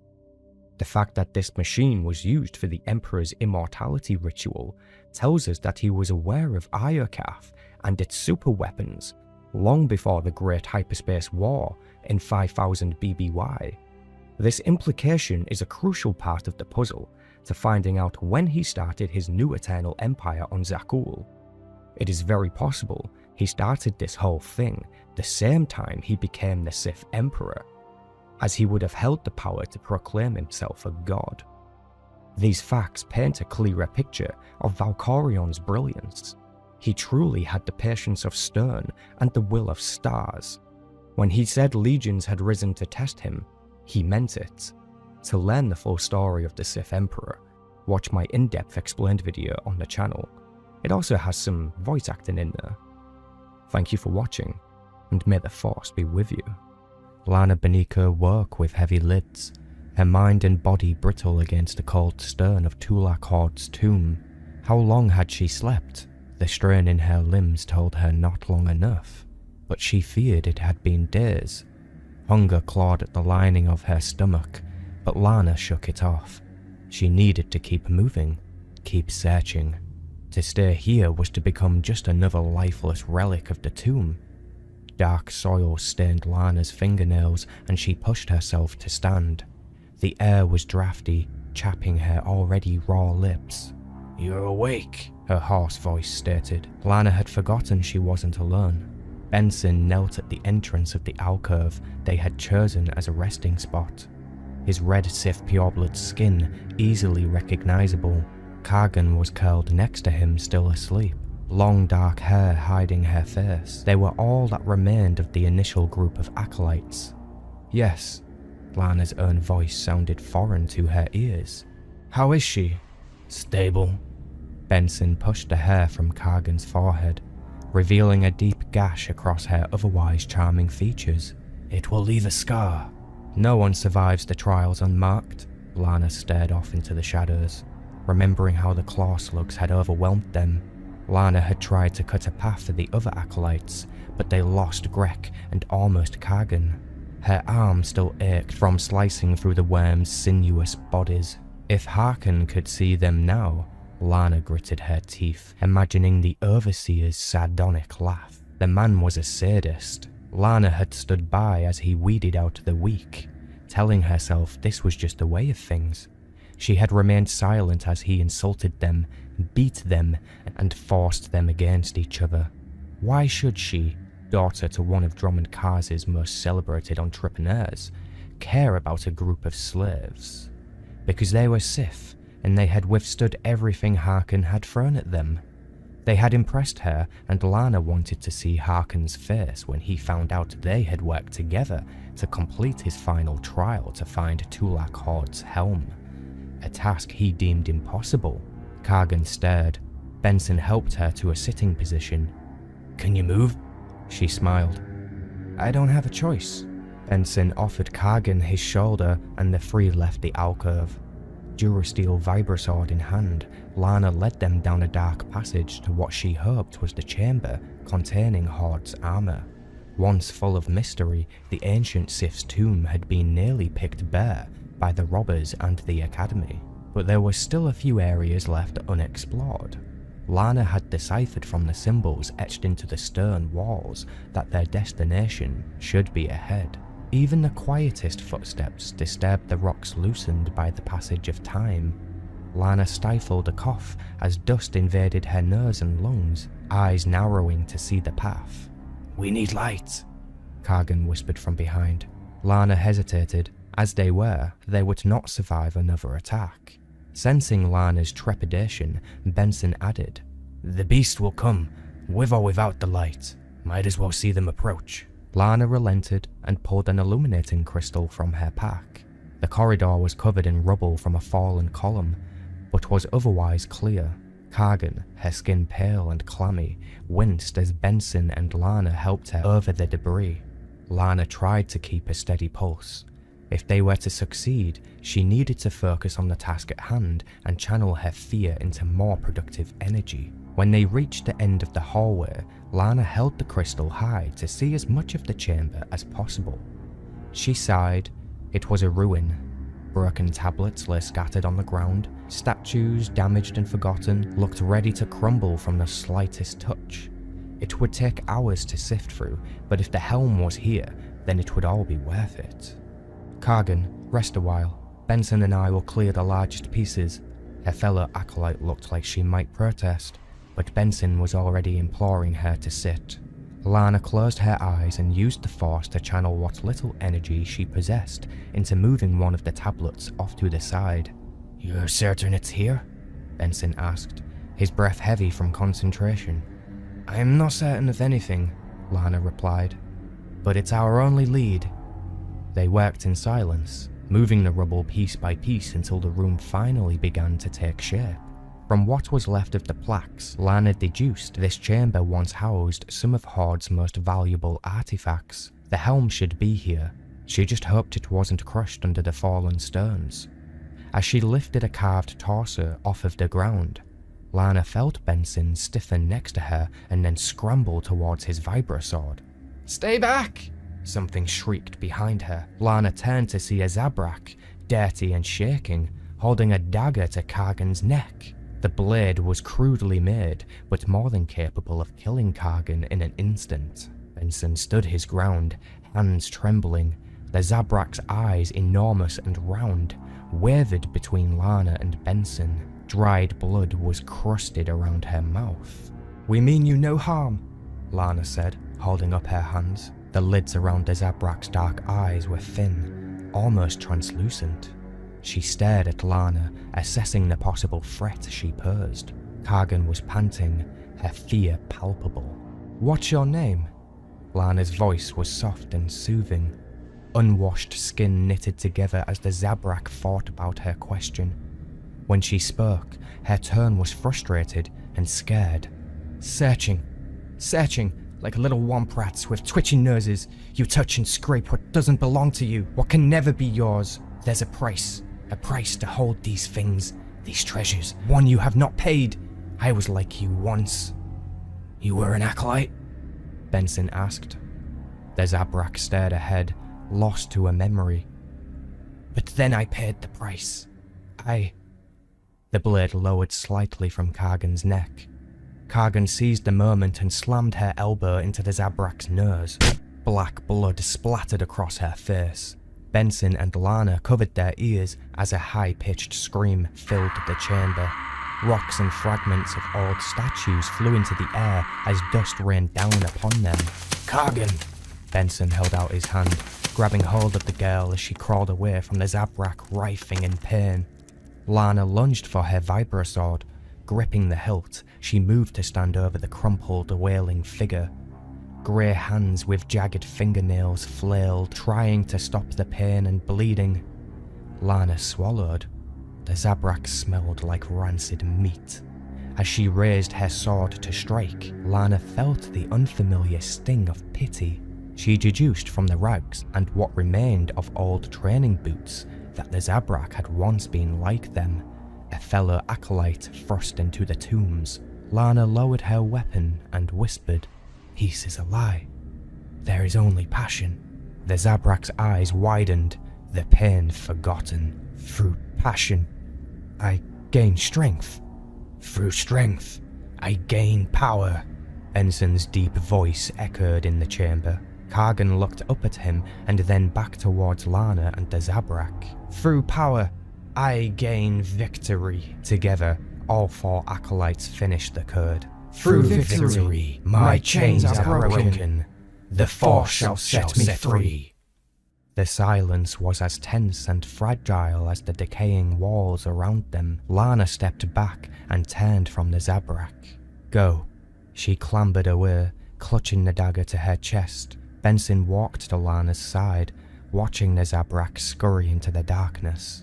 Was that wise? Probably not, Lana admitted. But she's one of us. Benson's jaw muscles tightened. I'll keep watch. Find the helm. Lana returned to work, clearing the debris from the chamber.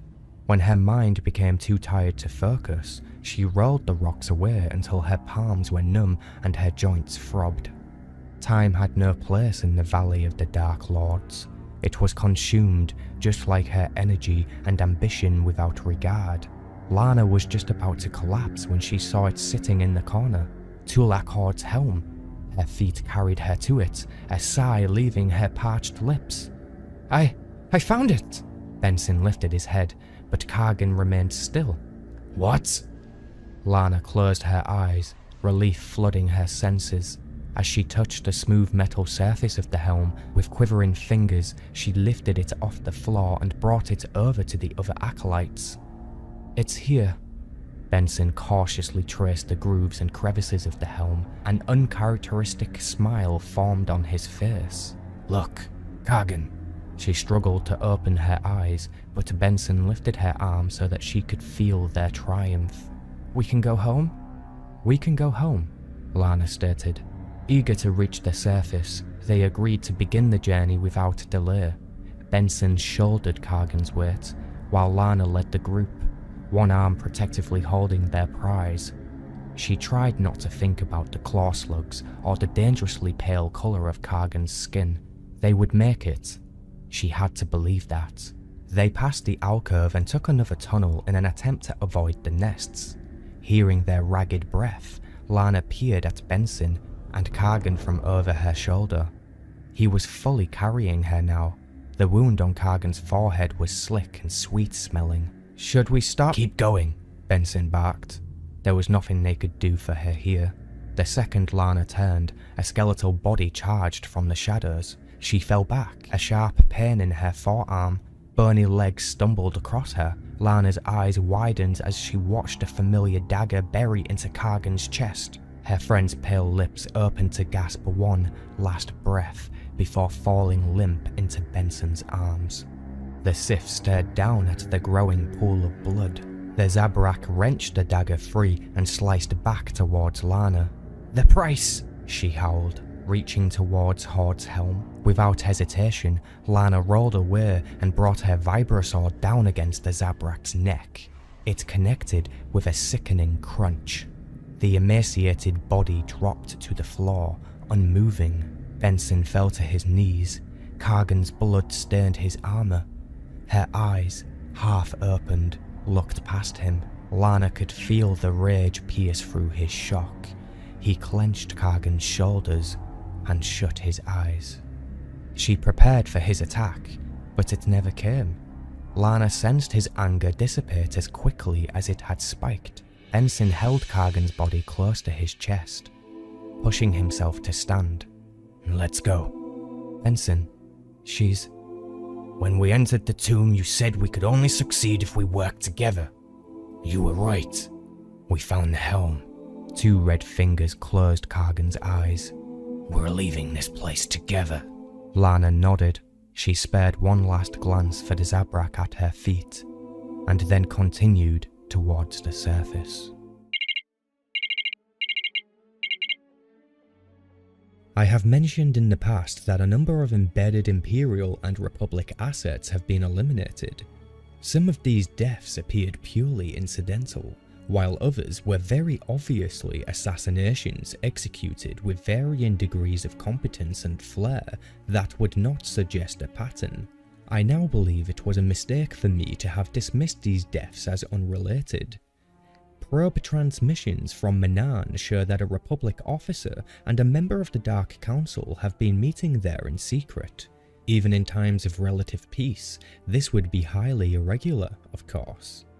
At first I thought they might be attempting to strike an accord, but then I noticed that the unlikely pair were on Manaan with the blessing of the planet's guardians, the Order of Shacer. That little fact caused something to click. The Order of Shacer followed a doctrine based on the values of the late Darth Revan. As you should well know, Revan was both a Sith Lord and a Jedi Knight in his time. But what you may not know, depending on your assignment, is that his morally pragmatic doctrine is also the basis upon which another, more recent group has sprung up. I first learned of the Order of Revan when a sleeper asset stationed on Dromund Kars was approached to become one of their adherents. The order was presented to Asset 1-29. As a group of like-minded Imperial activists looking to reshape the Empire from within, so they could impose their particular ideals throughout the galaxy. Their hope was that 1-29, who was then posing as a caretaker of a prominent Sith Lord's estate, would be able to provide intelligence. Naturally, I instructed 1-29 to accept. 1-29 proved herself useful to the Revanites, just useful enough to remain in their good graces. And under my guidance, she mapped out the composition of their organisation. I ultimately found them to be a poorly structured and ill-resourced cult. Interesting, but without potential. I decided to have 1-29 fake her death for reassignment off-world. I would hear rumblings every now and then about the Order after that, but none of it would have led me to believe what I believe now. If I wanted to impose my will upon the galaxy, I wouldn't wear my way into the heart of the Empire and assume command of their endless war. How tiring. No, I would take both the Empire and the Republic from within, stem the tide of war, and then slowly reshape both sides to fit my own agenda. My last report from R-3 before his murder suggested he was about to come into receipt of a communique from a prominent Imperial figure to a Republic captain. At the time, I'd assumed a possible defection, but other explanations now come to mind, and when R-27's ship was destroyed on the trail of a Mantelian ambassador en route to Doran, my data recovery team found evidence that the attacking ship was an Imperial stealth fighter.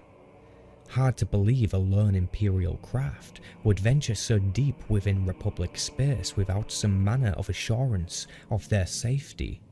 I have no proof of my suspicions, so as of this writing, all embedded assets will make the Order of Revan their top priority. Particular attention should be paid to Republic Colonel Ryan Darroch and Darth Arcus. Asset cross-communication on Dromund Kars is permitted for the coordination of an investigation into Tali Darkspanner, the last known master of the Order of Revan. Engage in intelligence gathering only. Do not seek recruitment, nor take any other action without my explicit approval. If matters are transpiring as I see them, the galaxy is poised to change in a profound way. I'm fine with change, just so long as I'm prepared for it. You have your orders. Execute them. The Shroud.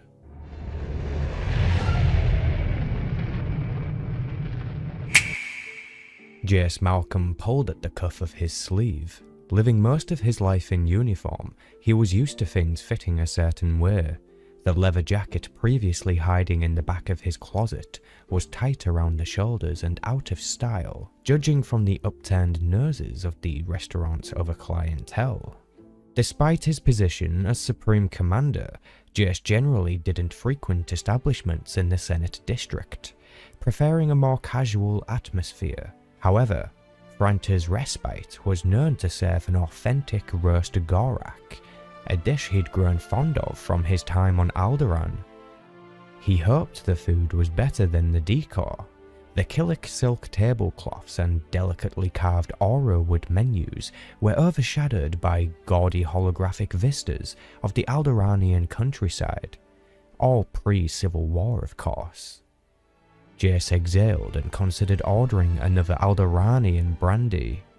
Theron was late, not an unusual occurrence, but it didn't help his nerves. He'd hoped with time he would feel more comfortable in his son's presence. They had shared a few drinks and checked in via holo once or twice, but Jace certainly didn't feel like a father. He tried to keep his expectations in check. It wasn't fair to Theron that his idea of a father-son relationship didn't match up with reality. Maybe that experience was just one more thing the Empire had stolen from him. Jace pushed those thoughts aside, knowing it would only sour the evening. As he waved the waiter down for a second drink, Theron walked in. He looked distracted, eyes worn and dark around the edges. A couple of stale bruises marked his skin. It was cruel how much Theron looked like his mother. It wasn't just their features. Theron and Satil shared similar mannerisms, from the way they walked to how they pulled out a chair. "Sorry I'm late," Theron said, his voice scratchy. "Get in a fight?" Jace asked, passing him a menu. "What? No." Theron sighed and instinctively touched his split lip. "It's a long story." Jace put on his best grin. "I've got time." "The Supreme Commander of the Republic has time? In the middle of a war?" Theron jerked. "I seriously doubt that." Jace struggled to find the words that he was asking as a father, not a commander, but everything sounded too soft, too syrupy. The moment passed. Theron ordered a Corellian whiskey and eyed the menu. "So what's good here?" "I'd recommend the roast gorak. It's a bird." Theron wrinkled his nose. "I've had a hard time eating anything bird-like since Rishi." "Oh, right." Jace cleared his throat and skimmed the menu to find something else. He was the type of man who went to a restaurant for a specific dish. Branching out wasn't really his style. "I'll try the nerf tenderloin. Can't go wrong with that, right?" Theron tossed the menu back on the table with an audible thud, and leaned back, his eyes scanning the room, an SIS agent through and through. The waiter returned with their drinks. Jace noticed his uniform was also made from Xalek silk, but dyed dark blue, probably to show support for House Organa. After rattling off the evening's specials, he took their orders. Jace raised his glass and Theron followed suit. "To the Republic," he said. "To the Republic." The restaurant was alive with customers. A woman's laughter cut above the clinking of utensils and the refined blabbering of the upper class. Their table alone sat in silence. Jace drummed his finger against a sea-green tablecloth. When did you get back?" "A week ago," Theron answered, watching holographic snow fall upon the Duran Mountains. "Keeping busy, I'm sure." Theron laughed. "I'll head back to the office after this." Jace scrolled down the mental checklist he'd prepared for tonight's dinner. Some discussion topics were obvious. They could easily talk about work or the war. After reading the Yavin 4 report, he was sure Theron had plenty of stories to tell. Still, those were conversations for colleagues. If he wanted to get closer to Theron as a father, perhaps it was time to broach new territory. Taking a deep breath, Jace began. "There's no one special waiting." Whiskey caught in Theron's throat. Yeah, we're not doing that. I am your father," Jace stated in gruff embarrassment. "This is an appropriate conversation topic." "Talked to Mom lately?" Theron asked, his tone more amused than vicious. "Point taken," Jace chuckled, then cleared his throat. "Actually, I did want to ask you about Grandmaster Shan." Theron stared, jutting his chin forward in disbelief. "You're not serious." Jace raised his hands. "Just curious how things were between you two." "Did she put you up to this?" the younger man asked, irritation rising with each syllable. "Ask you to check in on her agent?" Jace sighed. "No, that'd be too duplicitous for her." "But not telling you about your son for 30 years, that's not duplicitous at all." Theron rolled his eyes and downed his drink. I... Jace paused. careful not to let his own feelings tinge his words. She did what she thought was right, Theron. Maybe not for you or me, but for the Republic. The Republic, Theron murmured. She'd never say so, but I think she regrets it now. Jace thought back to his conversation with Satil after the Ascendant Spear debriefing. We all have regrets. Theron paused. Even you? Especially me. Jace smiled, deepening the lines on his face. He leaned back as two navy-clad waiters placed their dishes on the table. There was something about a good meal that always brightened the Supreme Commander's mood. The gorak was cooked to a golden brown, steam still rising from the crisp skin. Taste like you remember? Theron asked, cutting into his steak. Nearly, Jace replied after the first bite. Hard to get the spices right unless they're fresh. The two men ate quietly. The landscape beside them shifted to the watery Glarus Valley. Pink, dawn-stained clouds rolled over frosty hills, their reflection sharp in the calm lake below. I understand why she did it, Theron finally said. Can't fault her for it. Jace wiped his mouth and folded the starch napkin in his lap. But I'm not like her. Theron rested his elbows on the table. Reason doesn't wash away feelings, and I don't know how to feel about her. Jace snorted and crossed his arms. Don't let that hard exterior fool you. The Grand Master feels just like anyone else. She's just very good at hiding it. Theron's brows knitted together, pulling at the cybernetics around his left eye. I don't want the details, okay? Especially after I just ate. But was she like this, even back then? Yes and no. Jace grinned, swirling the brandy in his glass. She took more risks, yours truly being the biggest. Even after all these years, it was difficult for Jace to think about his time with Satil. Surrounded by scenic views of Alderaan only made the memory sting more poignantly. I can't tell you what to do, Theron, the older man said. Not when it comes to your mother. Theron smirked. But, Jace conceded. She cares for you. Yeah, Theron nodded bitterly. Another drink? After this conversation, Jace raised an eyebrow. Absolutely. 25 years before the Treaty of Coruscant.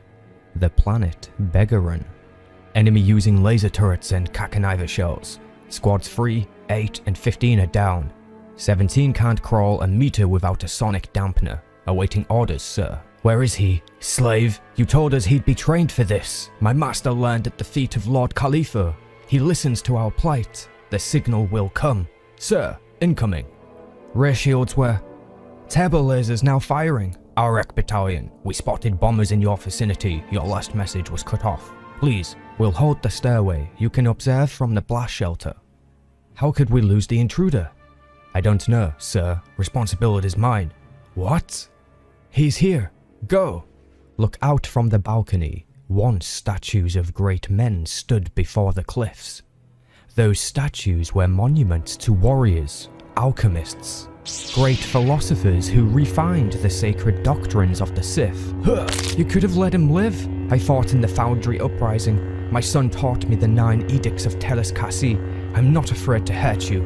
100,000 slaves gave their lives to carve those statues. I'm talking to you, Governor. Now there are only ruins and a quarry, so you and your workers can export gemstones for money. Why are you doing this?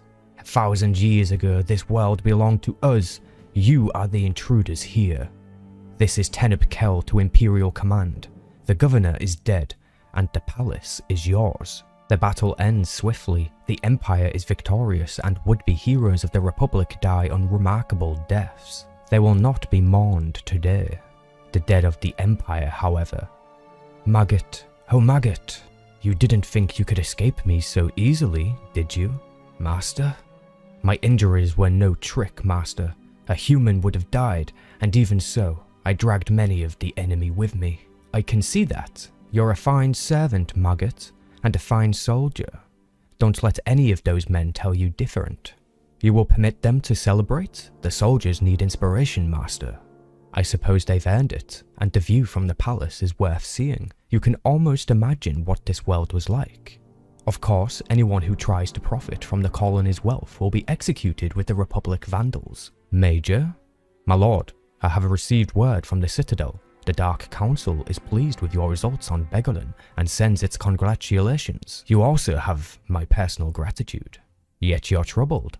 The Council states that with the invasion complete, your reprieve is over. It's time you faced justice for the crimes of Lord Khalifa.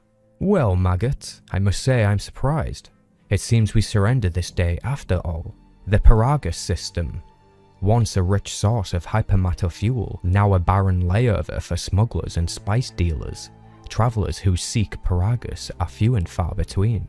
The nameless vessel's sole passenger disembarks. She is far from her homeland, reduced to walking among filth. The thoughts come almost naturally. Alien vermin, shed their blood, reveal yourself. The thoughts are not her own. Every time she feels anger, she can feel him inside her. His will is supreme, his will is the dark side. She pushes him to the back of her mind as she enters the cantina. For your employer. They'll appreciate it. You know, most people figure the redskin for a myth, but that getup is a dead giveaway. Your point? My point is that people talk. Word gets around a Sith girl is selling out her people. Well, you're gonna catch some interest. Nothing here frightens me, and my people are well aware of my actions. Run to Coruscant and hope the Emperor's bloodhounds chase me instead of you. Do it before another idea occurs to me. Never had to take these jobs before the war. She waits until her sense of the departing smuggler fades along with the oppressive sense of sweat and cologne. Your friend leave you? Is okay, we can be your friends now. Here you like my people. Like to take them as slaves. Her task is done. Now she can indulge herself. She unleashes her fury and she hears him. She feels his eyes upon her, the eyes of her old master. Only power. Only the dark side. Obey my will. Once she served the Emperor. Now she has betrayed him and she will silence his voice in her mind. Drummond Kars, capital of the Empire. Isn't it wonderful? Tomorrow there will be order, but tonight the city enjoys the fruits of its labor. Lord Malicos reads poems in the old Sith tongue, and the people dance.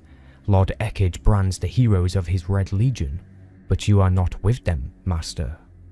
I'm aware of that, Maggot. Watch below, the Emperor himself chose banner of Lord Nankrang. He foresaw Nankrang's triumph over the Jedi in the Mid-Rim.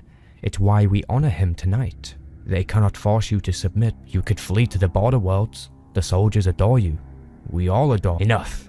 Enjoy the celebrations, Maggot. We are all servants here. The Dark Council awaits you. If anyone harms the alien while I'm gone, I will find you. If I die, I will haunt you. You understand, guardsman, my lord? I can feel you. The one I found dreaming in the slaves' quarters. The one who devoured books like scraps of bread, who pledged his gratitude to me in the Korriban Academy. You came for me, Teneb. Yes, I'm sorry. About everything. Look upon him. Lord Khalifa the Fool. He was your master, but he overstepped his bounds. He sought power he did not earn. Do you love him, Teneb Kel? As my own father. Kill him. As you wish. Blast you, whelp. He is afraid. Fear gives him strength. Only a boy draws strength from fear. A man draws strength from hate. There's more I could show you. Please. Enough. The rogue may still be useful. Take him away. What will happen to him? Lord Khalifa taught that visions become clearest as death draws near. He sought clairvoyance in fasting and meditation. Yes, my lord. Then let your master demonstrate his fury and bleed prophecy in repayment for his crimes. He is no longer my master. No? Is there another you would serve? Darth Mar, perhaps? Darth Vowrawn? Me? It would be an honor. One you are not worthy of. You hadn't yet completed your training when Khalifa overreached. In recognition of that, you were spared his fate. That does not make you special. It makes you a disgrace. Small victories on the battlefield change nothing. Still you sleep potential. We have need of a weapon, and a masterless apprentice may suffice. Xalek was the Emperor's apprentice. 52 days ago, she abandoned her duties in the Kafal Rift and fled towards Republic space. She is a traitor. You will find her and slay her. My lord, why?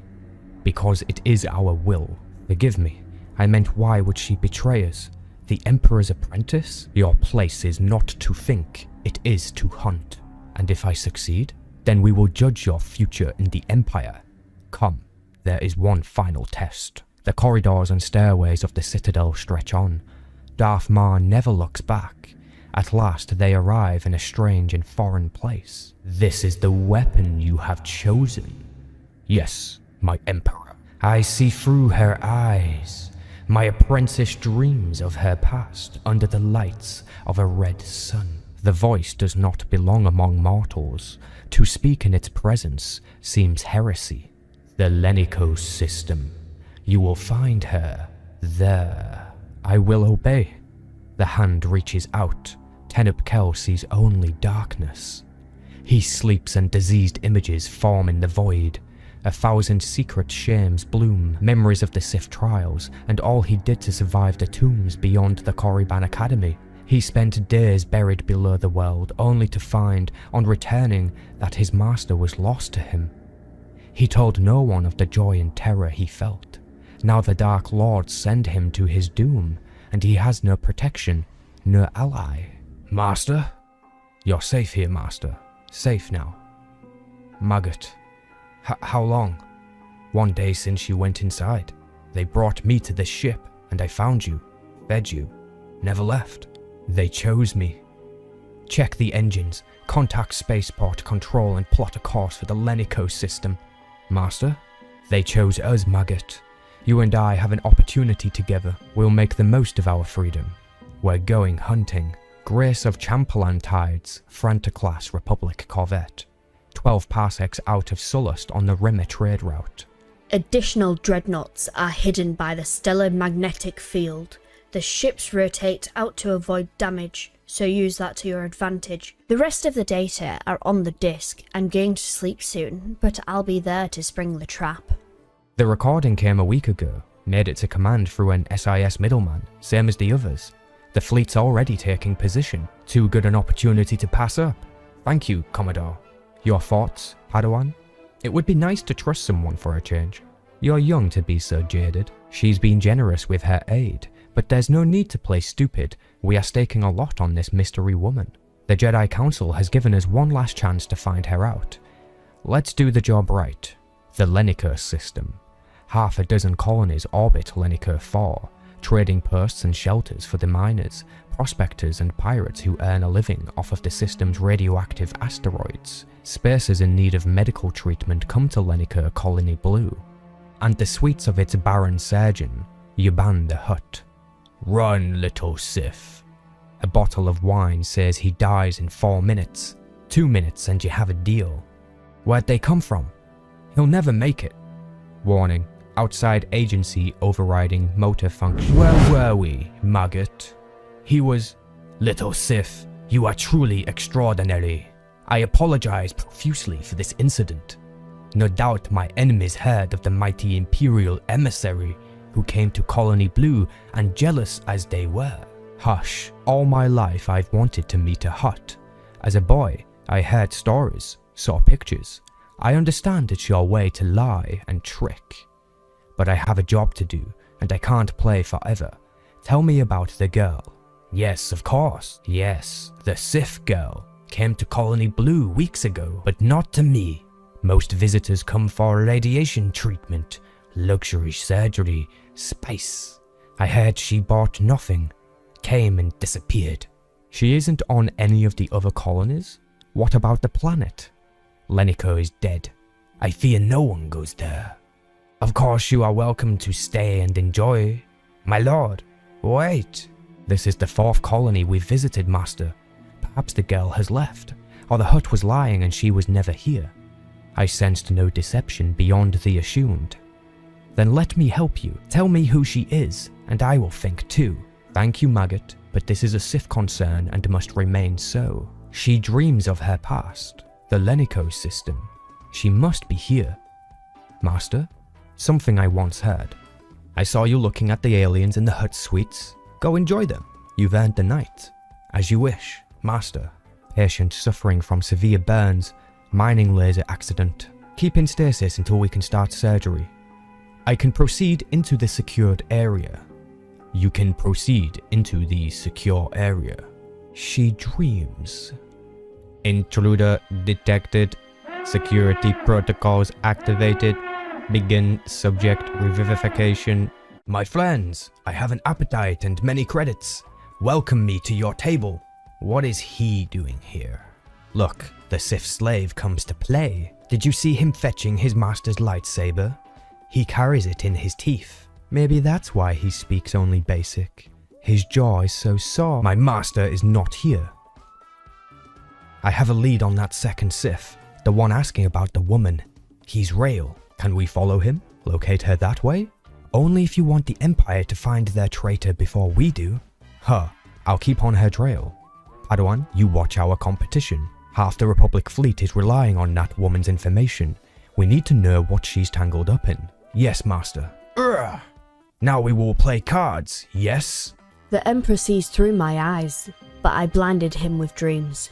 I went to sleep to hide my thoughts and waited for his hunters. Exile Kresh, you are a traitor to your blood and your empire. You'd kill me for that? The Dark Council's hound against a girl just out of stasis. Good luck trying. No luck. Crystalline permaglass. Are you really all they sent? Hungry, frightened acolyte? You think if you murdered me, you'll become the Emperor's next apprentice? Through power, I gain victory. Through victory, my chains are broken. You can quote the code. That's sweet. Mind the droids. The aerosol is a toxical Kerma gas cocktail. You can't hide down here. You're not Sith. You're a hound performing tricks. I was like that once. I thought I was special, but he lied to me. Why are you doing this? What did the Emperor do? He hollowed me and filled me with his strength. I can tell you how if you want the Emperor's secret. One the Dark Council doesn't know, then I'll kill you. Or you can run. Run, hound. Maggot, I need you. Don't blame yourself. Your master should have known better. Maggot! Rendezvous at the ship, now! Cards are frozen. Show the hand. Your comlink is speaking. It will wait. Show the hand. Someone's attacking! What's the hut done? Verbo brain cluster offline. Unlinking subsystem helix and assessing damage. Orbital stabilizers at 64%. Power core at 49%. That should keep the boys busy. You and me alone again, like in the old days, when you crawled through my veins and filled my mind. Remember the Ambrarian monastery? I woke up in crushed snow, glittery wings, and the monks wouldn't say what happened. They just cried and cried. Submit. Bend. You are nothing. Just you and me, my Emperor. I'm going to keep it this way. Multiple ruptures in docking pylon 4. Containment field at 40%. Containment field at 27%. Containment field at 11%. Master, the Emperor's apprentice. And she laughed. The Emperor. But you survived. You survived where no one else even found her. Locate shelter. Master, the colony. She watches the Beniko colony blue burn as it strikes atmosphere. Memories of the planet come to her, but she resists. Shame. Fear. Outrage. Beniko is her past, merely a tool to mislead her master and trap his hounds. He senses the truth now, of course, but it is too late. She's going home. I'm leaving 2 new replaced rations. You'll starve slower than I will.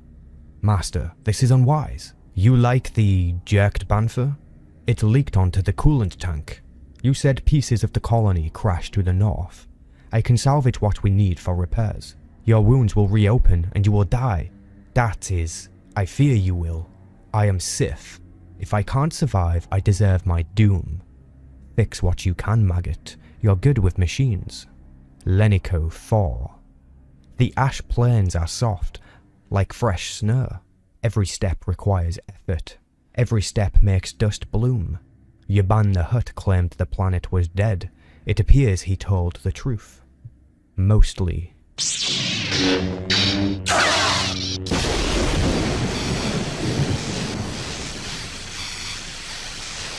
Something ruptures and oozes beneath his bandages. He moves on. He is no longer certain he travels in the right direction. In the distance, he sees what could be shelter. Cool, filthy sweat runs down his back. His master taught that visions become clearest as death draws near. He remembers his training, the mantras of the Morrhages and the 9 breath forms of Lord Khalifa. It gives him something to cling to as all else slips into the abyss. My master and I crashed to the northwest. You are a Bissin? You know our language? Yes, and you speak in the dialect of the warrior clans. I am honored, brave one. Peace is a lie. Life is what blinds us. There is only passion. The Force shall set me free. It worked. You must think you're something special, tutored in the arts of the prophecy and foreseeing, but this could be a dream, a head wound, and it won't stop you bleeding to death on a cold Lenko night. Follow us. You're a fort form. I wove you from mantras and power. The last of your power and your fear. You're under my control. You won't hurt me.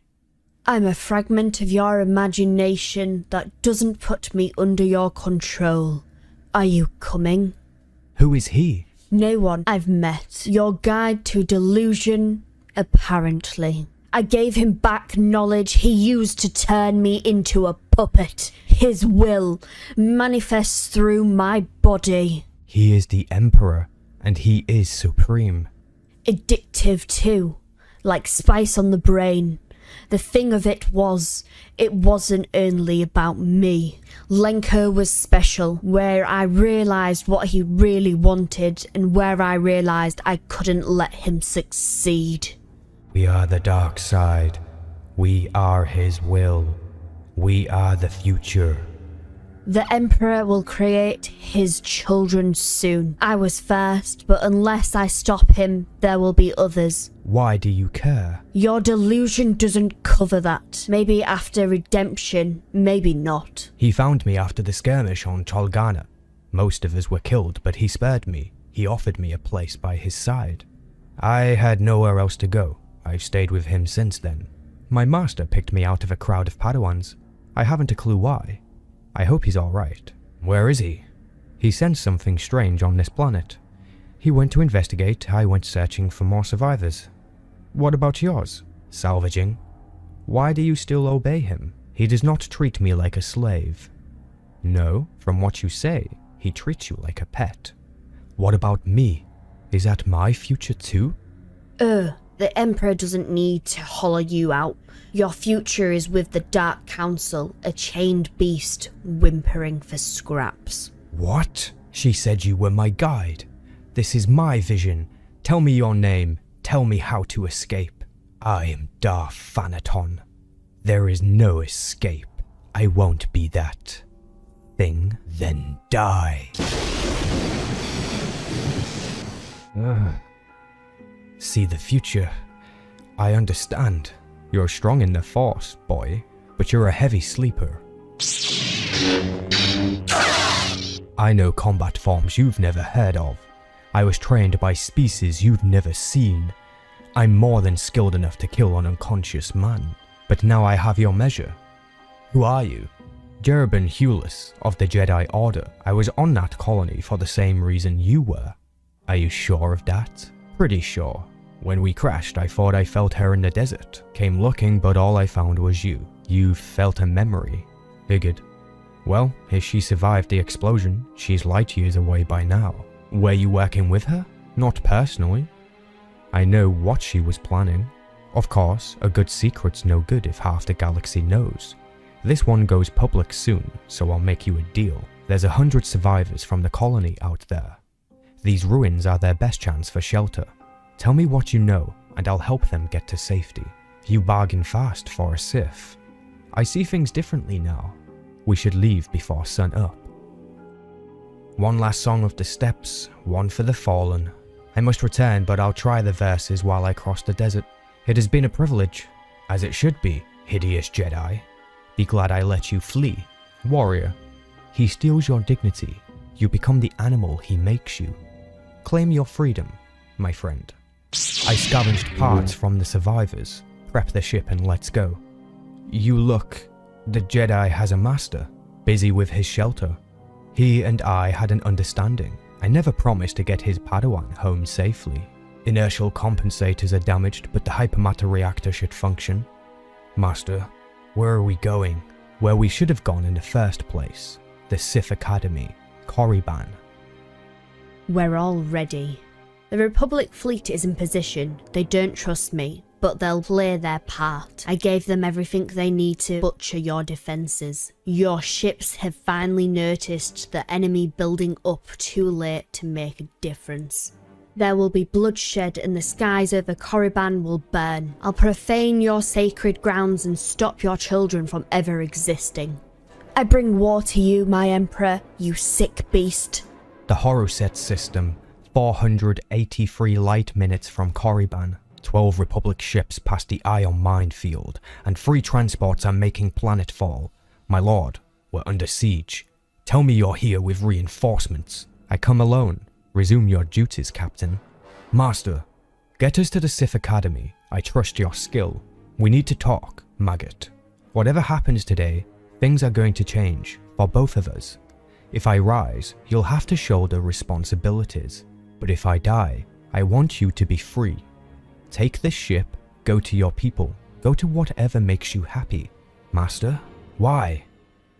You aren't my slave. You aren't my apprentice. You are my loyal companion. I don't know if you're receiving. She's being clever.